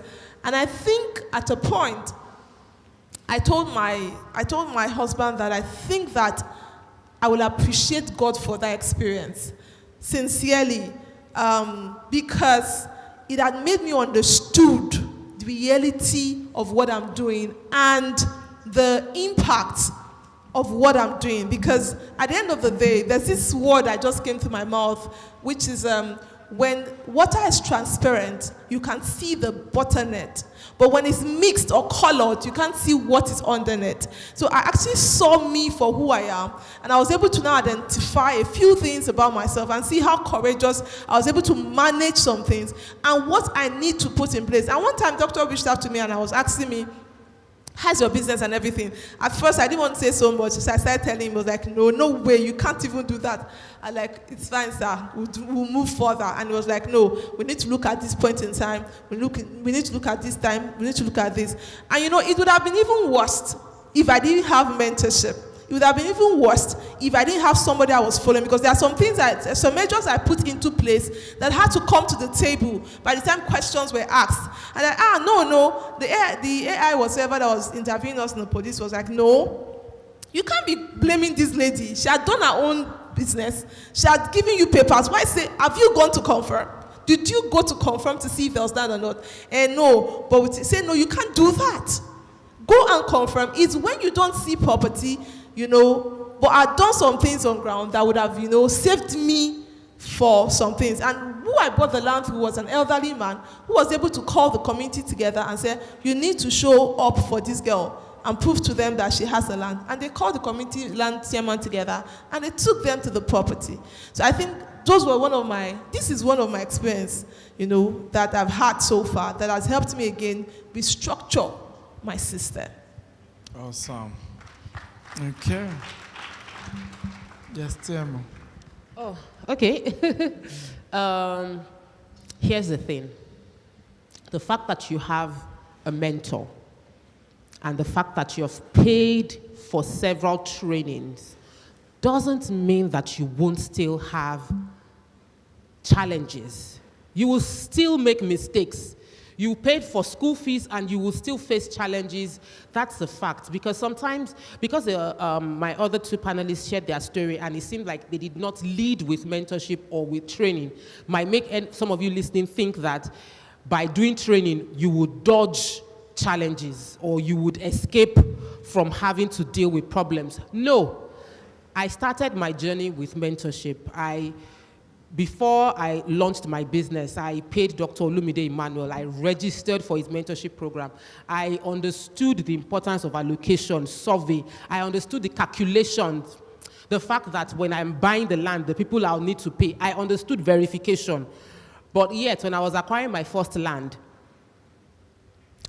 they showed me dry side. They did not show me, I can't walk 20 acres. Now I always use drone. Now I would say I know the type of trees that grow there. So we have conversations. Even though I went to the school, you will still face challenges. So let us be realistic in our expectations. Because I've had conversations with mentees that, look, they're asking, I didn't think I would make, you did not explain this in class. Hello? There's still real life knowledge. You will still go into the world and experience the real challenges that would happen. So I just wanted to put that out there. But Basbos, which one should I start from? You can do everything right and still get it wrong. That's real estate in Nigeria. You can buy legitimate land, do your land information, register your survey, take possession, and in my own case, in Ekpe, a younger member of the family decided that the elders of the family did not share the money appropriately, fully paid for 20 acres of land as at 2022. This was 2023. And they said when they were sharing the money, they didn't share it properly. And because they didn't share properly, they decided to resell the land to someone else. Land that I have finished selling. You opened your mouth, I can see. Yeah. And so and this is usually how it happens. They take out your signboard.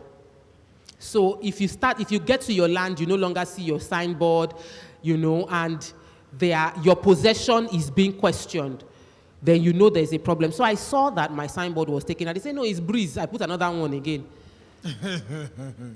The signboard went down. I say, no, 2 signboards within a short period of time is not breeze. What is the real breeze blowing here? And then I saw keep off, military zone.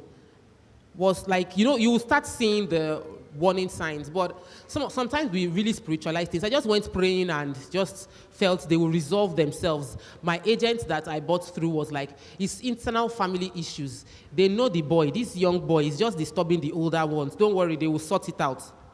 Big mistake. Because the longer I delayed, the more the challenges grew.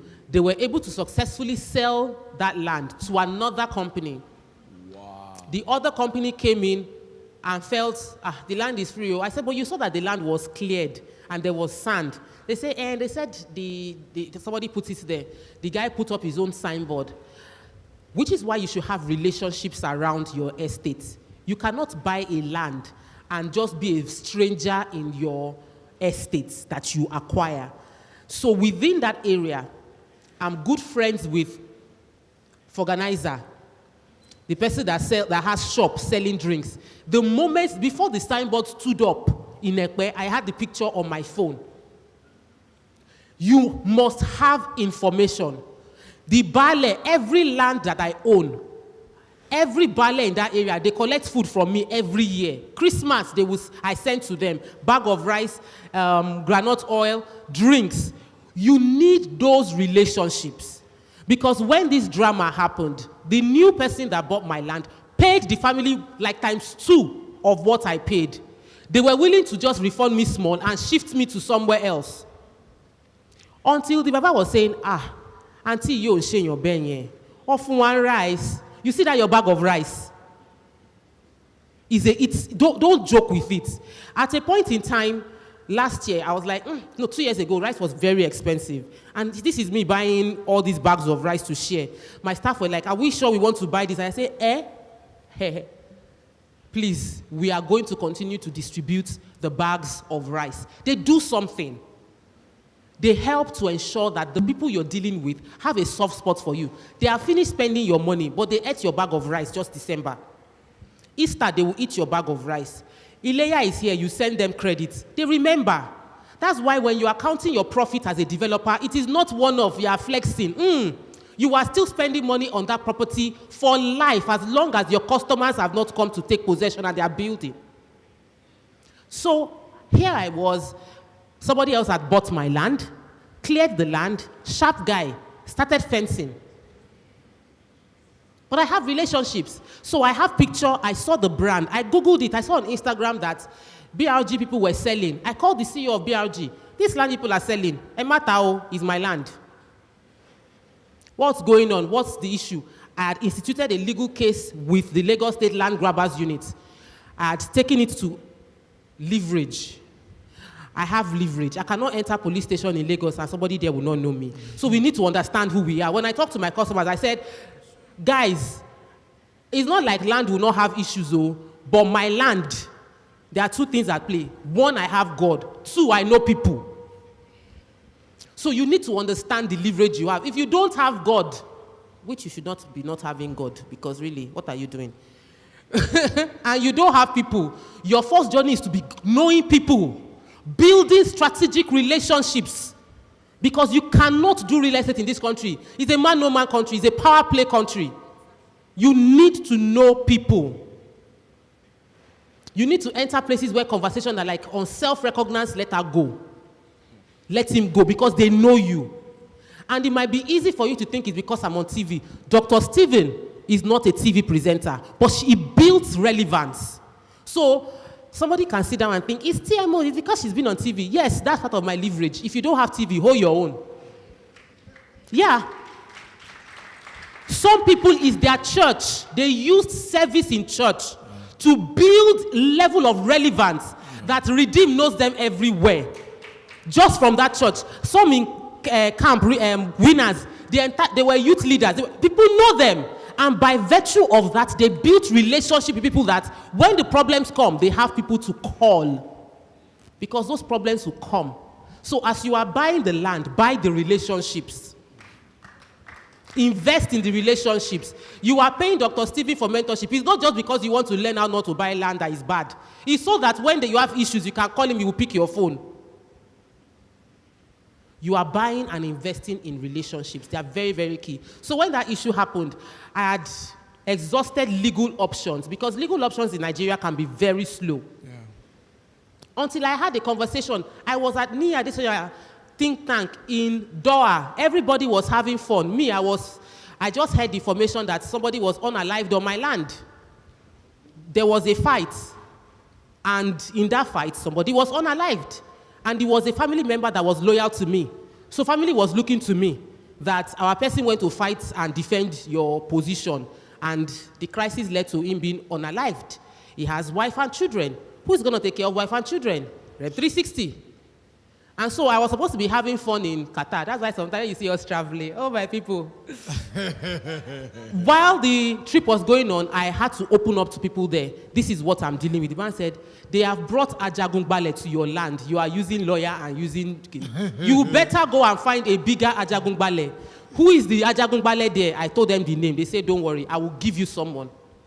And they gave me one Baba. He's not Babalawo, retired general.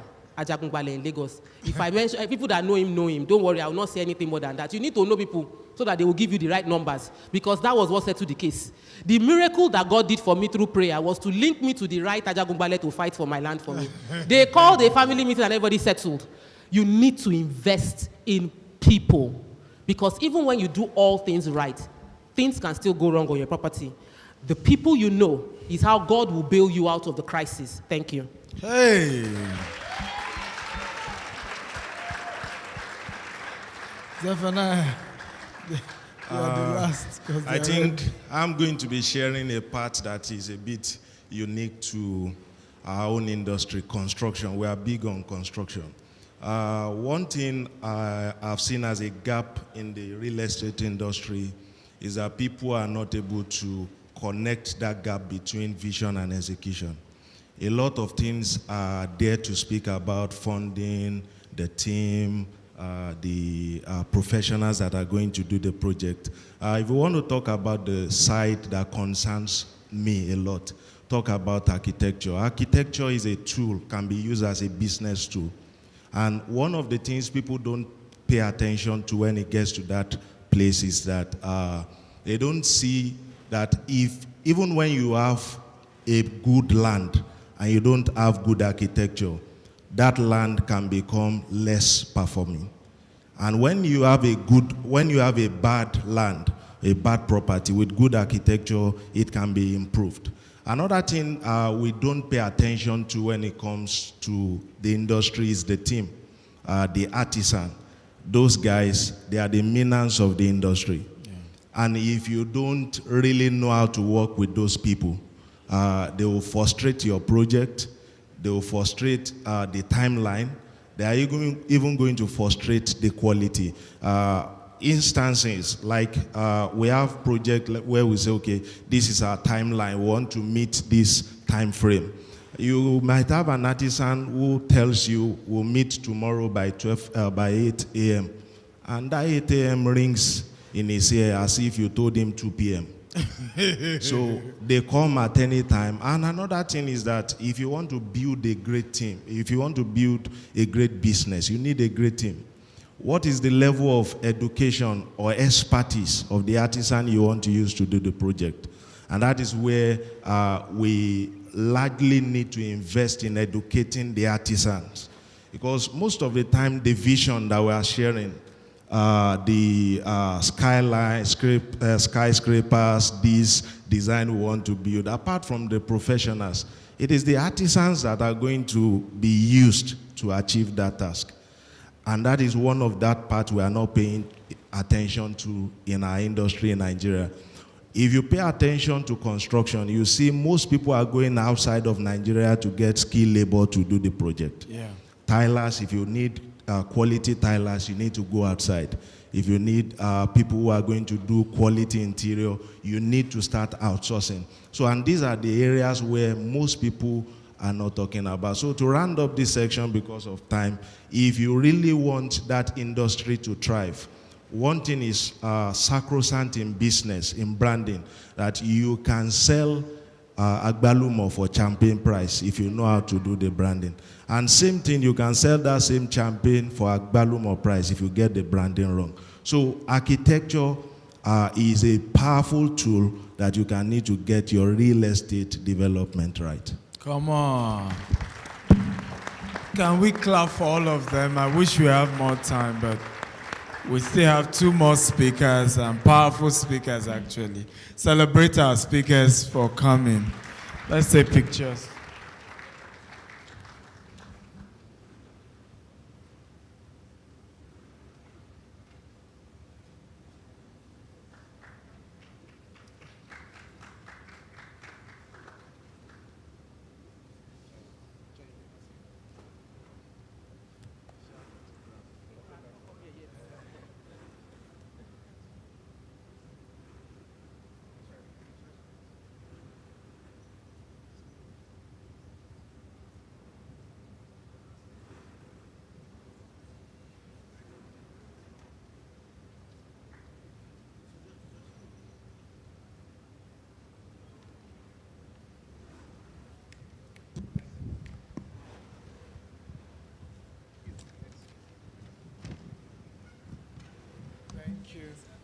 Thank you very much. Please, let's clap for them one more time. All right.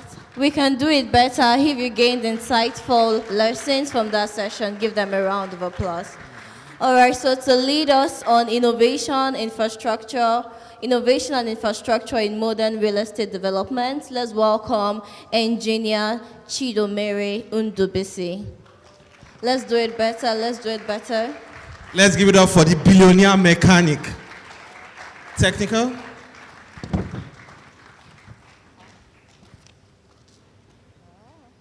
Technical, you should have his profile on.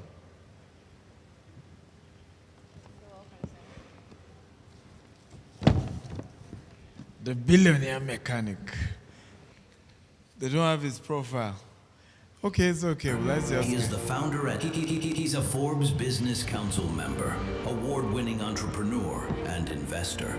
He is the founder and CEO of Pamtech Group, a diversified Nigerian conglomerate established in 2016, spanning oil and gas, automotive, real estate, and technology. Under his leadership, Pamtech has scaled from a team of 3 to over 400 professionals across thriving subsidiaries. Previously, he spent a decade with the Imo State SDGs, leading over 1,000 rural development projects. Today, he empowers startups and communities through the Pamtech Foundation, driving a legacy of innovation and transformation across Africa. Ladies and gentlemen, please welcome Ngurender Dubuisi Chidomere.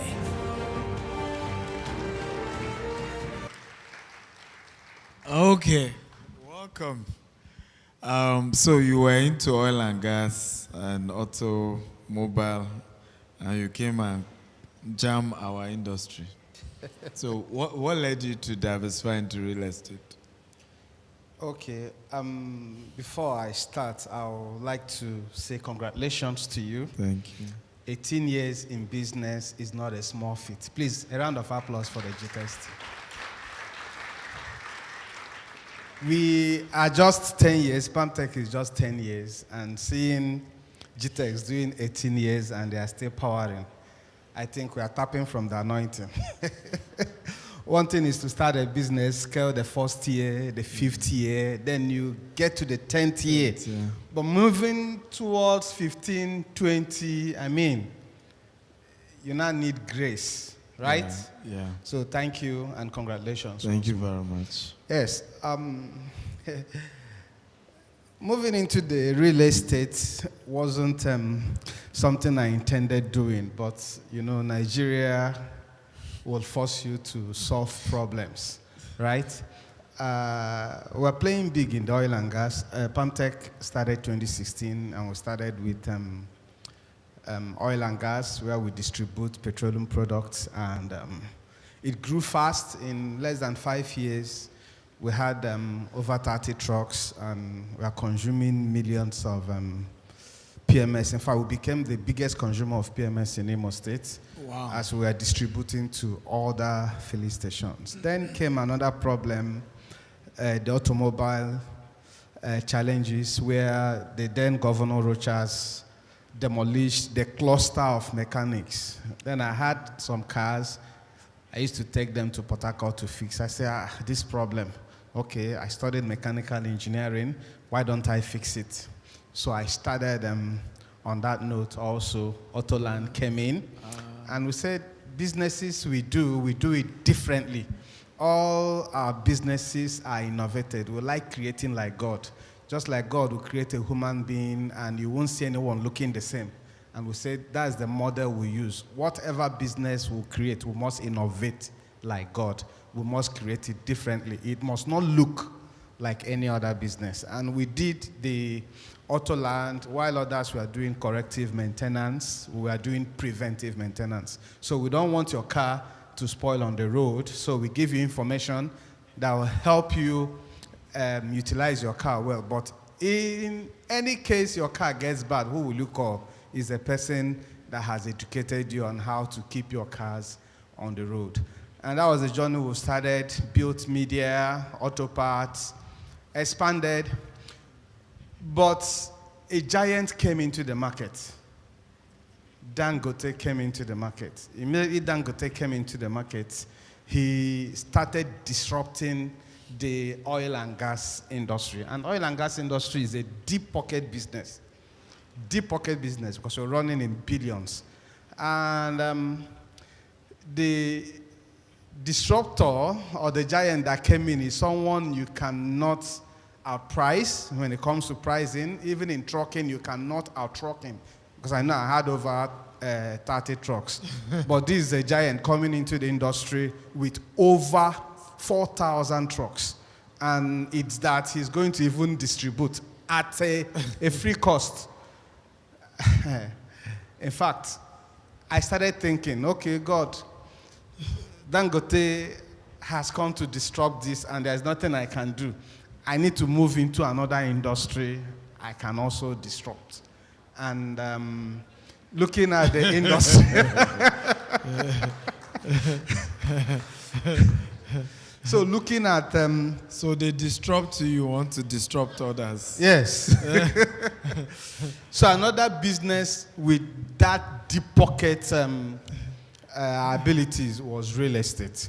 And also I saw that there were a lot of challenges in the real estate business. Okay, I decided with my business sense, I was going to move into the real estate business. I remember meeting you in Rwanda. Remember? And we discussed, said, I'm looking at this. That was 2023. In fact, Dangote hasn't. I know I've been having mind of entering into real estate because there is no billionaire on earth that doesn't play big on real estate. So I already know I'll get to the real estate because while starting the business, even our offices are real estate. Yeah. The staff quarters we build and all those, they are real estate. Auto land is real estate, right?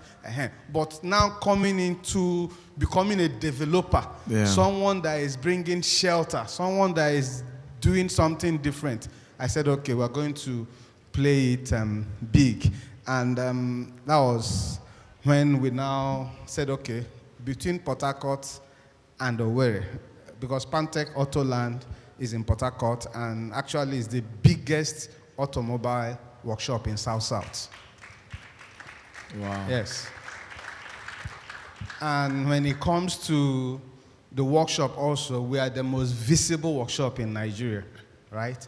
So we now said we are going to leverage on our business experience. Let's do something in the real estate business. And we know most developers or the people in the real estate business are not innovating enough. We know it, Abi.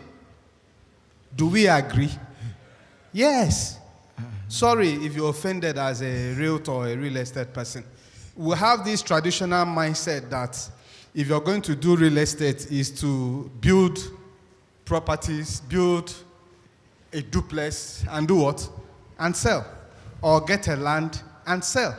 And that innovation stops there. That's one level.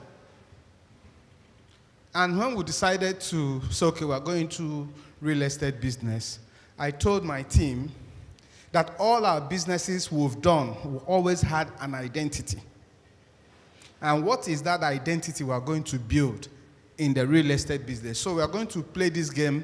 Say in the next 12 months, if they call Pantech Properties and Estates Limited, what would be the tagline? In rooms where we are not in, what would they say about us? That was why we now started driving a narrative and started saying, okay, we're going to innovate. And we came with bush to city in 12 months. And we got about 20 hectares of land and in a choice place.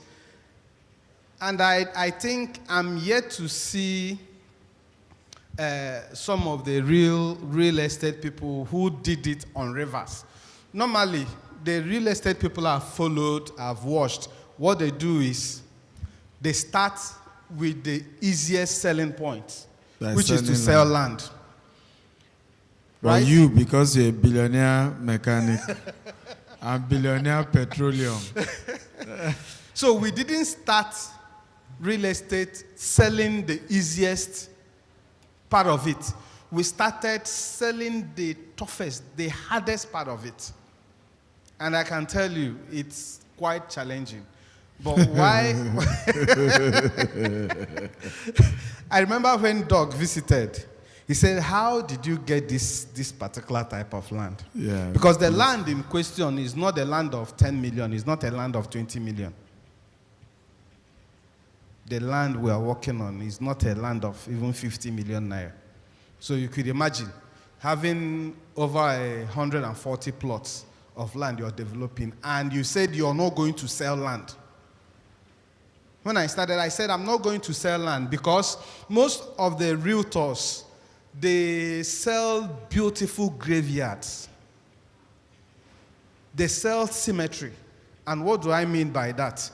You see a realtor, he gets a land.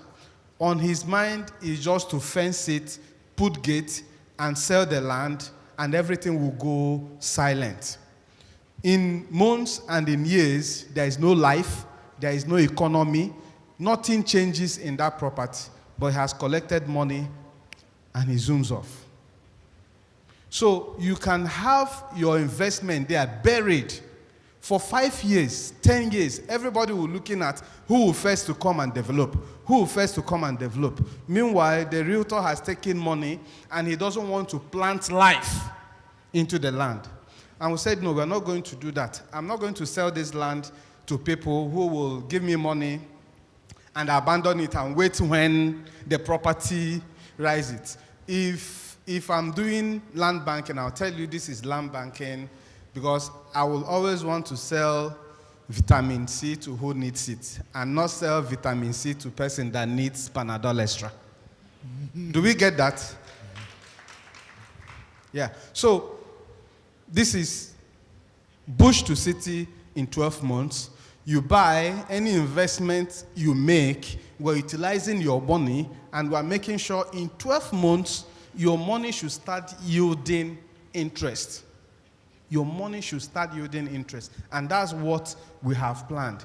And because I want to build trust, I had to commit. Because sometimes it's not good you are carrying something with a finger and you're calling other people to carry it with their 2 hands. Is it okay?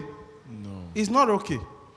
So we started building. I started investing more because I want to tell people that, yes, this could be done. Even if it's not 100%, but we're looking at achieving 70 to 80%. You know, they say set your goods so high so that when it will fall, it won't fall too low. We started the construction. And as we speak, we have close to 30 buildings right now. We are all at the second floor, first floor. Yeah. We'll be moving into the second floor soon, yes. And that is in phases. We are doing it in phases. So that at any point, any of the phases we complete, people will start living on it, we'll move to the next phase. Mind you, we are not selling land. We are not selling properties. We are selling a community of wealth builders. And this is one thing people are not doing. People want to enter into real estate. They just sell properties. That's the list. And when they're selling, they tell you they have electricity, they have good roads.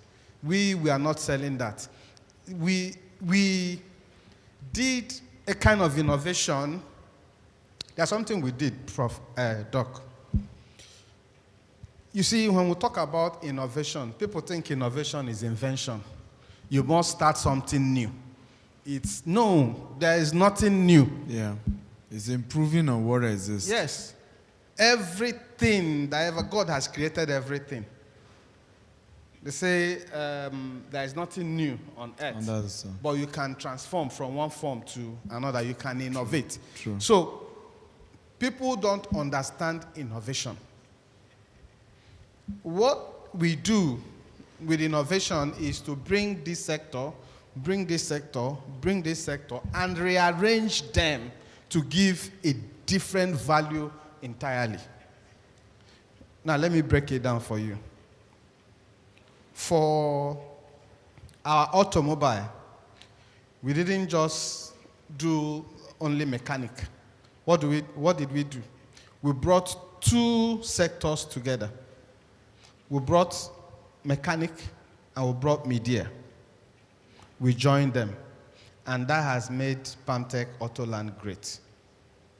Now, we came into the real estate business. We said, okay, we are going to bring in different sectors, different industries into the system so that we are not doing just selling properties because that's the least. And that's what other realtors we see do. They only stop at doing real estate infrastructure, and that is it. But we have real estate infrastructure 1. We have the Wealth Campus. We have the human capital development. We have the media and content creation. We have finance and investment. We have mentorship and community management. We have, I brought in about 6 sectors, combined them.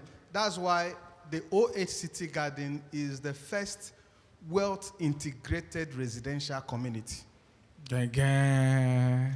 Clap for him now.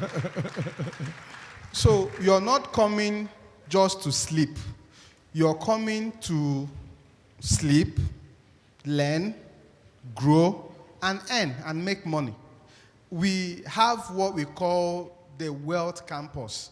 Most of the real estate you've seen in Nigeria, they all build a place to sleep. There is no wealth integrated systems that brings residents together. So you see residents that are billionaires, they don't know themselves. Very true. Your next resident should be a big asset to you. But because there are no infrastructures, when you talk about infrastructure, we think the only infrastructure is the building. No. We are adding other infrastructures, like the community building that brings people together to do business. We have wealth advisors, right? The world is changing. When I see people building, don't build for 2016. Most of the buildings we are doing now is for 2016. Who are you building for? Are you building for 2026? It's still not okay. Some of us are thinking ahead. We are building for 2036. In 2036, when they come to OA City Garden, what will they talk about that building? Will it be depreciating? Will it be outdated? I don't know if people get my point. Eh? So you're building infrastructures. You're building infrastructures that will last the test of time. Infrastructures that will be relevant in the future. So we have a community we've built, a world campus, that you can just walk from your house and you just trek and go to your office inside the residence, because we have co-working space. So you in the next 10 years, many of us will be working from our homes. Do we know? Yeah. Very true. Very Now, true. you might not want people to come inside your parlor, inside your house, right? So within that community you're living, within your estate, there is a wealth campus city, and there are co-working space offices, there are innovation offices. You can rent for 3 hours, host your meetings there, have meetings there, and everybody goes back. You walk back to your house. So we are trying to do things for the future, and I wish most realtors will begin to copy this thing, where they begin to innovate how they do real estate business. You have a land, just like what Doc is saying. How will you have a land and we have mouths to feed, and that land has been there for 5 years, and you're not producing food to feed the nation? Why? If you're here and you have a land, please go back. Call people. Let it, combine it with agriculture. That's another infrastructure you can build before development comes, right? You're making sure you're building something and there are income coming in out of that land. If you have a land and you're not earning out of it, it's a dead land, is a graveyard. Whatever property or asset you have, you must build it in such a way that is generating income. It's generating income. And that's the best way to sell your land banking. Yes, you have this 10 years down the line, development will come. But meanwhile, we are going to be using it for farming, and you get so returns every quarter or every year. Yeah. By that, you're solving problems. Am I communicating? Can we clap for him, ladies and gentlemen? Okay, because of our time, I want to ask this question. One of the things known with PalmTech is content, even though what they do has nothing to do with content, right? Somebody has the auto mechanic, and every day they are telling you about different car parts. They generate more than, you guys do more than 20 content every day. Or, you know, they sell petrol. And now, one funny thing, and this is something innovative to compliment them on. I went to OH City social media page. OH City is less than 6 months, you know, December. Yeah. So virtually 6 months, end of May. And they already have 34,000 followers. 45. It's now 45,000 followers, right? A real estate company in 6 months. And I'm sure if you check their page, there are more than 500 contents, right? If the bricklayer put one stone on top of another, they will record it. Right? There is just content back to back to back. And I've said this to my team, and I mean this because I've made up my mind that even on one of our estates, virtually all our estates, want to build studios there. This game is a content game, right? I'm telling you the honest truth. It's a what? And I'll tell you why. What was the edge of GTEx when we started? Because we were the equivalent of Palm Tech when we started. There was low trust when we started 11 years ago. The problem used to be same thing. That's why, you know, things repeat itself. There's a reason why some of us are calm. Because we've seen circles. The first crisis I saw was 2008. I knew how many real estate disappeared after that.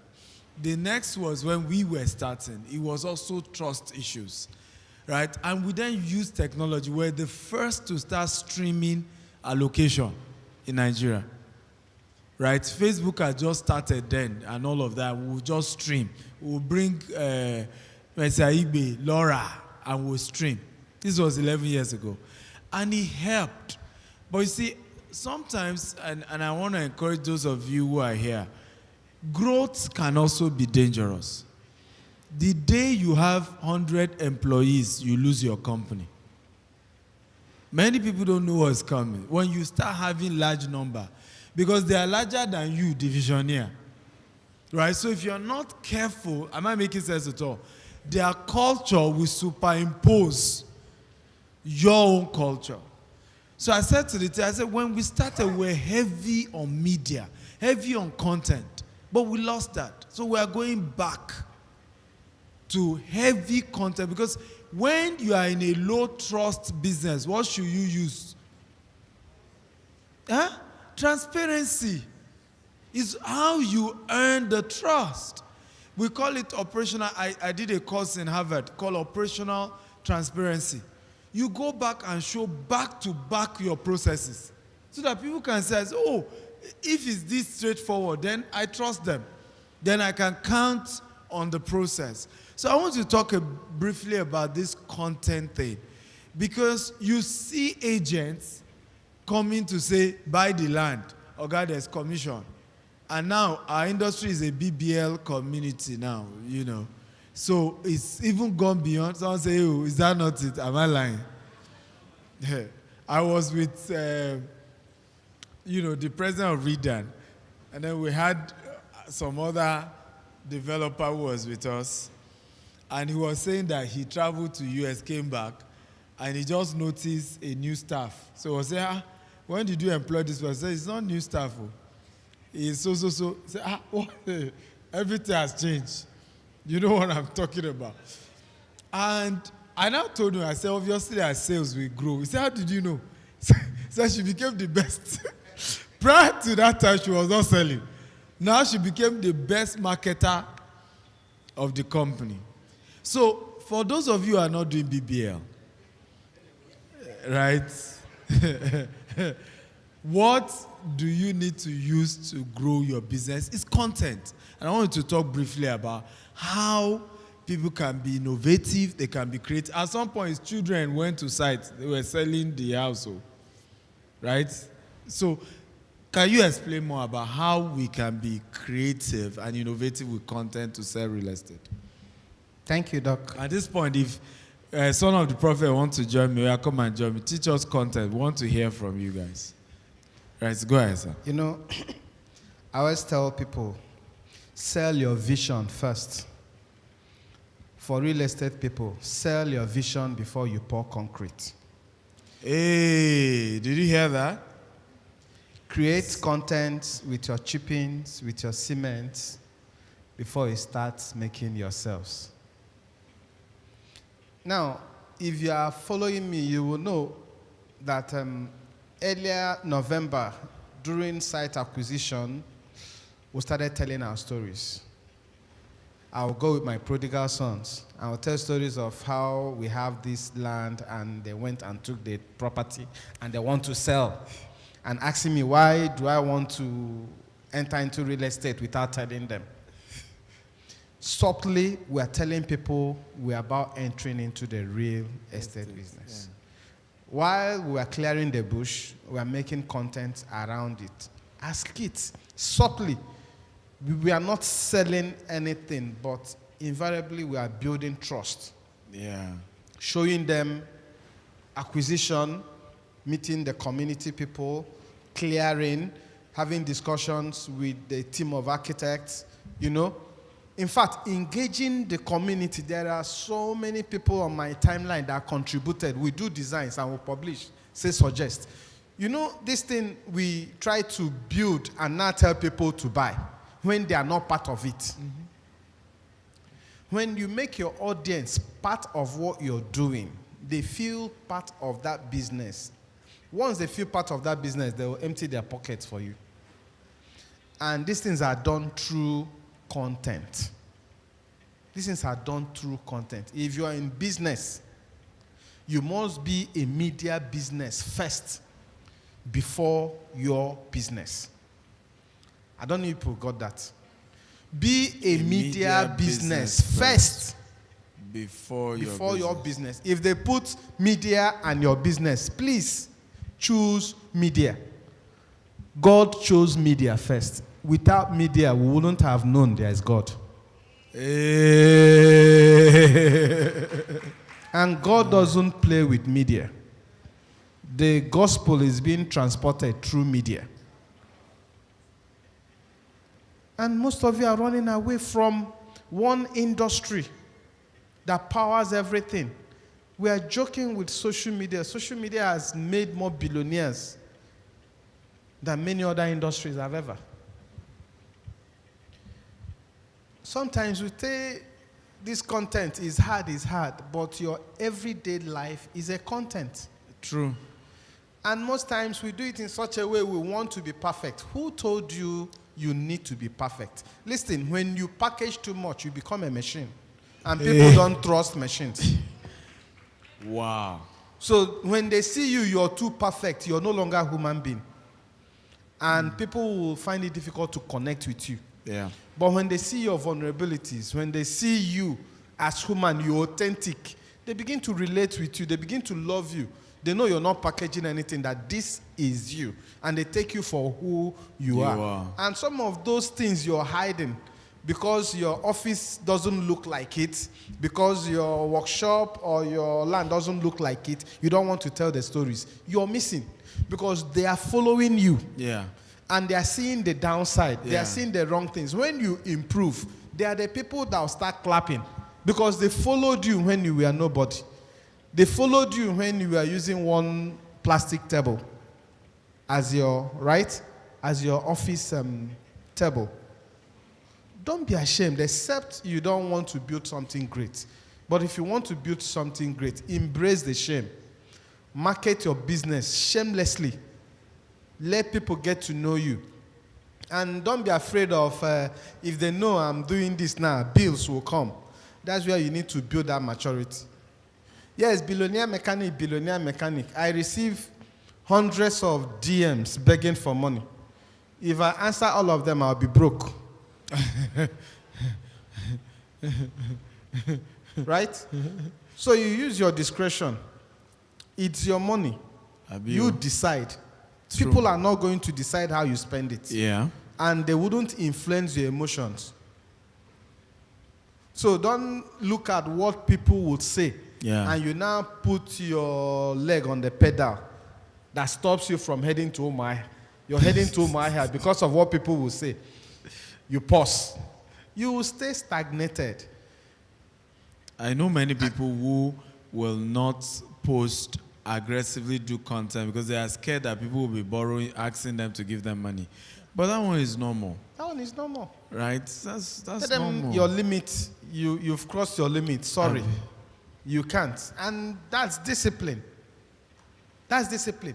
Let us, if you're a business person here and you don't have a media team, please be delivered today.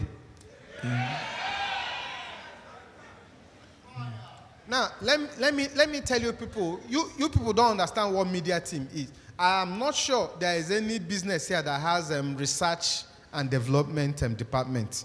If you have research and development department, raise your hands up. R&D. There is none. Now, your media becomes your R&D. Yeah. Because they will be searching for content. And while they search for content, they get more innovative on the product you have. And because they want to market it, they bring another dimension. They bring another perspective. That's research.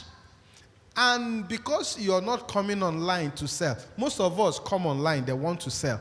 Nobody comes to social media to buy. Have you ever gone to Facebook to buy something? No, you go there to get entertained. Yeah. You go to social media, it's a social gathering. You go there to get entertained. But most of us come there to sell. And that's why we get it all wrong. When you're moving into media, package yourself. You need to educate your audience before you sell to them. Did you get that? Educate your audience. And you see how we do it. Doc might be serious, talking deep things. Nobody, they will swipe. Mm-hmm. But be a bit, put some fun. Put some fun to it. It's a dance. They will pause. They will enjoy the entertainment, get the message, and see what you're selling softly, and money will be exchanged. That's why we say, learn edutainment. You educate them, add entertainment, and sales will come. And that's what we've done. As you are the business founder, you must show your face. You must show your face. Imagine, I had issues with some of my team members earlier, 2 months ago. I don't know if you saw the trend. Palmtech. We are trending. I was trending everywhere. If I had no social media influence, they would have finished you. Nobody would have. As a founder, people are looking up to you. You are the head. Show up there. Tell your stories. I tell people don't buy products. They buy individuals. They buy individuals. People buy the team. And if you're able to sell the people, most of you here that love us, love me because of the way we do, Abi, what we do. And we tell you we do, Abi. Yes. And people are able to buy from you because of the way you make them feel. So don't play with your social media. Go out there. Make sure you're posting every day. Even if you have a team that posts on your social media and everything, please build your personal brand. As well. Build your personal brand. You don't know what that means. We traveled to China, Doc, and I was wearing my coverall. I wore my coverall all through in China. The billionaire mechanic. And there was this big office we entered. One big man, one connected man in China. The Palmtech, you know what he did? He went and Googled it. Immediately, he read some of the things about me. He immediately signaled them they should open his, in his office. He has a place he takes wealthy people to eat, to feast. Merely he asked them to open that place. and bring. And we went there, and he was not telling me that he checked me online. So he treated you differently. Treated me differently. Do you understand? So when you go to Facebook, your social media is your CV. Yeah. It's your CV. You're claiming you run a conglomerate, you're worth so $1 billion, and they check you online. 0. Social media is your credibility asset. Is your what? Credibility. Your credibility asset. There are places I will go just to show this is PalmTech Group and this is what we do. We have over 2 million believers. Say yes. And me on my personal own, I have 300 and something believers. And I have a team of creators that when you join all our followers together is over 10 million. I said yes. Credibility asset. And for most of us that don't know how to use social media, you can use it to attract the best of teams. I can tell you 1,000,001 people wants to work with PalmTech.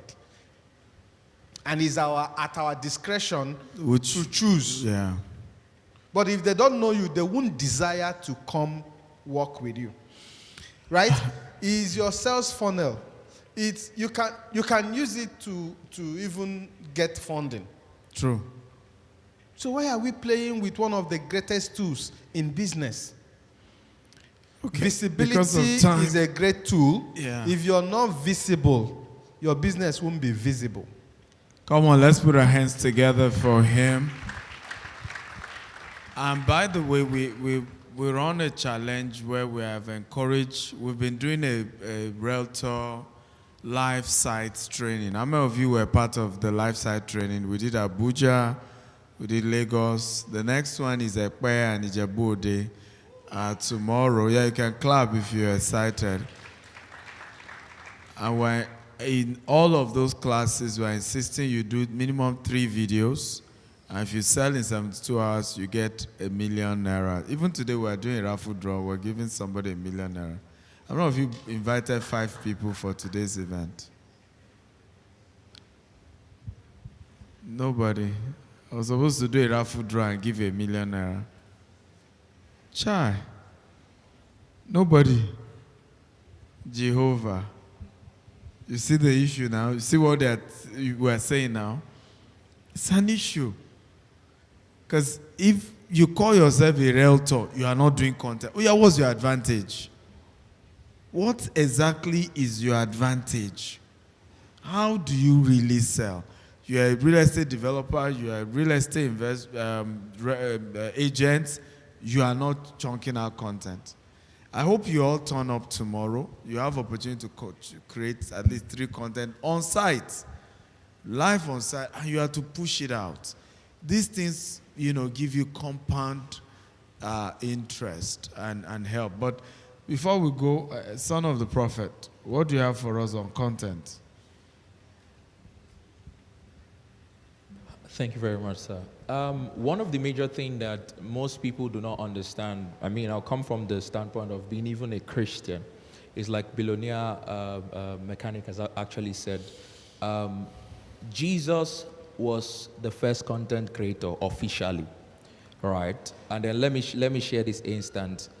He was the first to have 12 followers, right? After 12 followers, 3 mutual friends. Then after 3 mutual friends... And the assignment was to generate content. Was to generate content, yes, sir.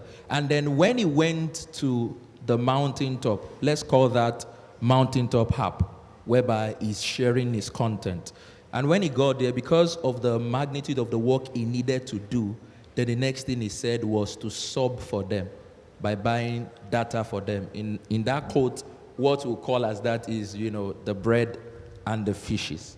Right, and then they all went out talking about the story of Jesus. So as a business person or as an entrepreneur, if you don't understand the power of telling the story, and it's not about being a Christian to say, I don't want to be a creative or I don't want to create content. Because the people who truly wants to trust you with their funds wants to really see your profile. Especially now, if you are writing to embassies, believe me, they will search about you. I think the US have this new policy of saying that you must have been using your social media for the past so and so years, and they are able to check. When I wanted to go to London, it was really interesting that they called me from the embassy and said, we are googling your name right now, and these are the things we have found about you. You do this, you have so and so. I said, yeah, sure. Google deeper.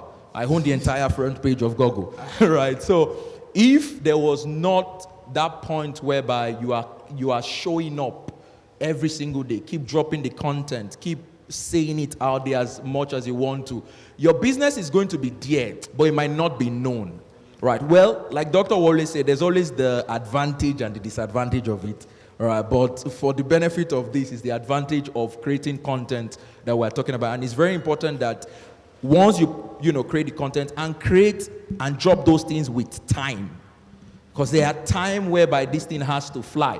Imagine you create the content from China and you are just dropping it now. It has gone, right? The whole conference in China has actually ended. Everybody has gone back to their houses, right? So there's an importance of putting this thing per the time. Jesus was on the mountaintop. He made sure he asked, can we feed these people now?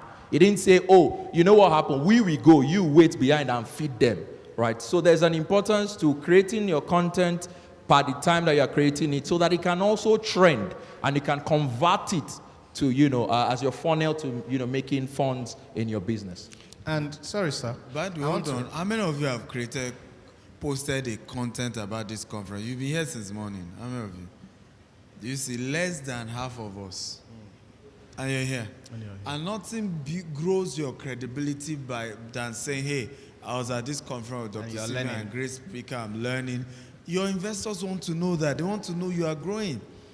Do you know how many people didn't say anything to me? Like, we saw in Watson. And I'm talking of high-level people.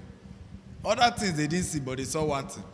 People are not just interested in just that you do business. They are interested in that you are learning more about the business that you are doing.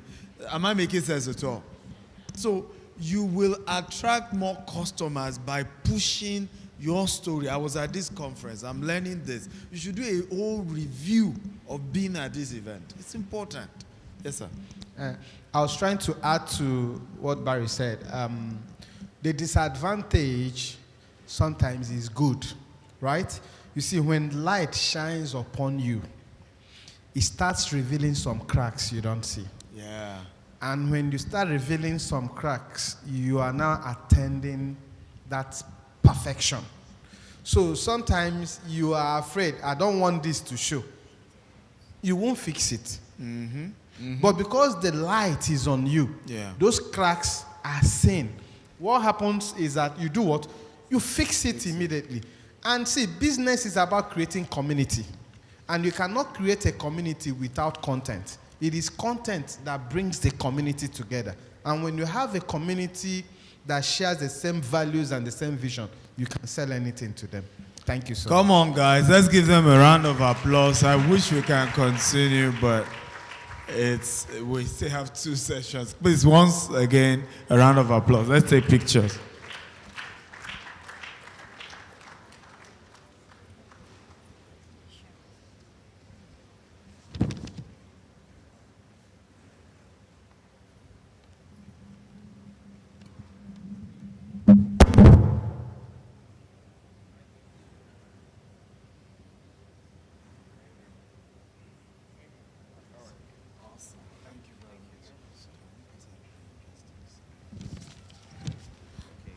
All right, let's give them a round of applause again. That was such a phenomenal and relatable session. Don't worry, we're having a masterclass next week, in regards to media, and you don't want to miss it. Tell your neighbor you don't want to miss it. All right, something happened just now when DSA asked that how many of us, posted. And then we just had a handful of us that posted on social media. And then I remembered I told us to take a picture, a video with our partners. So it means that we didn't do it, or it's in our storage files, right? So right now, I want you again, if you're here to take a picture or a video, with your partner, I want you to do it now. Bring out your phones. If you've done it before, post it on your social media and use our hashtags. Does anybody remember our hashtag? Anybody? All right, good. So if you want to remember our hashtag, just reach out to her, right? But then I could just repeat it again. You know, we have the hashtag DICE 2026. We have the hashtag Future Tech for Africa.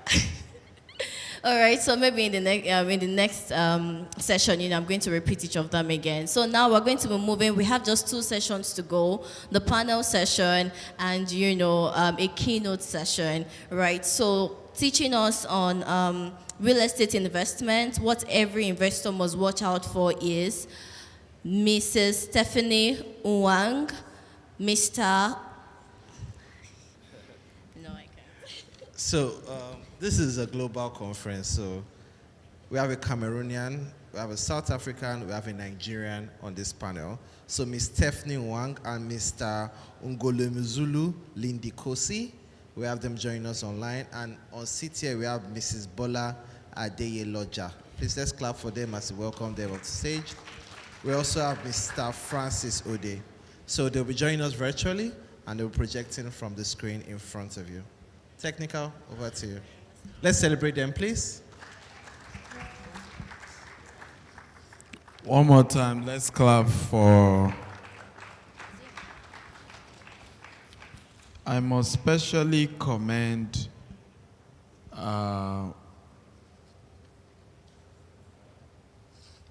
Mrs. Bola Adeyeloja. Is it correct? Adeyeloja. And the reason I'm commending her, she's been here since morning. So can we please celebrate her for me? Right, she's been here since morning and she's one of our investors. So by the way, this session is a session with people who have invested with us who are also then sharing what were the key things they look out for before they chose to invest. And it helps a lot of us who are working on becoming investors to know how do you check the right thing to invest in, why to invest, what to invest in. So, Mrs. Bola, welcome. How are you today?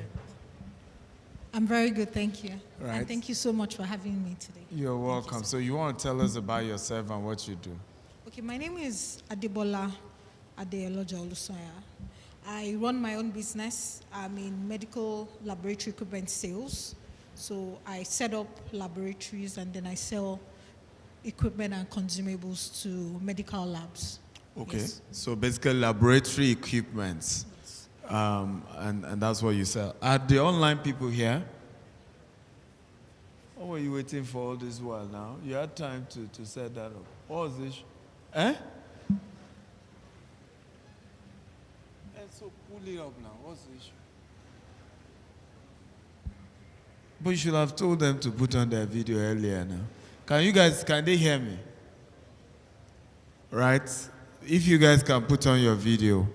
So tell us about your own journey when it comes to real estate investment and what is critical for you to invest. And by the way, I need everybody to listen to this session because we also, sometimes some of us are developers or we're realtors and we don't understand the mindset of an investor.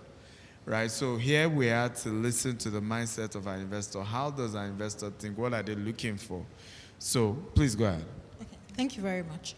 So for me, as a business owner, I think one of the other panelists had spoken about it, or yourself spoke about it, Doctor. You said at the beginning, you just want to sell your products. Yeah. And then after some time, you begin to look at other ways of keeping that cash flow. Yeah. Or in our own side, it's that we have goods to sell. So we did a lot of selling of products and services. And then after some time, you begin to look at your balance sheet and you're looking at it, is everything going to just sales? Yeah. Or do we begin to invest in assets for the future? And that's where we are as a business, or I am as a business person, looking at how to invest in those assets. We have multiple branches all over Nigeria, and it's in having real estate assets in those locations, thereby strengthening us as a business. Personally, also, I've invested in real estate over the years in groups, and mainly what I look forward to, or what I look for, is how reliable is this person who is selling to me? What's their track record? What do people say about them?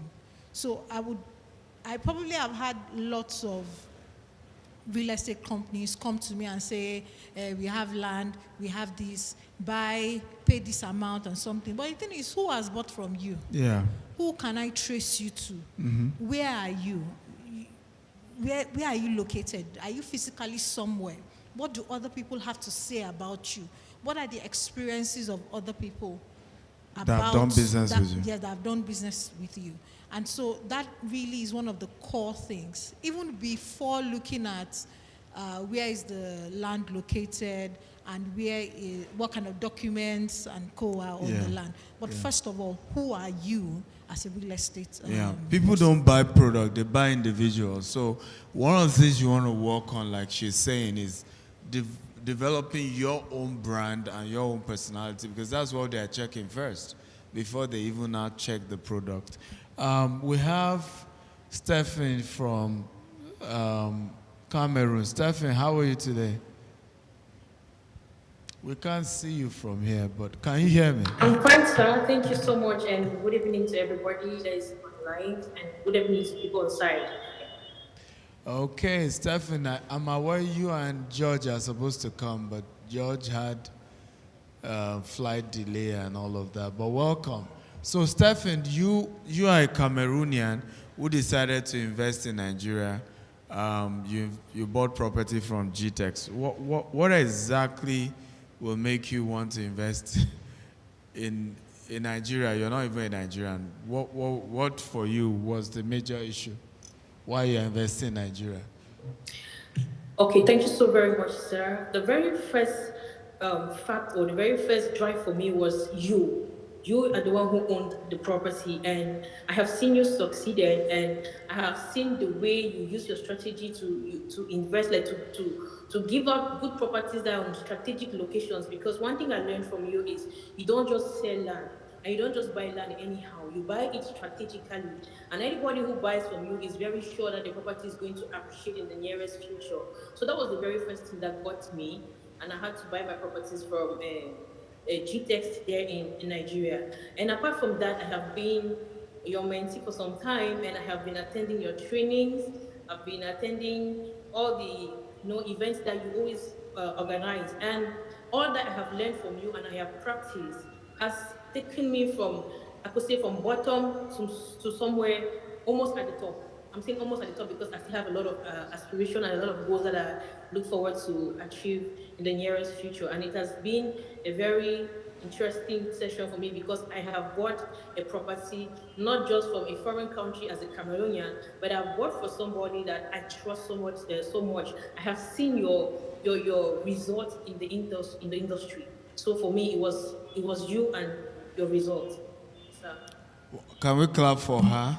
Our story is quite different because she's a mentee who now later invested, and she started as a property broker in Cameroon, and now she's grown to become a property developer. And we have that also in Kenya. We also have someone also in Kenya who is now a developer also in Kenya. We've raised so many of these mentees. Is Lindy there? Lindy is a Cameroonian as well who decided to invest with us. No, I said Cameroon. He's from South Africa. Lindy, how are you?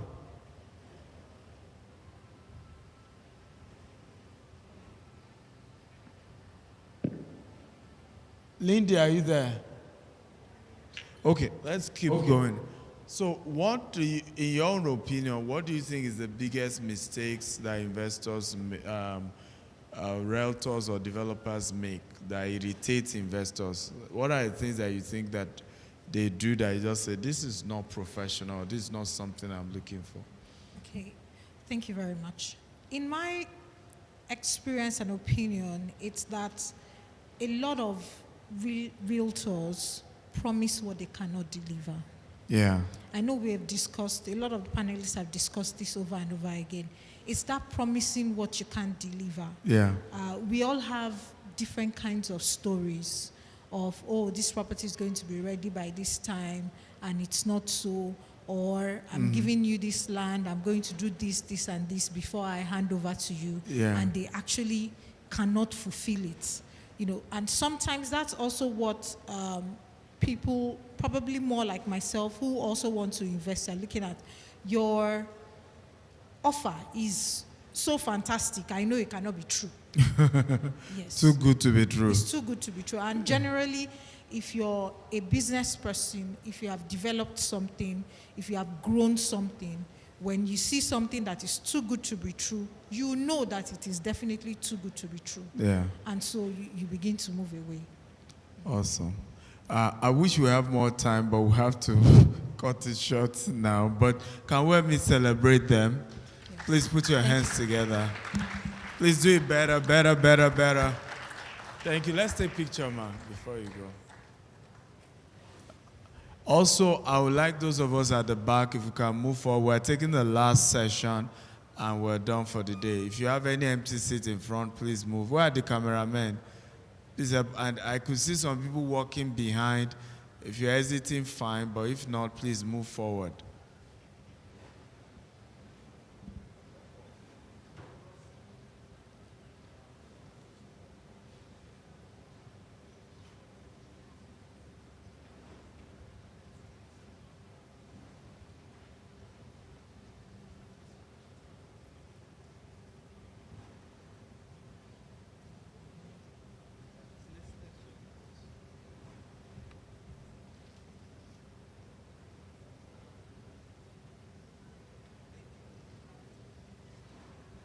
Awesome. Thank you, ma.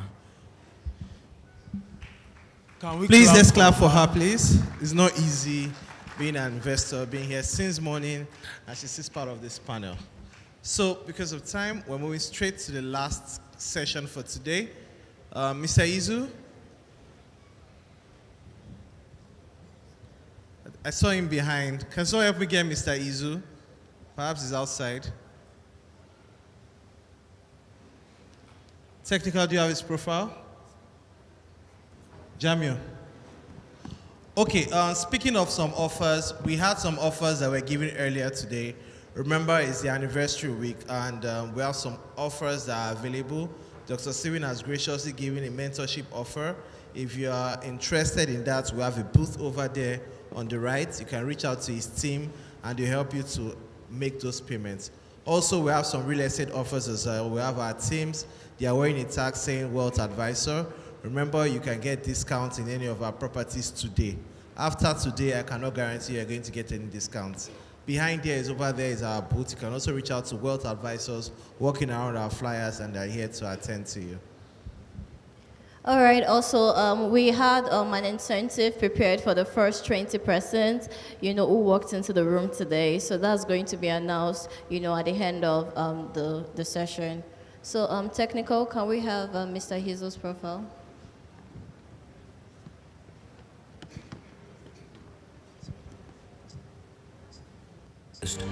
He is a Nigerian business strategist, management consultant, and the founder and managing director of Hexavia, a leading business consulting firm. With over a decade of experience, he has successfully restructured more than 145 businesses, turning struggling organizations into profitable, scalable enterprises. He holds a degree in mathematics, 3 master's degrees, a PMP certification, and is currently pursuing a PhD. An expert in corporate strategy and board member for several organizations, he teaches leaders long-term strategic execution through his chess, not checkers framework, driving businesses to evolve, scale, and build future-ready resilience. Ladies and gentlemen, with a round of applause, welcome Izu Uwama. All right, to lead us in building sustainable structures for scalable real estate business, let's welcome Mr. Izu Uwama. Can we clap for him one more time?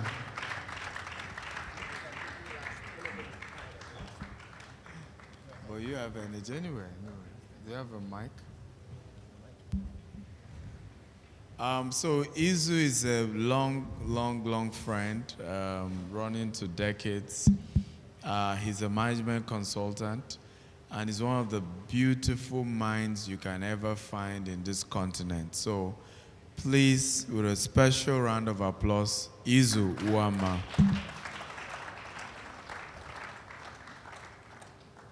Welcome. Where do we start? Where do we start from? By the way, what's your review about this conference and the importance of it? I think in 2 words, it would be give back. 18 years, there's very few businesses that have survived 18 years. And so I think that you're doing the right thing. When you are this big and has stayed this long, you owe posterity. Every time you don't do this, the universe doesn't forgive you because you're the elephant in the room, sort of. So well done, and congratulations once again, Dr. Stephen. Thank you very much. Thank you. I mean, you've watched this sector long enough. You've consulted for many real estate companies. What do you think is the biggest mistake? And I want to break into 3: investors, developers, and real estate agents. The biggest mistake is lack of financial education.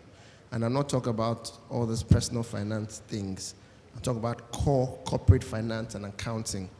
80% of real estate businesses in this country are not run by people who have finance and accounting background.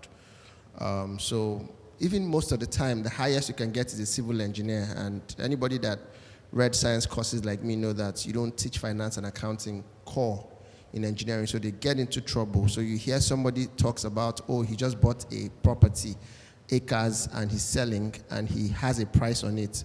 But the accounting is wrong, because when you were breaking down your hectares into plots, there were a lot of things you missed out on. By Nigerian culture, most people buy their land twice. If you hear all the stories that the panelists were giving, you'd see that most of them bought their properties twice. Yes. One family sells, another family sells. So if you're not having at least 200%, right, as your benchmark, then that's even a problem. Another problem I see is people also not understanding accounting and finance. To understand what financing is, there are 2 types of financing in business. There's debt financing and equity financing. Most people collect debt to do experiments. You don't collect a loan from it. To be honest with you, I think anybody that is building a startup and is going to borrow money to build a startup doesn't understand business.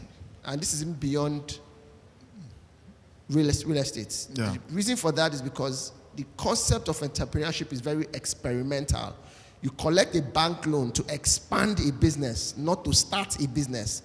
And expanding business means that most of the time your demand is more than your supply. So you're sure you have demand. So you collect other people's money to expand the business. You see someone who has never done real estate before and went to collect loan, right? I think the biggest mistake a lot of real estate companies are doing is even this cashback thing that they're doing. Because most of the time, what happens is that thing you're calling cashback, in real finance, is actually loan financing, right? It's actually loan financing. We run a business in Nigeria where our growth rate is 4.1%. That's Nigeria's growth rate. We have a GDP of about $400+ billion. The reality about it is the reason why banks charge you 27% on MPR rates right now is 26.6%. Pardon the technicalities of these conversations. There are very few businesses that you're doing where your net profit margin is 27%.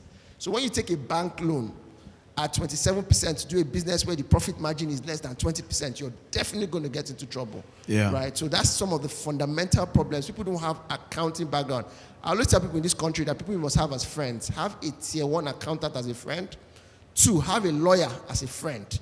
Especially if you don't have money to take their services. So because they're your friends, you can always by the side run ideas through them. And to add some informal one, you must have a tier 1 police chief as a friend. Because in Nigeria, if you're not looking for trouble, trouble can be looking for you. And also have a spiritual father. There are people you should not play with in your contact list. You must have an accountant, you must have a lawyer, you must have a senior government official, you must have a uniformed person, you must have a spiritual, someone who is covering you spiritually. I heard Olumide say something years ago, and I still stuck to me. He says, you're either the secret place or you're in the secret court. Nigeria is still a very spiritual country. But more importantly for the content discussion, have an accounting and finance person that you can run off and run ideas through. It's also very important. And that mistake, people pay for it dearly. Most of the time, you pay for it dearly for your lack of knowledge for accounting and finance. Everybody here should go and buy Frank Woods. Frank Woods, that secondary school textbook they use for accounting and finance in secondary school, is still valid for a lot of businesses. A lot of people don't know what profit is. Remember when we were in Singapore and they were asking, should you pay tithe and offering with revenue or with profit? Something as simple as that. People don't know whether tithe and offering should be 10% of your earning in profit or in revenue. I've been in rooms where we're interviewing people and we ask them, how much do you want to be paid as salary? And they say an amount. I say, does that mean gross or net? And they don't know. They don't know. So you must know your margins. For that money you're making, what is your customer acquisition cost? There's cost for acquiring a customer. Most people don't know these numbers. So know your numbers like the back of your hand. The reason why it looks like Nigeria is economically making progress. Now, Nigerians are not making progress. In the last 4 years, Nigerians have become poorer, but Nigeria has become richer. But let's still give credit to who credit is due. The reason why Nigeria's gross domestic product, GDP, and growth rate has become so stable, at least you all know that in 2 years, our dollar has become stable. One of the things you find out is this is the first time where you actually do have an accountant as president. Yes. I was telling someone that Nigeria has had more illiterate as president than literates. Nigeria is a country where the actual baseline to be a president, the qualification by law to be a president, secondary school teacher, if you look at Nigerian law, it actually costs you to be a secondary school teacher in qualification than to be a president. Hope you know that by law, you don't have to be a graduate to be a president in Nigeria. That's what your law. You don't. So when they were saying the Buhari should go and find the certificate and he still ran and still won, you understand the country you're living in. When you see knowledgeable people, you will know. Because don't pay for ignorance. It's too costly to pay for. That's one of the mistakes I've noticed. Can we clap for him?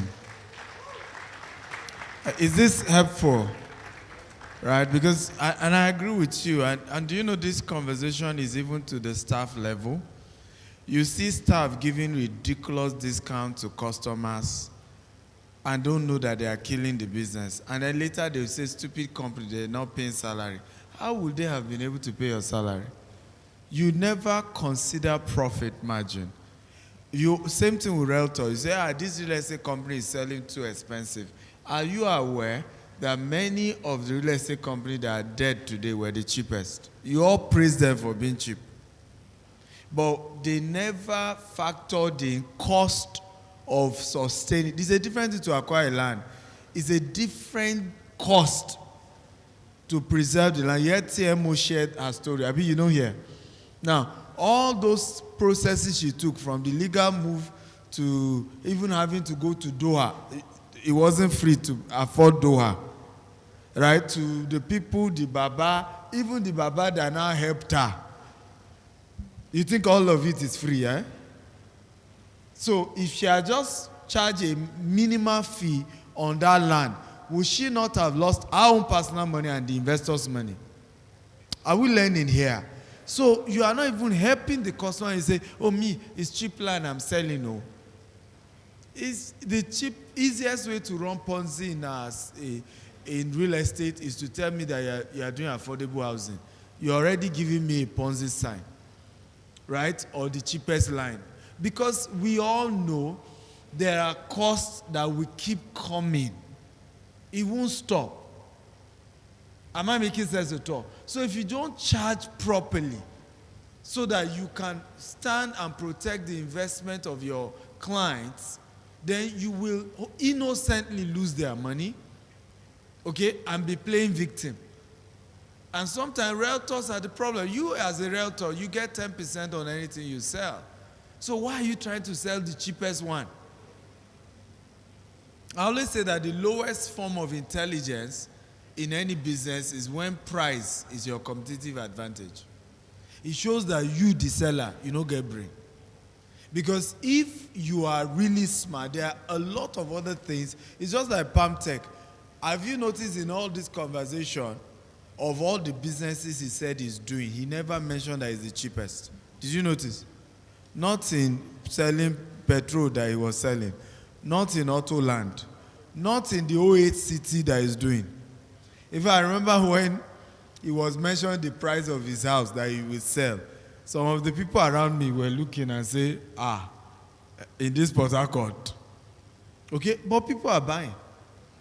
Because there are a lot of other values you can bring to the table outside of price. When you try to do price war in Nigeria, you most likely will not be a responsible organization that can deliver on your promises. Not because you are wicked, but because the system has a lot of other costs. Are we together now? That you have to factor into your business. So let me just add, for people who are trying to beat competition, which is really what business is, we call it competitive advantage. There are 3 ways you can beat competition. That means you can do better than whoever is in that business before you came or that is with you. One is price, which is what he's saying. It's a lazy man's way of winning by reducing price. At the end of the day, if you find your match in reducing price, when you reduce price, your competitor will reduce price. Then you reduce price, he reduces price. Till the 2 of you go below cost price. And the person that wins now becomes the customer, who eventually will still lose, right? There are 3 ways to win competition. The first one is price. Remember, it's a lazy man's way of winning. Look at all the biggest companies in the world. None of them is big because they are the cheapest, to be honest. Right? The most sold product after Coca-Cola, 1 billion units, is Apple. There's no iPhone that is cheap. There's no iWatch that is cheap. There's no Mac that is cheap. If you look at Nigeria now, you see the Chinese invasion of automobile industry. Look at BYD. Yeah. BYD is not cheap. BYD is outselling all the other cheaper brands, even though they are all Chinese, right? So the first thing is price. I would not suggest it. The second one is called differentiation. Your role is to be different. Don't tell me you're the cheapest. Tell me why you're different. People are not necessarily looking for the cheapest things. And then the third one is niche. Take a niche. When everybody does the same thing, then it means that nobody's thinking. One of the things that are important is, even in this value chain of real estate, everybody is doing land banking, and that's good because that's the easiest. The barrier to enter is 0. No certification required, no regulation required, just buy land and sell. You can even sell land that you don't own if you're a sharp guy. But you know what's interesting? You have to think about the different value chain, right? Hope you know that generations are changing. I know people who are billionaires, and I was telling someone, these jerseys, there's data I bumped into. Gen Z is the first generation on Earth. So let me tell you the statistics of generations. There are 108 billion people that have lived in the face of this Earth. 108 billion.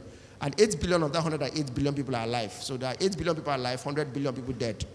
Every phase of life, like our reality now, has 4 generations. I think we have baby boomers, millennials, Gen Zs, and Alpha.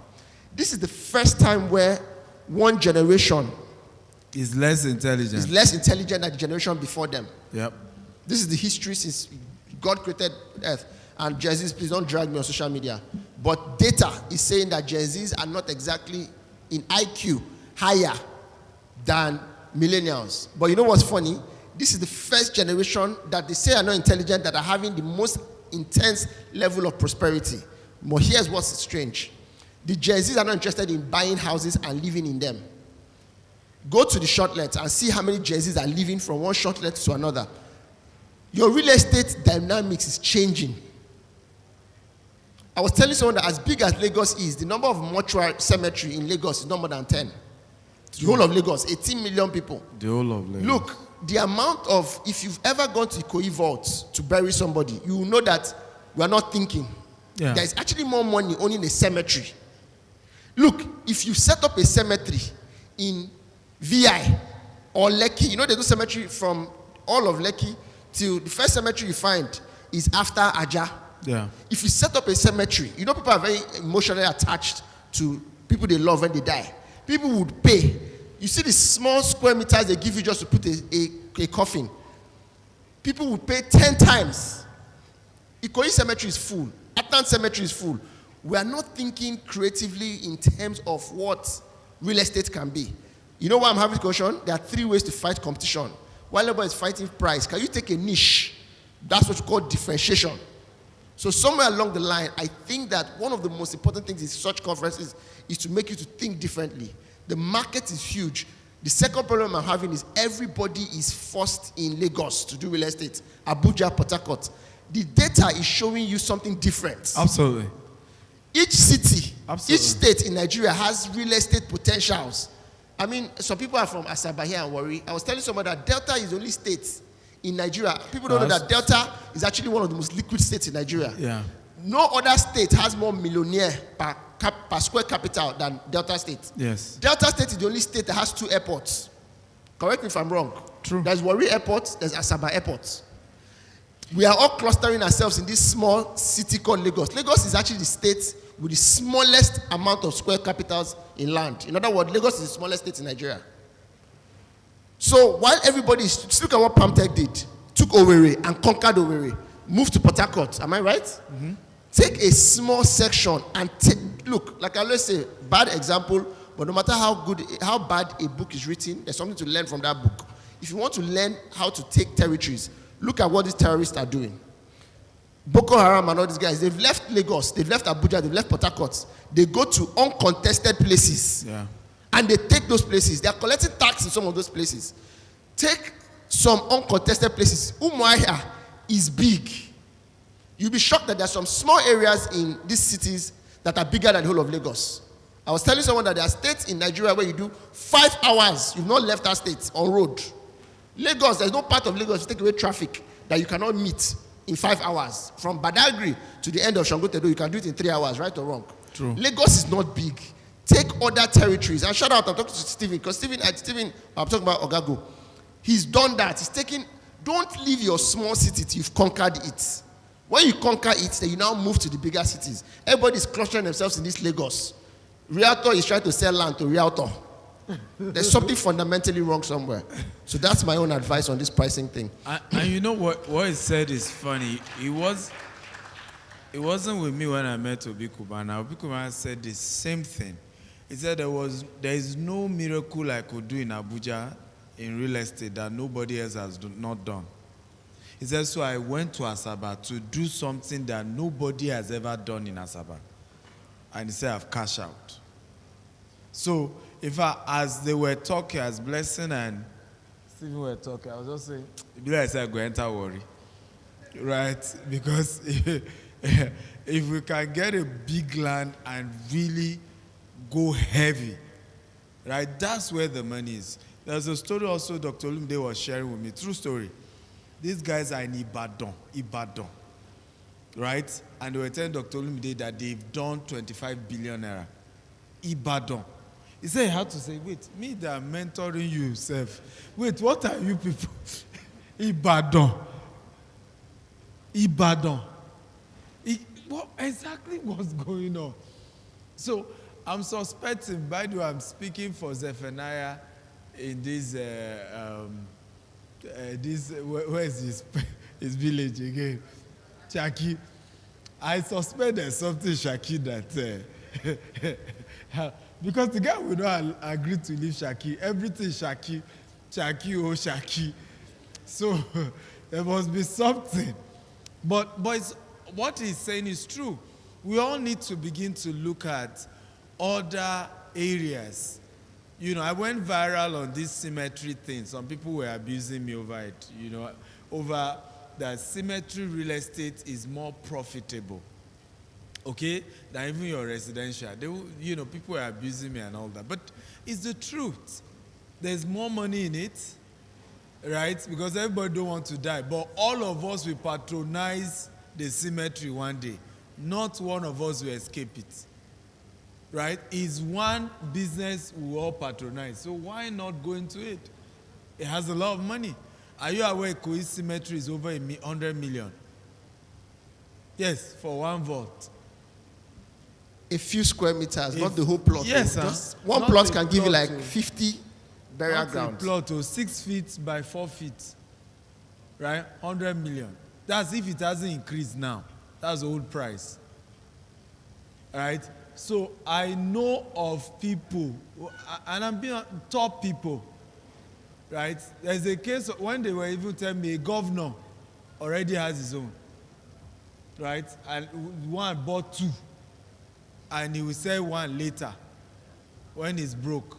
It's an investment. People are doing it. Okay? People are doing it. It's an investment. You buy 2 or 3, you leave it, later you sell it, and people are doing it. So all this being crowded and fighting each other in one small thing when you can open up an entire sector. Are we together now? And make good money. Has this class been very impactful? Are we sure? Did we get value? Now, how many of us will take action? Because sometimes we come for events like this, it's just talk. Take action, it becomes story. Do something about what we are teaching you. If it's mentorship you will join today. Go and meet the team. All of you were coming to me during the break. We have our team. Talk to them. I mean, that's what happened to Prince Bamidele. He didn't have the money the day he came for mentorship. But he told them, this is what I can drop. And it was the team that attended to him. And they said, we will allow you to see doctor for the next session. So do something. Don't just come for events like this and you're not taking action. And you just talk and you say, one day. Do something. Every great change always comes with discomfort. Every what? Great change come with what? Discomfort. Some of you have been doing realtor. When will you buy your own land? Right? The first session I had, I don't know whether it was Aderemi Busayo, who talked about she bought land for herself. Right? It was you. And that was how you entered into real estate. Was it you, Busayo? It wasn't you. Who was the person? But I remember one of the first interview was the person said she bought land. Many of us don't know that there's a difference between a realtor that already has their own assets and a realtor that has not bought one land for himself and is begging everybody to buy. Am I making sense at all? Oh yeah, buy. They know it. If I'm talking to you, I know that all you are doing is to harass everybody to buy. You yourself, you never buy what they sell. And nothing changes your story when you yourself, you have invested in this real estate sector. You've put in your money, right? And Israel, I want to talk about that. You and I were very good friends, yet I started paying you the little I could afford over 10 years ago to consult for our business. I didn't say he was my friend, right? I didn't say, oh, waiting, they teach where I don't know. And we started that journey. And I said, okay, be teaching my staff, be coming for seminar. We'll bring him, and it's over 10 years now. I mean, we are all learning from each other. He too has entered streets. He's now having restaurants. But we both were consultants. I was doing digital marketing. He was doing management. At some point, I went into real estate. I said, you will need to then consult for my real estate business. Are we learning here? Okay? And that helped. So why is it important? Because a lot of business people don't ever believe they need any consultant. Right? They think it's waste of money. Even this mentorship we are talking, they are calculating it, with 20 million now. I can start my own real estate development. And you've heard people, one person after the other, talking about how they lost their property. And those who got it back, it was because they had a mentor. You didn't hear that part? So why is our mind always going towards production? Let me have the product. When the knowledge of the product is actually what gives you consistent cash flow. Right? So you see people say, no, I don't need the knowledge, I just want the product. And it's not sustainable. You lose people's money, you will go on your own, and you see chop cane on top. So, yeah, go ahead. All right, so I think on why you need a consultant, I would say it with a quote. You can't read a label when you're in the bottle. You can't read the label when you're inside the bottle. No matter how smart you are, the fundamental principle that governs intelligence is that innovation would always come from someone external of the system. Innovation You need to say that again. Innovation will always come from someone external of a system. From someone external of a system. When you run your business, no matter how smart you are, there's some things you cannot see because you're in the business. It has to be somebody that is outside. Like I use this illustration all the time. If this hall is smelling right now, some of us have been here for 5 hours, we will not smell it because we're so used to it. But if somebody enters now freshly, like, because it's coming from outside. And that's what we forget. Sometimes not because you're not smart enough. Let's swallow our ego. After all, you have a Bible. Why do you have a pastor? You can read the Bible by yourself now. The Bible is end to end. So I always tell people that by the nature of innovation, and there's data to it. Look at the guys that are doing well in any industry in Nigeria. What you find out is that they have external influences. Yeah. I did a research on Nigerian entertainment, and I made a list of the top 10 entertainers that are running this country. I'm talking about entertainment, informal sector.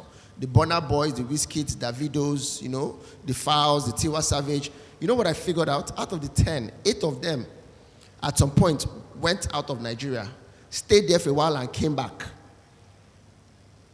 If you think about it, very true. Davido, Fowls, all of them, almost everybody I mentioned, apart from maybe Wizkid, out of 10, schooled abroad. Even Wizkid is out of the country. Even when you move to another industry, still in entertainment, sub-industry, sub-sector, like say publishing. Wole Soyinka at some point schooled abroad. Chinua Achebe at some point schooled abroad. The latest kid on the block, Chimamanda Adichie, grew up in Nsukka, but he was never recognized. She went to the US and came back. Now, innovation comes from people external of a system. I'm sitting down here, I consult for like 6, 7, 8 industries. I know what works in an industry. I can borrow that thing and show it to someone else. One of the reasons why you have an aeroplane today is because the Wright brothers were thinking of something else. They weren't just aviation people. If you look at internet was not supposed to be for business. It was military people. The internet came from what you call the internet, which is the greatest invention in my own opinion in our generation. Nothing else has changed the world more than the internet. If there was no internet, we would not even be here. Most of us saw it online. That's why we came. But if you look at the internet, what brought the internet itself was military, was war. It was soldiers external of the system. So why do you need a consultant? Somebody who does not see things like you. When you look at things the same way all the time, you lose the ability to see what can work and what doesn't work, especially what has worked in another industry. That's the truth. If you look at even your real estate guys, the guys that are going to make a killing in real estate are the guys that came external of the system. Maybe they came from tech, or they came from, look at Cubana. Look at Obi Cubana, for example. Obi Cubana is making a killing in Asaba. But Obi Cubana came external. Where did Obi Cubana come from? Entertainment, nightlife. He ran real estate like he would run showbiz. Yeah. He put paparazzi. He's opening before he laid the first house block, he brought Jerry Eze. He thought about it. That's what you do in a nightclub. You bring special guests. And everybody gets it. He had a different perspective to real estate. And let me say this to everybody here. You are not doing your self-service when you hang around the same people that grew up in the same background and the same environment as you. Innovation will never happen. I hate when I see doctors who hang around doctors. What would you now learn? If a doctor hangs around maybe lawyers, he will learn something that they don't know. Right? I'm currently working on a project with aviation, and I'm realizing how, if you want to understand safety, you don't talk to just aviation people, talk to doctors, because aviation and medical industry have the same high level of respect for safety. Because the fatality rate in a surgical ward is, if you make a mistake in a surgical ward, in a theater, people will die. The same way if you make a mistake in a cockpit. So that means a lawyer has a lot to learn. Sorry, a pilot has a lot to learn from a doctor than a pilot has a lot to learn from a pilot. Am I communicating? Are you guys following? So always make friends from people external of your industry. So does anybody need a consultant here? Absolutely yes. I'm not here to sell you a product. By God's grace, we're good. But even if it's not me, and even if it's not DSA, please get yourself a consultant and get yourself a mentor. Trying to clap in one hand is foolishness. 2 hands, you'll be louder and you'll be better. Look around the guys doing the same, getting results in any industry. what they have in common is mentorship. I mean, I was just looking at this this election that's going on, and I'm saying, if people like Hamzat did not ride on the back of Tinubu, how would they have even seen local government chairman? When you have a mentor will give you access. So when you pay for Dr. Stephen's mentorship, it's not just learning. So you don't say, I can learn it in ChatGPT, I can Google it. It's not everything Google can teach you. It's not everything ChatGPT can teach you. Show me one guy that has learned how to swim using ChatGPT. Go and use ChatGPT and go and jump in water and see whether you not drown.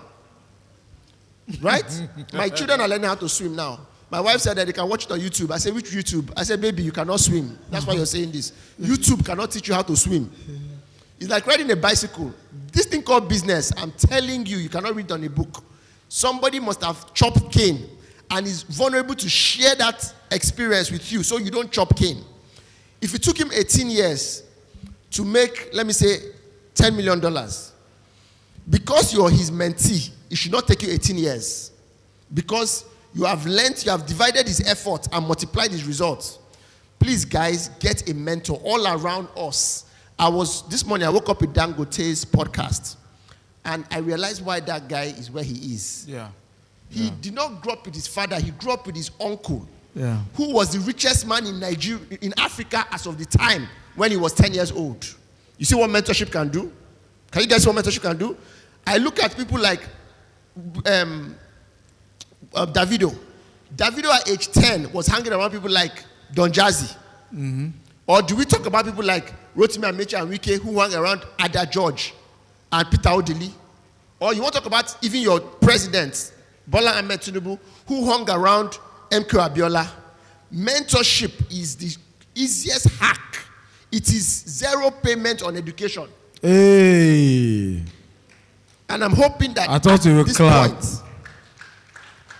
at this point, everybody here must get mentors. It will not only give you knowledge, it will save you trial and error. You are not going to live long enough to make all the mistakes and learn from it. So better stay with somebody who has learned from it and is ready to share. Get yourself a mentor. And also get yourself a mentee, because it's not always collect. You must also give. It's always important. And please, for all of you looking for a mentor, don't walk up to me or anybody and say, please come and mentor me. That's not how you start the process. The best way to, first of all, get access to people is by giving value. And nobody's saying give anybody money. Just look at something that is missing in somebody and say, I'll provide this. If you want someone to mentor you during an event, show up, volunteer. I mean, I went for an event one time, true story. There's a joke that we crack that people that don't know him call him Dangote, people that know him call him Aliko. And Otedola was wearing a shirt that wrote, Ask Me. Do you know how funny it is for somebody to wear a shirt that writes, Ask Me? That's how much he was volunteering. I don't know if anybody gets it. Do you know what somebody wears a shirt, a billionaire, to say, Ask Me? That means he's serving somebody. Or you should go to religion. That was on Aliko's daughter's wedding. Or should we go to religion? Before you say Oyedepo was the greatest, did you see how Oyedepo served Idahosa? Or you want to talk about Ibiome, did you see how he's serving Oyedepo? Or you want to talk about Abioye, this is how he's serving Oyedepo. Life has steps and is scientific more than it's art. Stop doing vibe and inshallah. There's a formula. The formula is very, very simple. Follow the pattern. People that have gotten results followed pattern. Peter followed Jesus. Who are you following? I leave you with that. Come on, am I the only one that is enjoying this? Can we clap? And what he's saying, it looks simple, but it's powerful. Right? Even so-called, whether you pay for mentorship or not, the real secret of any man is serving them. If you really serve them, you will catch what they catch. You saw Otedola saying that I have been here 25 times. Some of you, do you know many of those press conferences where Aliko is literally fighting NNPC? Otedola is beside there, sitting in those press conferences. Right? Seated there. Right? It's not, with all due respect, I serve Dr. Cosmos 247. 247. I'm not asking for anything in return. So whether he even now does anything. There's a spiritual connectivity. Who knows what I'm talking about? When you serve, you just begin to tap into what they carry. So we always hear this, because this generation has turned everything to, what do I get? What do I get? How about what do you give first? Because if you give, you will naturally be blessed of the latter. Does this make sense at all? It's a natural law. You cannot, oftentimes people always say, why is it that we could sense a special connectivity between you and Bishop Oyedepo? I said, people don't know that that is the person I serve the most without telling him. Because I was so much serving behind, I never had direct access to him. I don't know that you get my point. Right? I was so far in the queue for 22 years, for 20 years. But the day one we met, the love he has for me, you will know is not normal. It's not normal. I was running training in Abuja, right? When was it? Was it on Friday or Saturday? And they were telling me, Bishop is calling me, Bishop is calling me. I had to excuse myself. Of all people in the world. Of all people in the world.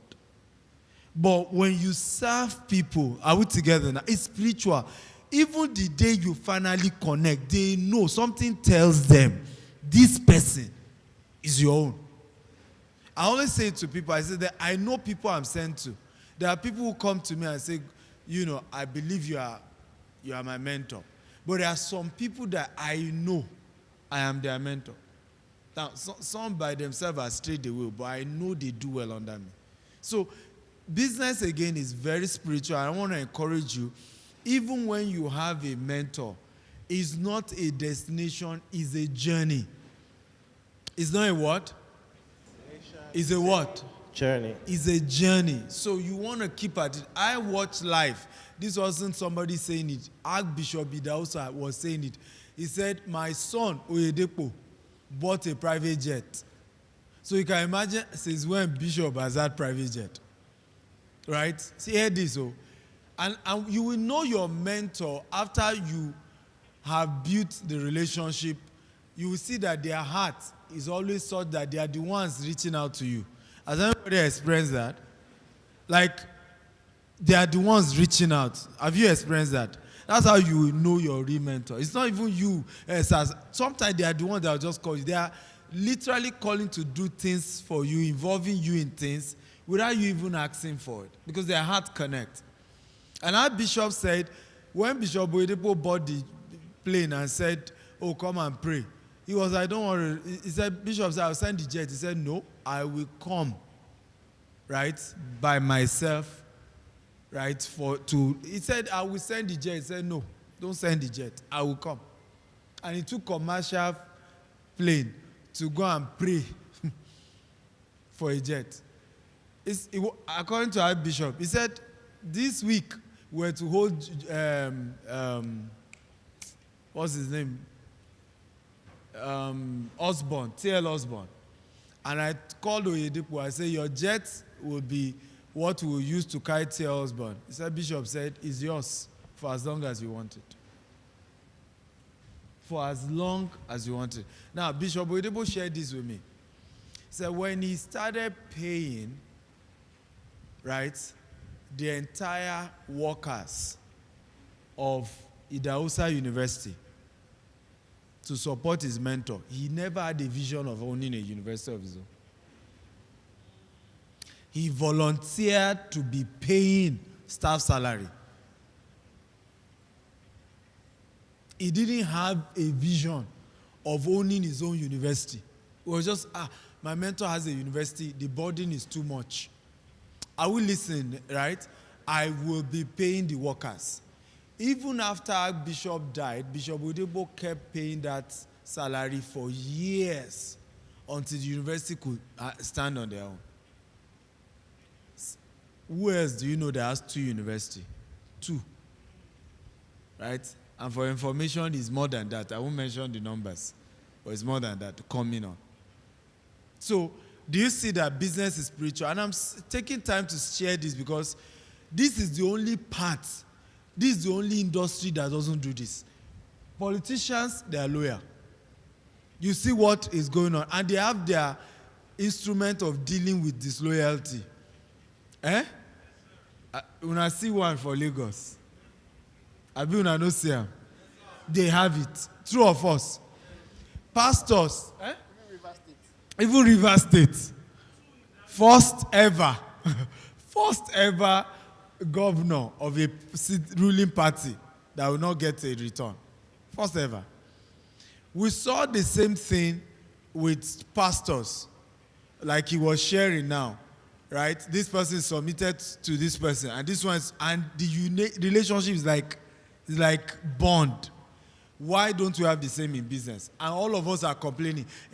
Churches are growing, businesses are dying, politicians are stealing our money. Are you united as entrepreneurs? You will see business people, true story, say God told them, right, to carry a whole car and go and give their pastor. And I'm not saying something is wrong with that. I do that.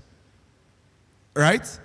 When he now comes to their business mentor or coach, suddenly they are not led anymore. Huh? Don't you think something is wrong there? Now, who has a direct impact on your business? Talk to me now. It's not your business mentor. For years, I didn't have business mentor. I only had spiritual one because I felt that's all I need. And there was a limit to the growth of my business. Right? Until I started getting, I still have spiritual mentor, but I got a business mentors, including Dr. Cosmos. And I serve them like I'm serving a pastor. Do you understand what I'm saying? And it's working. 2 weeks ago, Dr. Cosmos helped me interview somebody for 3 solid hours. He started that interview 8 p.m. where he was. It didn't end until after 11. But what did I do to make him commit that much? Are we together now? What did I do? This is what is missing, guys. This is what is missing in the business world. We are not having each other's back. I still did a video talking about Dangote and Otedola. That where is your Otedola? But it's a win. Both parties must do it to each other. Dangote didn't just win. Me too, I want to put my money.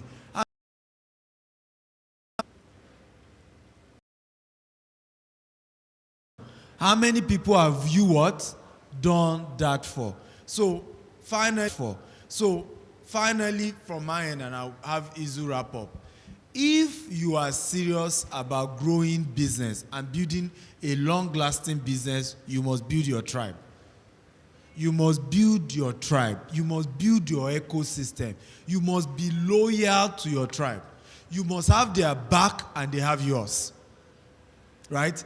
I mean, and I know he knows this. When I saw the Palm Tech stuff, right, with his employee, immediately I called him.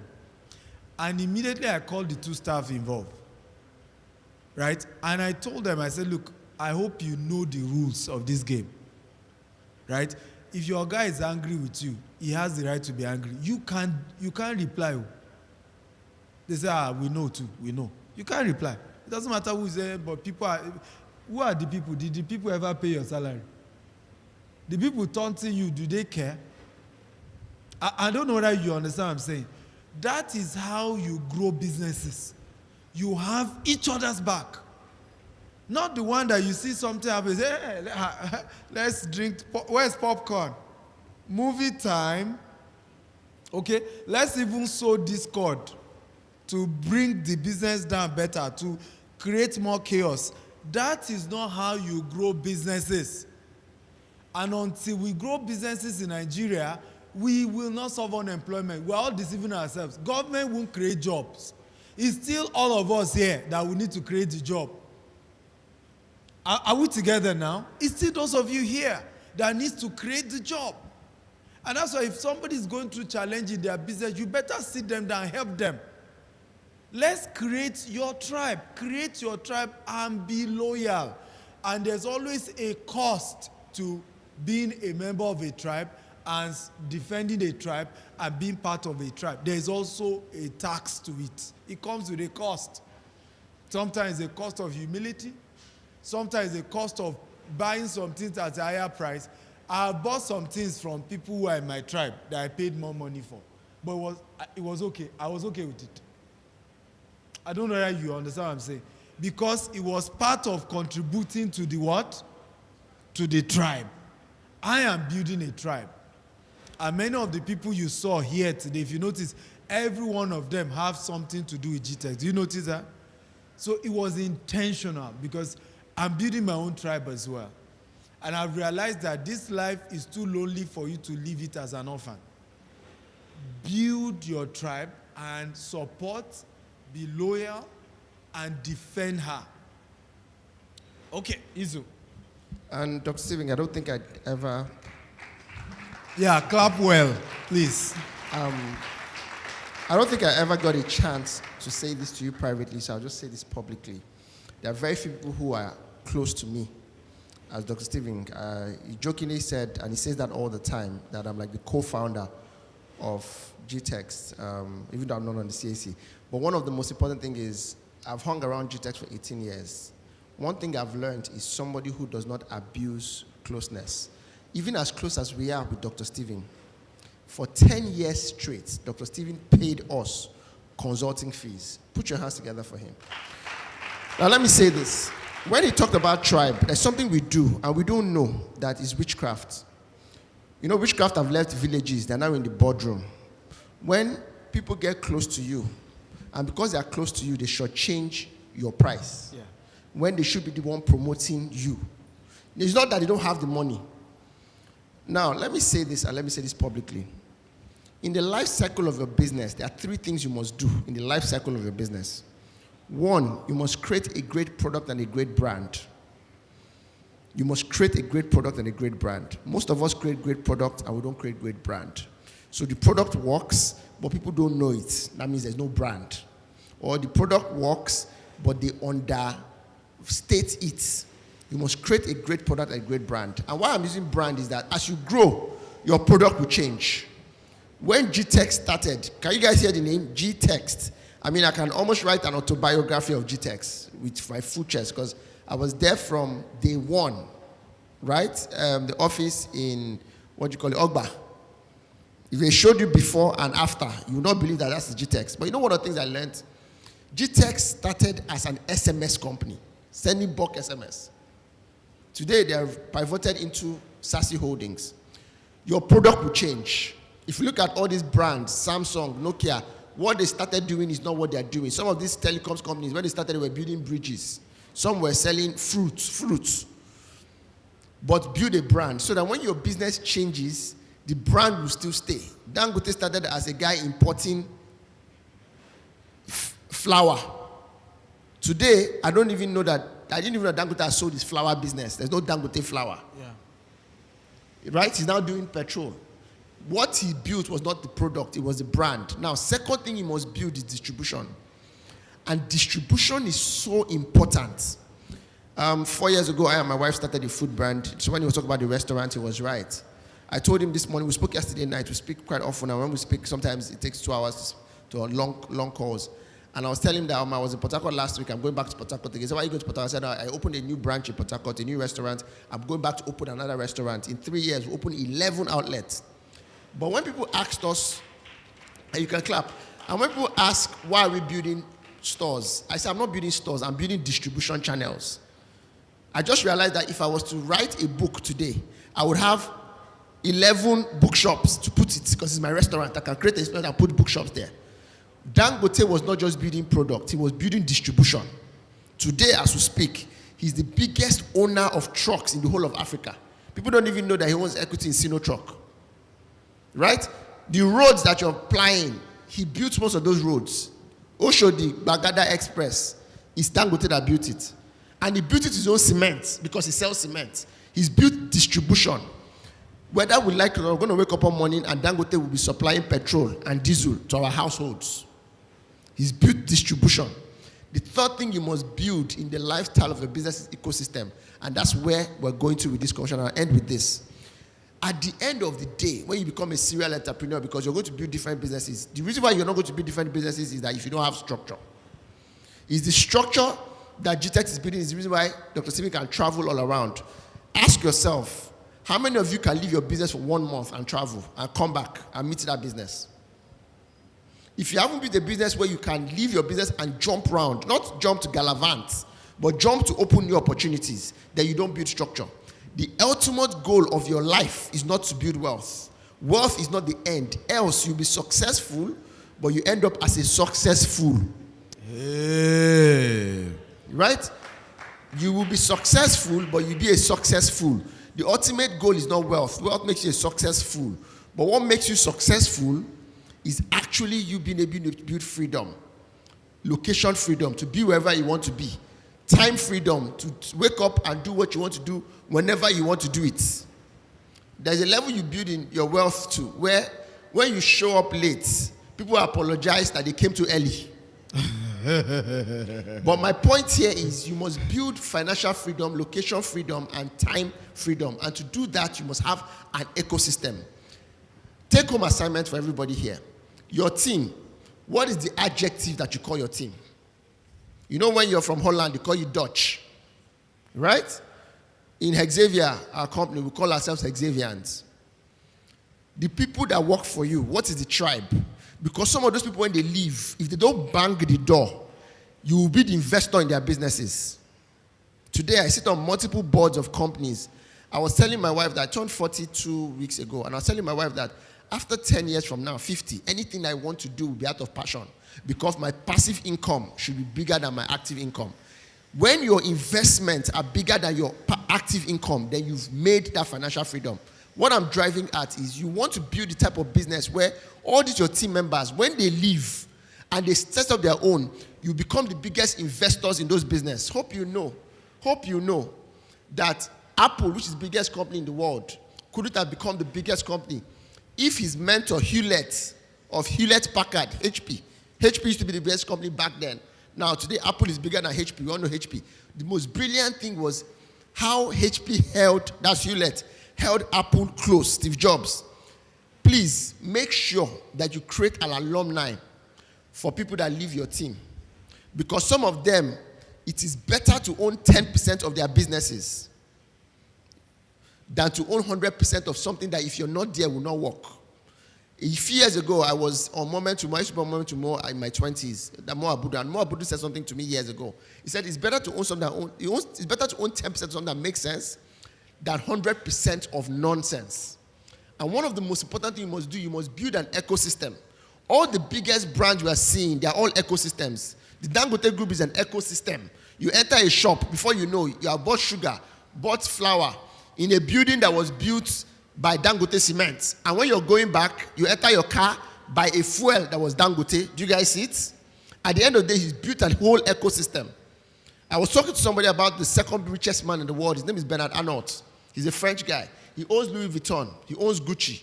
He owns almost all the designer brands, almost all the big designer brands. He owns Moet. So people go to nightclubs wearing Gucci to drink champagne Moet and Hennessy, that is all the alerts, we still go to the same guy. That is what we call an ecosystem. So guys, please, I beg of us, don't just come here and take notes. Build a great brand, 1. 2, what did I say we should build? Great distribution. 3rd, ecosystem. At the end of the day, I always say the last things all the time. Business is scientific. It has patterns. Anybody can fall off a ladder by accident. Nobody climbs a ladder by accident. Thank you and good night. Can we give it up? Has this been helpful? Yes. Are we sure? Did we get value? Is this conference worth it? Can we clap for all our speakers that have been speaking since morning? Amazing speakers we've had.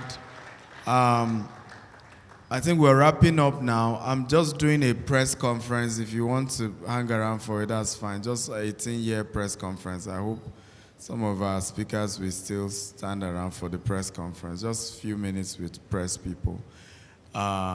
Yes, you want to wrap up? Yes, before we go, how many of you have some inquiries regarding our offers, regarding the 100 million deposit for 1 billion naira worth of land, 2 billion worth of land discounted to 1 billion? Also interested in our mentorship program, can you raise your hand, signify? We have our team around, Ms. Jessica, Mr. Michael, Mr. Ikena. Please, can you reach out? Someone's hands up is up. Any inquiries whatsoever, please raise your hands. Our team will reach out to you immediately. Yeah, by the way, during the break, some of you walk up to me. I want to, again, I don't sell anything GTEx. If you want to buy anything, you have to go through my team, right? So if you are interested in buying anything, it still has to go through the company because I'm not into day-to-day running, you know, and I prefer that you go through the team so they can deliver on what they promise you. And that works. It's very important to say that. So I know some of you walked up to me, you wanted a flexible payment on the private jet mentorship. Where is the person so that I can connect you with who to talk to? Isaac, where are you? Right, come. Who are the people who said they want a flexible payment? Private jet mentorship. Who else? Who is in charge? Where's Isaac? Because while they were coming, the people to attend to them were not there, and I don't know why. Isaac, where's Toby? Okay, Toby's here. Oh, Joseph, yeah, come. Let Joseph attend to him. Okay. Okay. Anybody else? You want to do the private jet mentorship? Is on Monday. We leave from Lagos, and we're visiting Owerri, Warri, and then we land in Abuja. So talk to Joseph. Joseph is handling that. Which other products? The real estate mentorship. Anybody interested in real estate mentorship? You want the 1 billion land? I know some of you say you don't have up to the 100 million, but you are interested, raise your hand. We can walk around. Come out. Right. It's time to take action. No? You can't raise your hand like this and sit down. I love action takers. If you're serious, come out quickly. And then,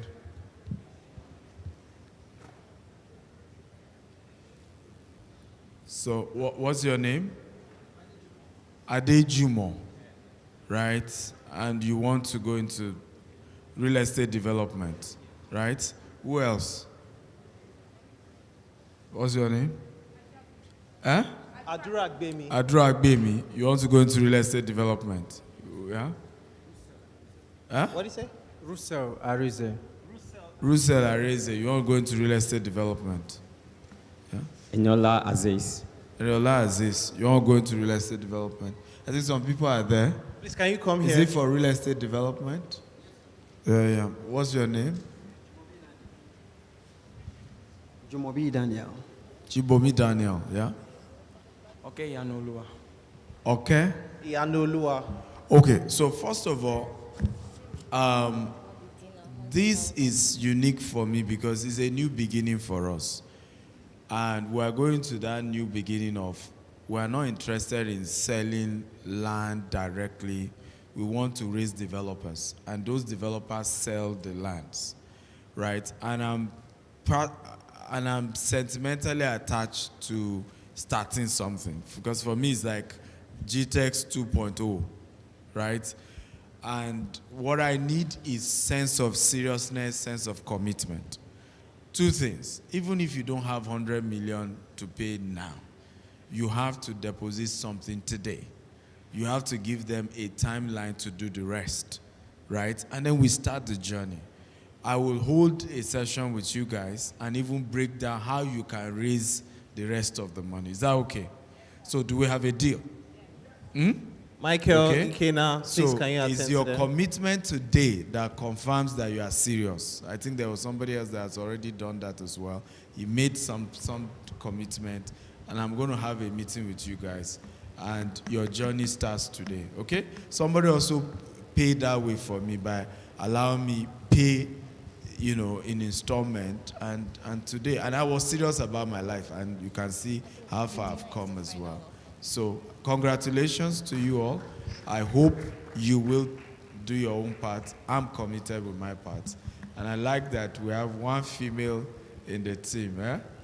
I love your audacity. Yeah, so please who is visit our attending to team. them? They are ready to receive So you. work with them. Ikena, even if they don't have 100 million, they just want to deposit something, please work with them.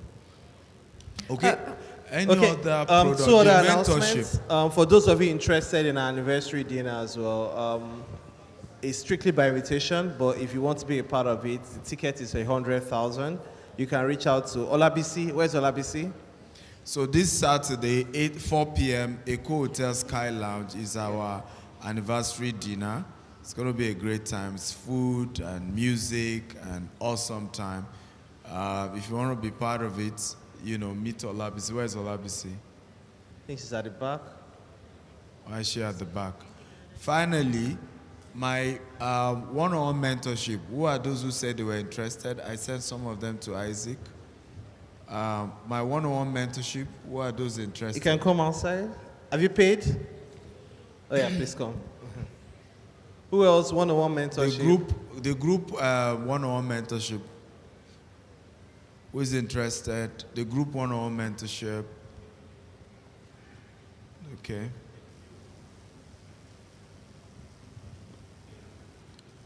So these are the two people, the group one-on-one mentorship. You too, sir. Okay? I thought you are media. You two want to do one-on-one mentorship. Eh? No problem. So talk to him. We are giving an opportunity for you, even if it's just a flexible payment. Talk to him. Whatever is I don't want money to be the barrier, so just talk to him. Okay? And he works something out for you. Okay. I believe that's all. I've covered everything, right? Yeah, finally, we had 20 people that first got to this place, and we want Do to you have a copy of the book? I believe Can they bring Billionaire Habit, my latest Billionaire Habit, can you bring it? Now, I wrote a book for my 40th birthday. It's called this Volume 3 of the Billionaire Habits. We've not given anybody a copy of it. And the first 20 people to come today are getting a copy of it each. Now, you're getting the soft copy, but nonetheless, you are the first person. You can clap. You are the first persons in the world to have a copy of it. I want them to show you the physical copy. We have some of my books also at the book decks there.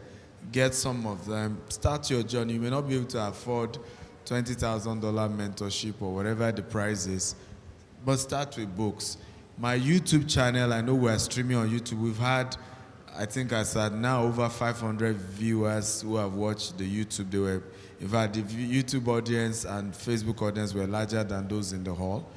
Remember to subscribe to the channel, right? If you don't subscribe to the channel, you won't be able to see subsequent events that we have. So those of you watching right now on YouTube, subscribe to the channel. And if you are on YouTube and you saw any offer, you are interested, I'm sure they are dropping some numbers, and you can reach out to the numbers there. Okay, just bring a copy. I just want to show them. Is that the Billionaire Habit, Farouk? Yes, that's the copy. Okay, so the first 20 people to come, kindly let them know. And you get, this is how it looks. This is the third version. We have the first Billionaire Habit. We have the second one, is called Billionaire Code. And this one is called Billionaire Habits Series 3.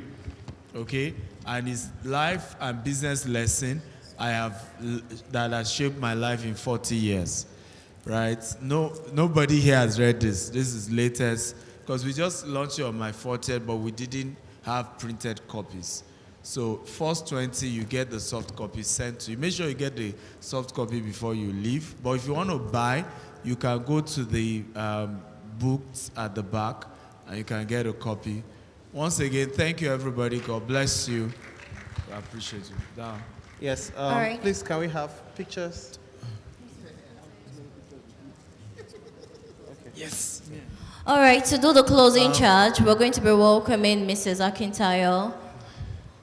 Yeah. Told me where are we doing the Okay, press so kindly come conference? forward. We'll be doing At the pictures. back. Outside. Outside is where we're doing the press. I wanted some of my speakers to join us. You've arranged the place. Yeah, well arranged. Okay. So please join us for the press conference, all our speakers. I really appreciate that you're part of it. Mr. Akintayo, all our speakers should come. Let's take pictures. We need Mr. you first. Akintayo should join as well. We need you to take this first. Okay. Both of you. Let's see. Thank you. Hosts.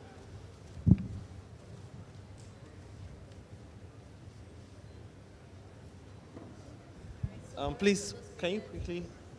She didn't get to take with the official photographer. Can you join, ma'am? All our speakers. P. Noel, you are supposed to be part of this conference. She didn't take. We shall come take picture. All these late comers. I'm sure you didn't respond to my team. That's why they didn't add you. Because I told them to add you as a speaker.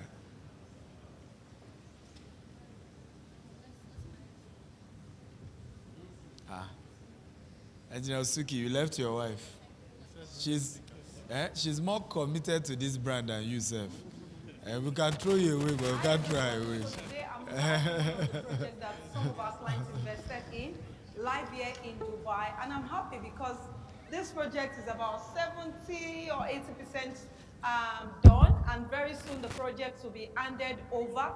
And as you can see on site, today is 2nd of May, and work is still going on. They are not stopping the work here in Dubai day and night just to deliver what they are promised to you investors who they've told that project will be ready. I'm excited for this project because it's a good one. We have a similar project like this. It's right behind me, which has been handed over. It's called Phantom. And Phantom is handed over. People are actually living in Phantom now. And now we actually have Groove as well. And Groove is actually more better than Phantom. Don't tell them I said so. But I can't wait. Please let me celebrate all our speakers. One more time, can we clap for them? They all came from far and near to honor us. There was no charges whatsoever. Thank them. Thank you. We have workers here, construction all around. All right, so to do the closing remark is Mrs. Akintayo, the MD of GTech Suite. Please, let's give her a round of applause, please. Let's give her a round of applause. One of the things I tell smart investors is that you don't wait to buy. You buy and you wait. Okay, good evening, everyone. It's been an amazing 9 hours, right? It's been about 9 hours here. And I want to say a very big thank you for those who came. We started from the beginning of this conference. Some came around 8 a.m. Our speakers, I want to say a very big thank you to you for being here today. God bless you all. The team of GTech staff, can you say yay? Where are you guys now? Say yay! So some of you might think this is free. And to you it is free, but it has cost a lot in the part of our staff. So I want to say a very big thank you to every one of our team because they had sleepless nights to put this together, planning, organizing to ensure today come to pass. And to all our speakers as well who traveled from far, near, who crossed 7 seas, 7 rivers, to be here to impact your lives. I want to say a very big thank you to every one of them. To you as well, the attendees. Despite the rain, you all came here because you were hungry to learn. I want to appreciate you all. God bless you all. And the Lord reward you. But what will make us very excited? What will make us excited? What will make us happy and excited is when you take back all you have learned here today, when you take it back home with you and begin to walk with them, and you begin to run, and next year you're coming out sharing testimonies like some of Dr. Stephen's mentee as well who have shared their testimonies today. That is what will make us super excited, super happy. So we look forward to seeing every one of you next year. And for those of you who are here, my company in Dubai called GTech Suite Dubai, we have an all-expense paid trip to Dubai in the month of October. How many people are excited to hear that? all expense paid trip to Dubai. So if you're in that individual, you want to be a part of that event, we'll also be sending you on a 3 days, you'll be joining a 3 days conference, which is the cost of that conference is alone is about $1,200. We're going to be putting you in a 5-star hotel in Dubai. We're going to be touring the city as well. We did one last year. We sponsored some of our team and some other people to Dubai. I would love to sponsor more people to Dubai this year.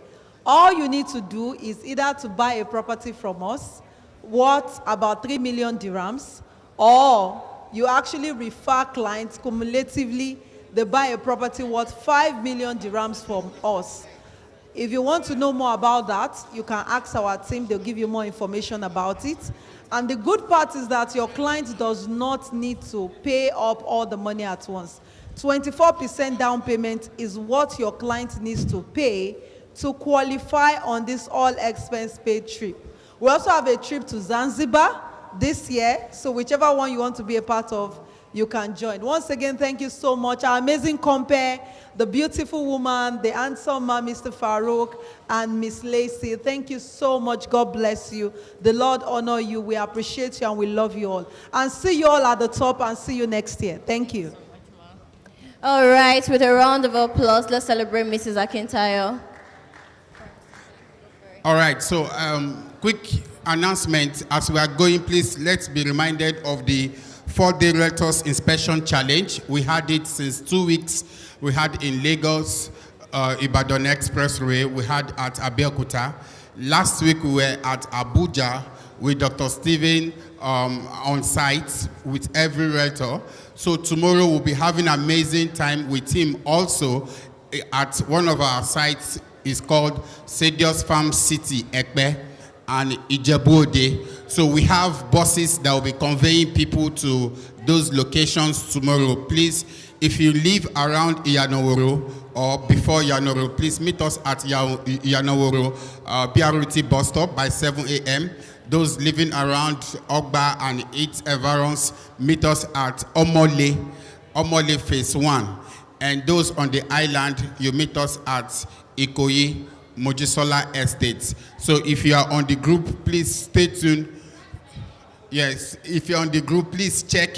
We'll drop all this information on the group. We'll be going for site inspection. Everything you've been taught here today, we'll be practicalizing it tomorrow at Ekpe as well as Ijebu-Ode. Thank you and remember. All right, thank you, Mr. Ikena. All right, once again, the hashtags are DICE 2026, hashtag GTEX 18 years, hashtag Developers Conference, hashtag Investors Conference, hashtag Tech Innovation, hashtag Future of Africa.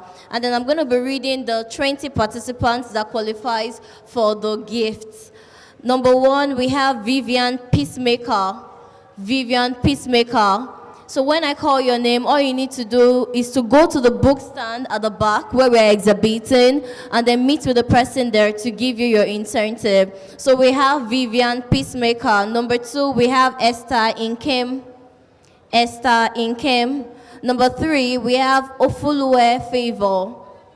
Ofulue Favor. Number 4, we have Awontunde Ayodele. Awotunde Ayodele. Number 5, Akombi Bello Aisha. Akombi Bello Aisha. Number 6, we have Mary Joel. Mary Joel. Number 7, we have Abigail Samuel. Abigail Samuel. Number 8, we have Evelyn Idaho. Evelyn Idaho. Number 9, we have Temitokbe Adenegon. Temitokbe Adenegon. Number 10, we have Stephen Akintayo. I know it's not Dr. Stephen Akintayo. There was a Stephen Akintayo in the room. So Stephen Akintayo. Number 11, we have Julius Dako. Julius Dako. Number 12, we have Wamanyi Praise. Wamanyi Praise. Number 13, we have Joshua Olaiya. Joshua Olaiya. Number 14, we have Annie Keme Johnson. Annie Keme Johnson. Number 15, we have Wensu Luke. Wensu Luke. Number 16, we have Florence Osuki. Number 17, we have Ene Pauline Ojimba. Ene Pauline Ojimba. Number 18, we have Oladapo Emmanuel. Oladapo Emmanuel. Number 19, we have Sonny Oluwabumi. Sonny Oluwabumi. And number 20, we have Fumilola Isijuzo. Fumilola Isijuzo. Thank you so much, everyone, for joining the first Developers and Investors Conference and Exhibition. Let's enjoy the rest of our evening.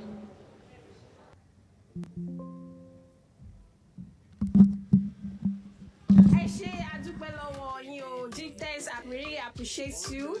May the Almighty God continue to